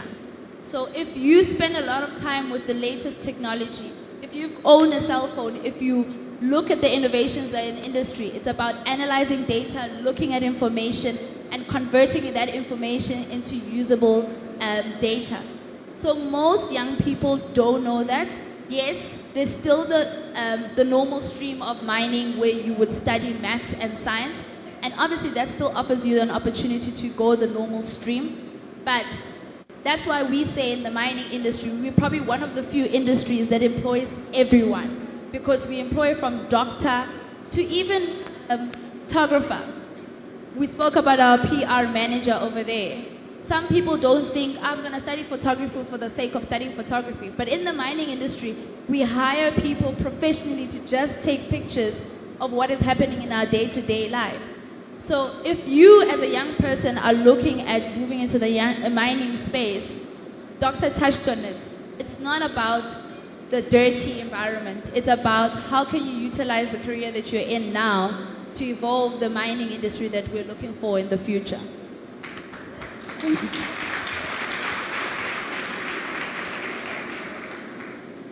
Okay, just to add, as Mastiliso has indicated, that the landscape in the mining has changed massively, and it is continuously changing on a daily basis in terms of modern technology. The reason for that is because the sector is looking at more efficient ways of doing work, more cost-effective ways of doing work, and most importantly, safer ways of doing work. Therefore, from the skills point of view, the focus now it's on the drones, it's on artificial intelligence, it's on robotics, it's on data analyst. And in order to tap onto those, then the youth needs to look at our high-tech skills as well as digital literacy. So, thank you. All right, thank you very much, Doctor. You want to add on to that? Yeah, I'm just thinking as they were explaining the technology in mining, the one example that comes to my mind just to paint a picture of the advancements is the big hole in Kimberley. That hole was manually dug by people using shovels. I don't know what else, wheelbarrows maybe. But if those people were to now come to Northern Cape and see how open cast mines are being mined, they would actually be in awe. So what's that saying is that as much as mining is happening as it is happening now, it's also advancing and improving.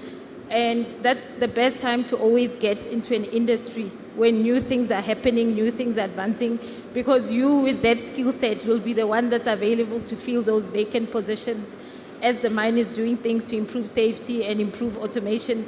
I think in Australia, they already have automated mines where the trucks are running around and there's no operator sitting in them, but they have people in control rooms controlling those mines.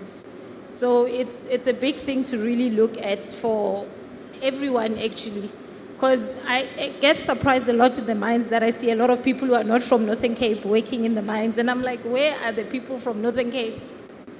Where are the people from Northern Cape? And here you guys are, the whole hall is full. They are all So I from think Northern after this Cape. weekend, we will have more people from Northern Cape in the mines.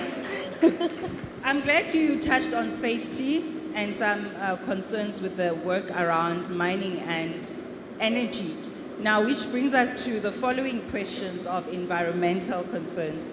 Now, in light of environmental concerns associated with both mining and energy, how can the youth, partake in making sure that there are actually measures in place, and how does those industries, work towards achieving some sort of a balance to make sure that they adhere to or address some of these environmental concerns? Well, in mining, the environmental issues are actually a very big issue of even getting mining licensing rights. So from the outright, when a mining company says, we've identified a commodity in the Northern Cape and we want to be able to get access to it, they have to have environmental plans in place, and there is laws that govern what happens with those environmental issues, even how they use the water on a mine. They have things like water use licenses that they use. And in terms of careers, even in the environmental space, there's environmental officers working at the mines to make sure that after they've drilled and blown up the ground, then they can come and say, how do we rehabilitate the place so that we don't leave it in such a state? Because obviously with mining, the ecosystems are disrupted, the plants, some of the small animals and stuff like that. So there are measures in place, and there are also careers in those lines of work. Dr. Vivian, can you elaborate on those careers? Because that was actually going to be my follow-up question. Yes. How then can an unemployed youth say, okay, there is an opportunity in the environmental space to work with the mining and the energy sector, but how do I go about it? Are there currently people or companies or individuals that you're working with to make sure that both the mining and the energy side adhere to the environmental safety practices? Yeah. Yes, they currently people in the mines working for the mine itself for the environmental, to cover the environmental part, and also with the department that regulates mining activities, the Department of Minerals, Resources and Energy. They also have a big environmental department within them that looks at the the environment. I mean, I know Anglo-American has a farmer working for them who's employed by Anglo-American, and he's a farmer, he studied agriculture, and he's employed by the mining sector to take care of the wildlife that's on the mines and all of that. If they find an animal, then they know what to do with it and all of that. So the environment is a big part. And I think as residents of Northern Cape, you also need to play a big part in that, because if the mining industry comes, they can come and mine. The company I work with can come and mine and then go back to Singapore and go back to China. But you guys are left to the environment that they mine in, and it needs to be looked after and rehabilitated properly. So I think it would actually be a good thing for the locals to play a big part in that. Whether you come as service providers with your own companies, even if you have an environmental solution, you can go to any mine and present it to them. I think they will offer you an ear, and if it's something that can work, they can fund you, bring you on board, and save the environment. I'm going to ask for your input as well on this one. But as I wait for the other panelists' input, I'm going to ask you to prepare your questions. Those of you on the floor, the attendees, onze bywoners, as jy enige vraag het vir die main and energy sector, word gereed, and then as 'n klas met hulle, dan kom ek by julle, né, met julle se vraag. All right. Okay. From a skills development point of view, before we set funding aside or we launch projects or programs, we have to first look at what are those concerns that are affecting environmental sustainability as well as other related matters. So the things that we have gathered through our research unit was that the concerns or the problems in the mining and mineral sector are also affecting our communities, not only the employers themselves. It is issues relating to air pollution, it is issues relating to water pollution, it is high carbon emission, it is issues relating to waste management. So based on those problems or challenges that our communities are faced with, we then as a TETA, because as I said that we are responsible for skills development, but in the mining and mineral sector, we have to look at programs and interventions and set funding aside to address those challenges that we have in our sector. So the skills that we needed to look at, even though it was not at some point our primary focus, it is the green skills. That's the latest lingo now. I think every sector is talking green skills. And then our youth, they really need to get involved in any activities that ensures or that promotes environmental sustainability. In terms of the skills or activities or studies that they can look at to ensure that they contribute meaningfully towards environmental sustainability, as I indicated, it's to look at any studies along the parameters of green skills. That will be your environmental science mainly, as the doctor has indicated in her remarks. Studies around air quality management, water quality management, and hydrologists. Those are the careers that our young people can look at. And as indicated already, that if you study this, not only will you be exposed to the mining and mineral sector, but other sectors as well, because the green skills or green economy is the current lingo at the moment. And as the MQA, we are providing funding through different interventions towards the promotion of these skills. We are providing bursaries, there are learnerships. In a month or two, we will be launching a program or a project in renewable energy. So those are all the special projects that as a TETA we are investing in to ensure that we promote environmental sustainability. Thank you. Maxi, is there any input? Yeah, on my side, I think we speak about it, renewable energy, the carbon footprint. A lot of the times when we're in the mines, we focus a lot on how do we sustain the air pollution, make sure that the oil and the the gases that we use do not pollute the water that's within the mines. It was an interesting find recently, and I mean, I'm a mining engineer by profession. When I had a problem with the quality of a blast, and only to find that the contribution towards that blast was the water content. I needed someone who studies water quality to investigate why the water is impacting the explosives the way it is, that I'm having poor outcomes of my blast.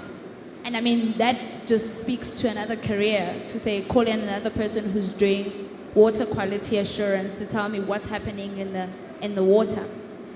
2 weeks ago, we had baboons on the block, and we needed to call in people to come and remove them because we could not mine. And I mean, this is not a mining engineer who has to remove them, but it's someone who specializes with animals. We spoke about licensing. Our license to mine, we need to ensure that we protect and sustain the environment in which we work in. To remove a simple plant, Camille Duran, you need a license for that. You need someone to actually go and count how many trees are you going to impact with mining, and then account for those on how you're going to replace them, and ensure that there's a proper plan of how you're going to rehabilitate that area afterwards. We found an indigenous fish the other time, a fish that probably South Africans were like, it's just a fish, move it, take it to another place.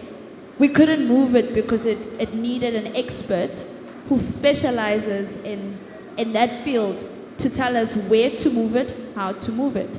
So a lot of people think when you are in the mining industry, we solely focus on heavy machines, high current, voltage, and that kind of environment.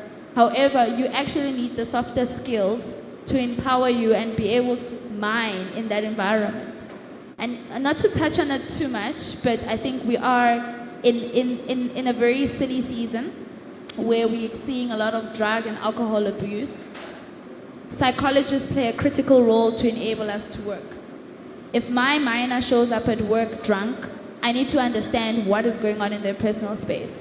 And people are like, I need to be a psychologist, I only need to work at the hospital or have my own private space. But we have people who sit every day and deal with issues, because we are managing people, deal with issues around people, what they're dealing with at home and how it's impacting them. And that on its own is an environmental risk, because if you go home and beat your wife and show up at work, I mean, that doesn't show much about the company that you work for. But in terms of an environmental impact, it's very important that the mines do not leave towns as ghost towns. We need to make sure that we pour back into the environment, and when the mines leave, there's still a sustainable city or town. So that's basically what the mines are doing right now. And those are the careers that I could just from the top of my head think of that people can get into besides the technical skills that we require in mining. Thank you very much, Mathiris, for that. And I think you've touched on a very important one about, because was it Manika or was it Dr. Vivian who pointed earlier out that most of the people in the mines in the Northern Cape are not even from the Northern Cape, right? So now you ask, how does the community then benefit in having a mine? And then you again says, now when the mine comes in, they leave the towns as ghost towns, because they've mined all our resources and there's nothing left. And we don't even have active participants in that mining sector.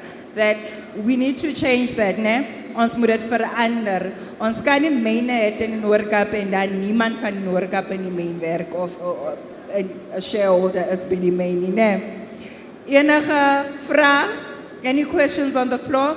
Okay, there's one, there's two, and three. Okay, I'm going to need help with the microphones on the floor.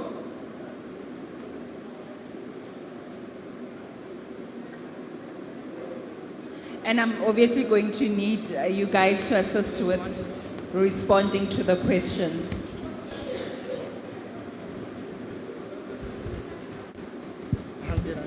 Okay. I'm going to ask each attendee to just tell us your name, and then you ask us your question, and one of the panelists will respond to your question. Okay, all right. Hallo, mijn naam is Eugene. Ik heb eigenlijk twee vragen, so ik is nog niet zo zeker van wie is het, maar Eerstens, ek wou net gevra het of julle my kan dalk help om like vir my met die HR manager by PMG. Ek soek graag om nommer asseblief, as dit moontlik sal wees. Ja, dan wil ek nog 'n laaste vraag ek het nog 'n laaste vraag. I wanted to ask you about the MKA funding. The learnership thing sounds interesting to me, so I was just wondering how can I like get in touch with the learnership programs? I think those are actually very good questions. I didn't get your name? Eugene, very good questions. I think your first question, I will answer it. After the session is done, just look for the colorful dress, and then I'll get your details and also give your details to the mine manager, HR manager. That's good, but Dr. Vivian, we also need context for everyone else on the panel. So when we're done with the Q&A, I'm going to ask that we at least leave contact details for those who might be interested in, you know, after the program, reaching out for some sort of assistance. Yeah.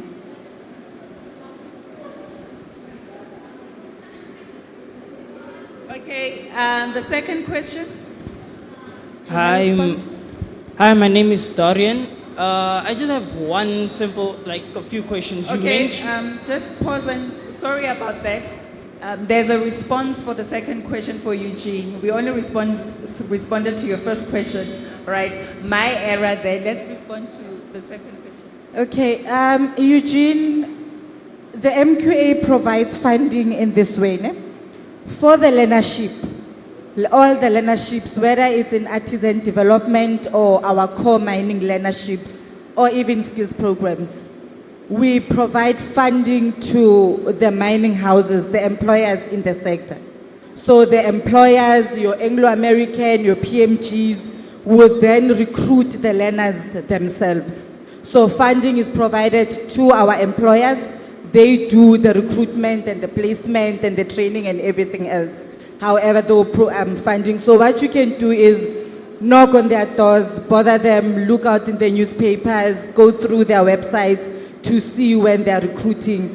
But in terms of the funding that the MQA provides, we open windows when the employers applies. So for the next financial year, our next window will be in November, December, closing in January. So whoever that has secured the funding would then start the recruitment process. But then we also have bursaries, Eugene and everyone else, where you can study in all the disciplines that I've listed in the beginning, all engineering, mining related studies. Those you apply yourself. You don't need an employer to apply for you, but then for next academic year, the window closed in end of September. We still have next year. You can still look out for that advertisement. We usually open around August, closing end of September. But then as indicated, the applications are also found in our regional office, in the Kati office. We also distribute some to the Uppington campus, the Northern Cape Rural TVET College. So they also assist in distribution of those application forms for the bursaries. Thank you. I'm answered. Thank you. And you can go through with your question. Yeah, my name is Dorian. I just have one quick question. Like you mentioned something about photography on the mine campus. So mainly what I did, I used to do like, you worked in a media space as a volunteer, like where I used to take videos and take photography in there. But I would like to know how else is there a ways, because you guys also mentioned something about using a drone photography in there. And in between, is there a certain course that I have to take for that, or can I like directly contact the PMG mining company for that, or is there any other way I can get through it? Okay, I'll take this one. So I actually recently sent my engineers for the drone license. So the drone license is acquired obviously because it's relatively expensive. It's almost like a pilot course. So if you were to acquire the drone license, it would be taking on like a short course or a program under that aviation field. However, on the mines, once you are on the mines, we do offer it based on whatever your occupation is. So I mainly use drones for flying over of blasts, to take footages of videos of the blast and actually look at the blast as it goes off. So that's why we use photography. However, there is a whole department, a communications department that deals with the media of the mine, that's taking pictures, for initiatives like this, taking pictures of what's happening in the field, and any kind of media coverage that the mine would require. So I don't think you should, if you really want to do drone, it would be one of those things that you would have to do on your own. But if you still have your qualification in the media space as a photographer, I think pursue it and try and get yourself into the communication space within the mining sector. And then also, to add on the drone bit, if you remember earlier on, we had a speaker from TETA who shared with us the various sectors in the transport. So perhaps you go on the TETA website as well and go and select the drone so that you can get more information. I believe then you can independently do it with the support of TETA if that's a path that you want to follow. Yeah. Okay. And now, last question. Good afternoon. Good afternoon. My name is Matsidi Solings. I am from Appington. I work for TEL Academy. We currently have 60 learnerships running under the NPA. What I would like to ask is that the mine that applied for the grants, they are a non-blasted mine. And the learnerships that we have, it's a national certificate, rock breaking, surface mining. Then we also have OHS, occupational safety and environment. I would like to know, based on work placement, what we've done in the past is we've placed our rock breaking learners at a mine called Kalkor. But as I say, they are a non-blasted mine. Now my question would be, is there maybe any assistance, maybe from PMP or any other mine to help us with placement, where we can place our learners for experience or to get their more workplace experience?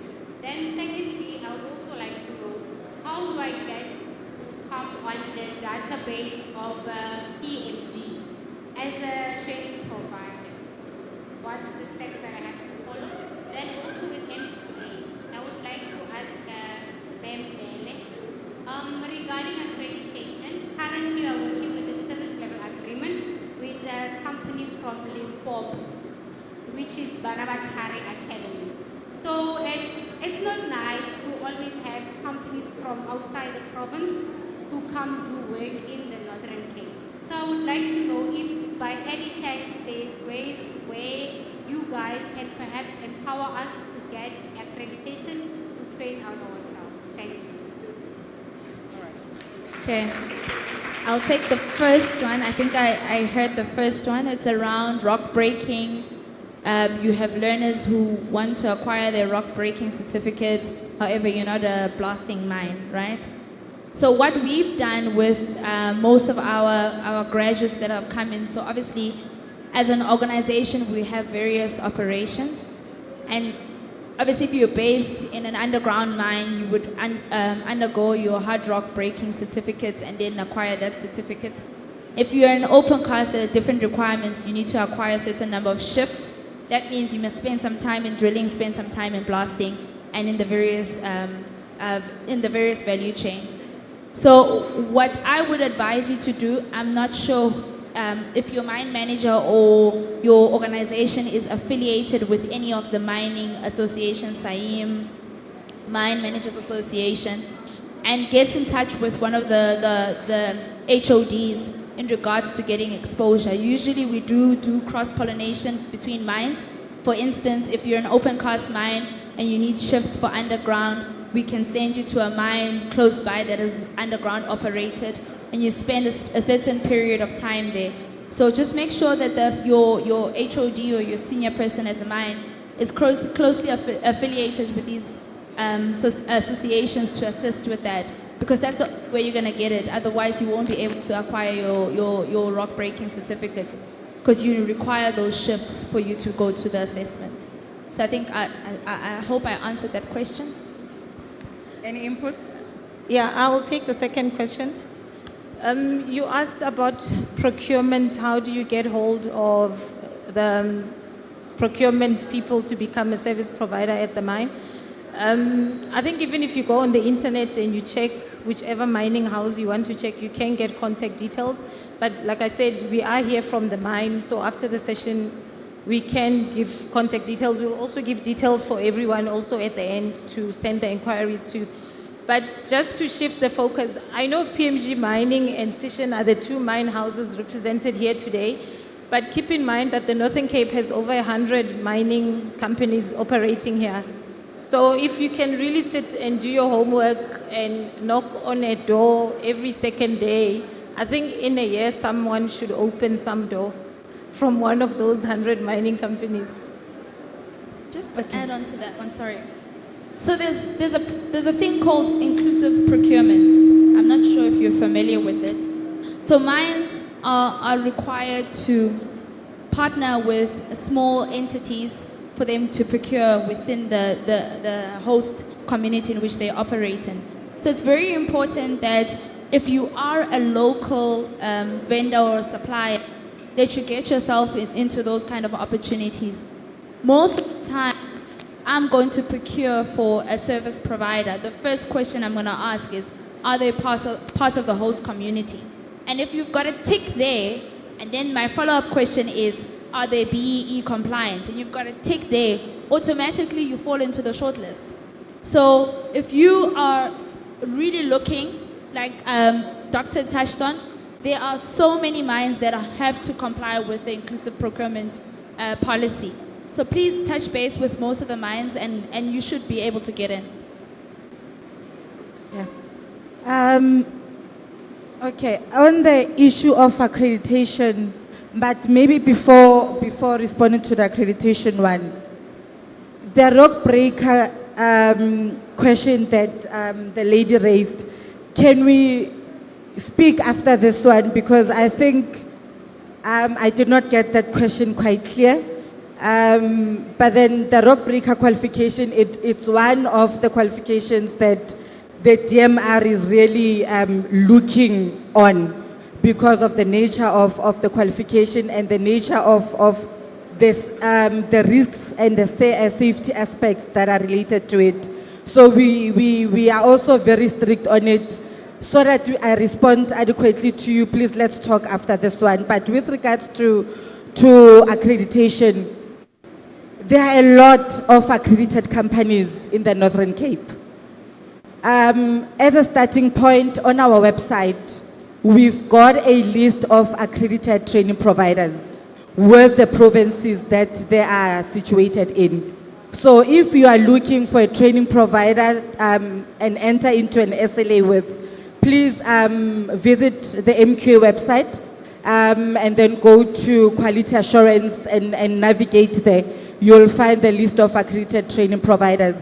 And that is not only for companies that want to enter into SLA, for the youth as well that wants to study mining related programs. If you need to verify if a company is accredited, you can also engage with that list of accredited training providers.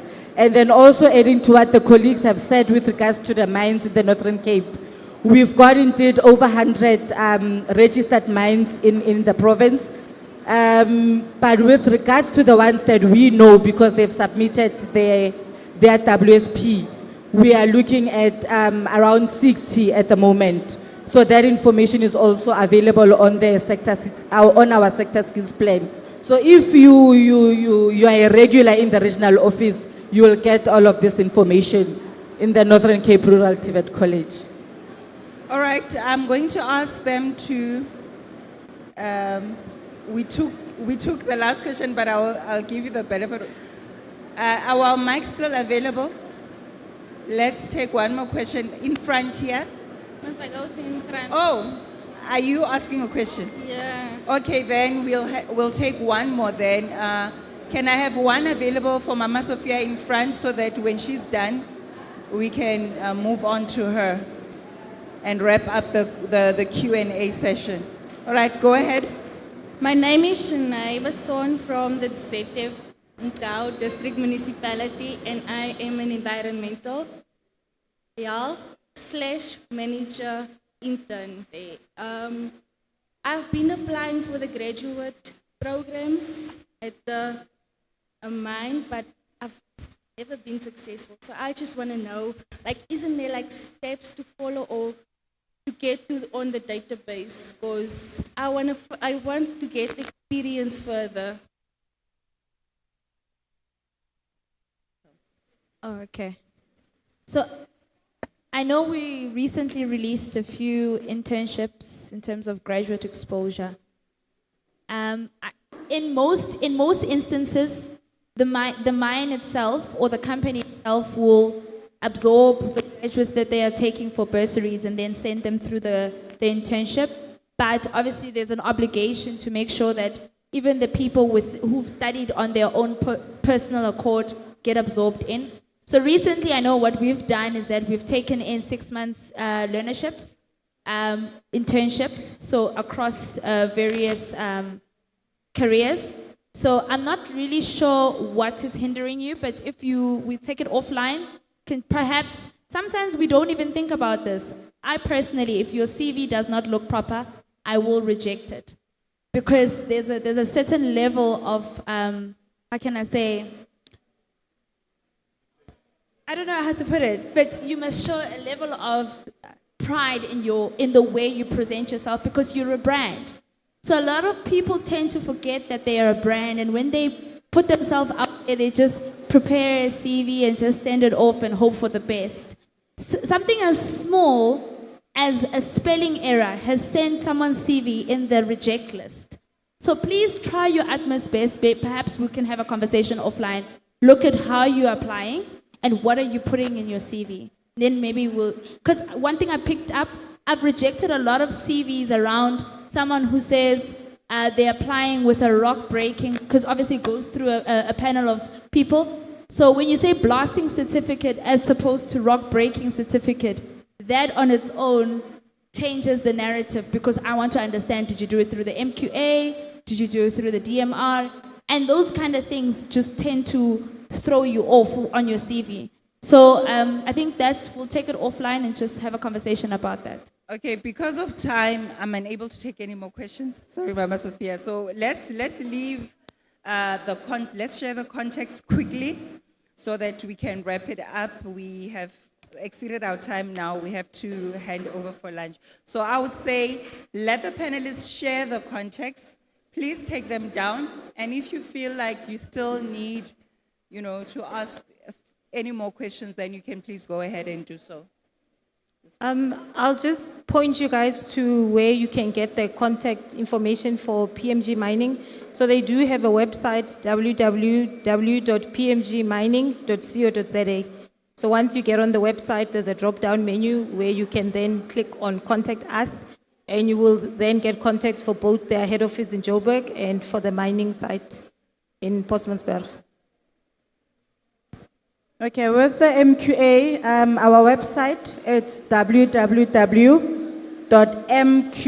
M for mother, Q for queen, A for apple, .org, not .org.za. And then email address, it's info@mqa.org.za. So when you pose a question, they will direct it to the relevant department responsible. And then 011-547-2600, they will also direct you to the relevant person. And then our regional office, the Northern Cape office, is at Katu campus, the Northern Cape TVET College. Outside, we also have a stall there. We have an official in one of the marquees. Also go visit him if some of your questions are not answered. Thank you. On my side, for all those who had questions for the mining and energy panel, please meet me. I've got a little gift for you. And then for our website, I think everyone is familiar with the Anglo-American website. You go under career portals. So it's www.angloamerican.co.za. And then you go under career portals, and it will give you a good guidance of where you should go in terms of finding career opportunities. Thank you. Thank you very much. Let's give them a round of applause again. So let's just stand, my panelists, for a picture before I let you go. And I will ask Dumi to get ready to make her way on stage so that she can then give us the announcements on how we're going to go about our lunch immediately after this. Nah? And whilst we wait to pose for our picture, I also just like to say I like what the HR manager from PMG said. It is up to you. So take that.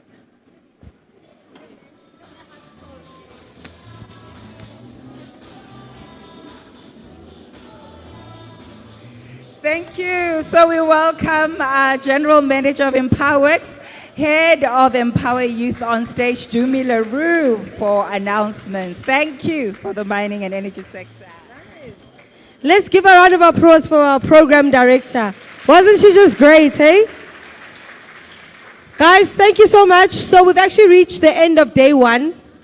Okay?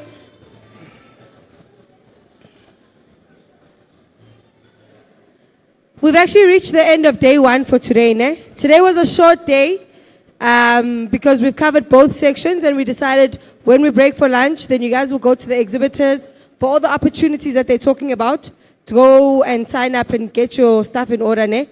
After that, then you guys can go home. We'll see you same place, same time tomorrow, ne? Entrepreneurs, how many of you are here? Hey, I love it. I love it for tomorrow.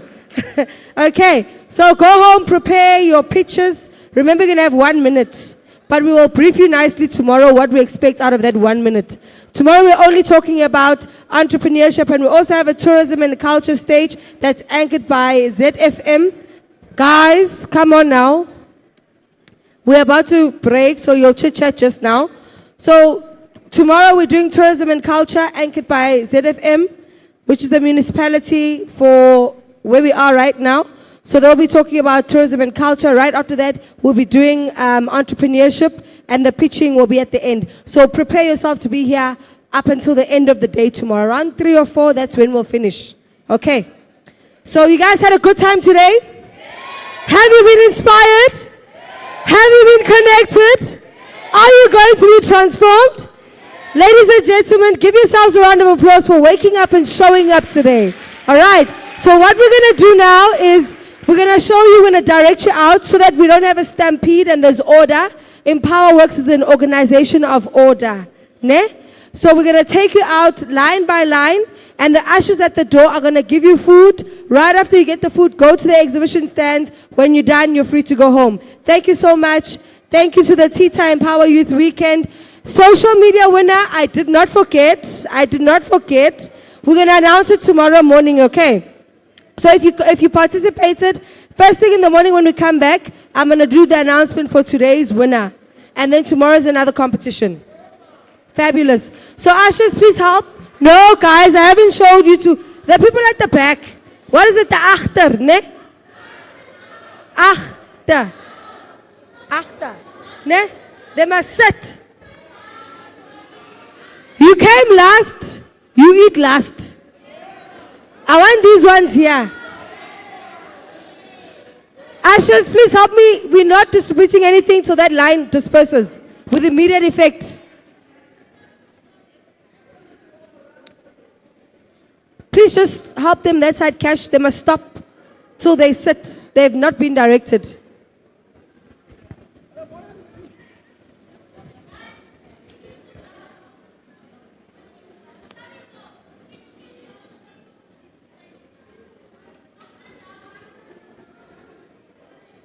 Guys, if we don't cooperate, we're going to fight. And then I'm taking my stage, I'm taking my team, and we're leaving. Ne? We're leaving. Let's work together. That's all I ask. Very simple. So here, let's go this way, please. Those guys, they must sit.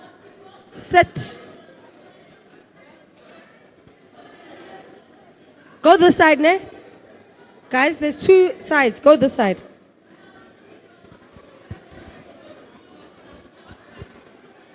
Where's the DJ? Where's the DJ?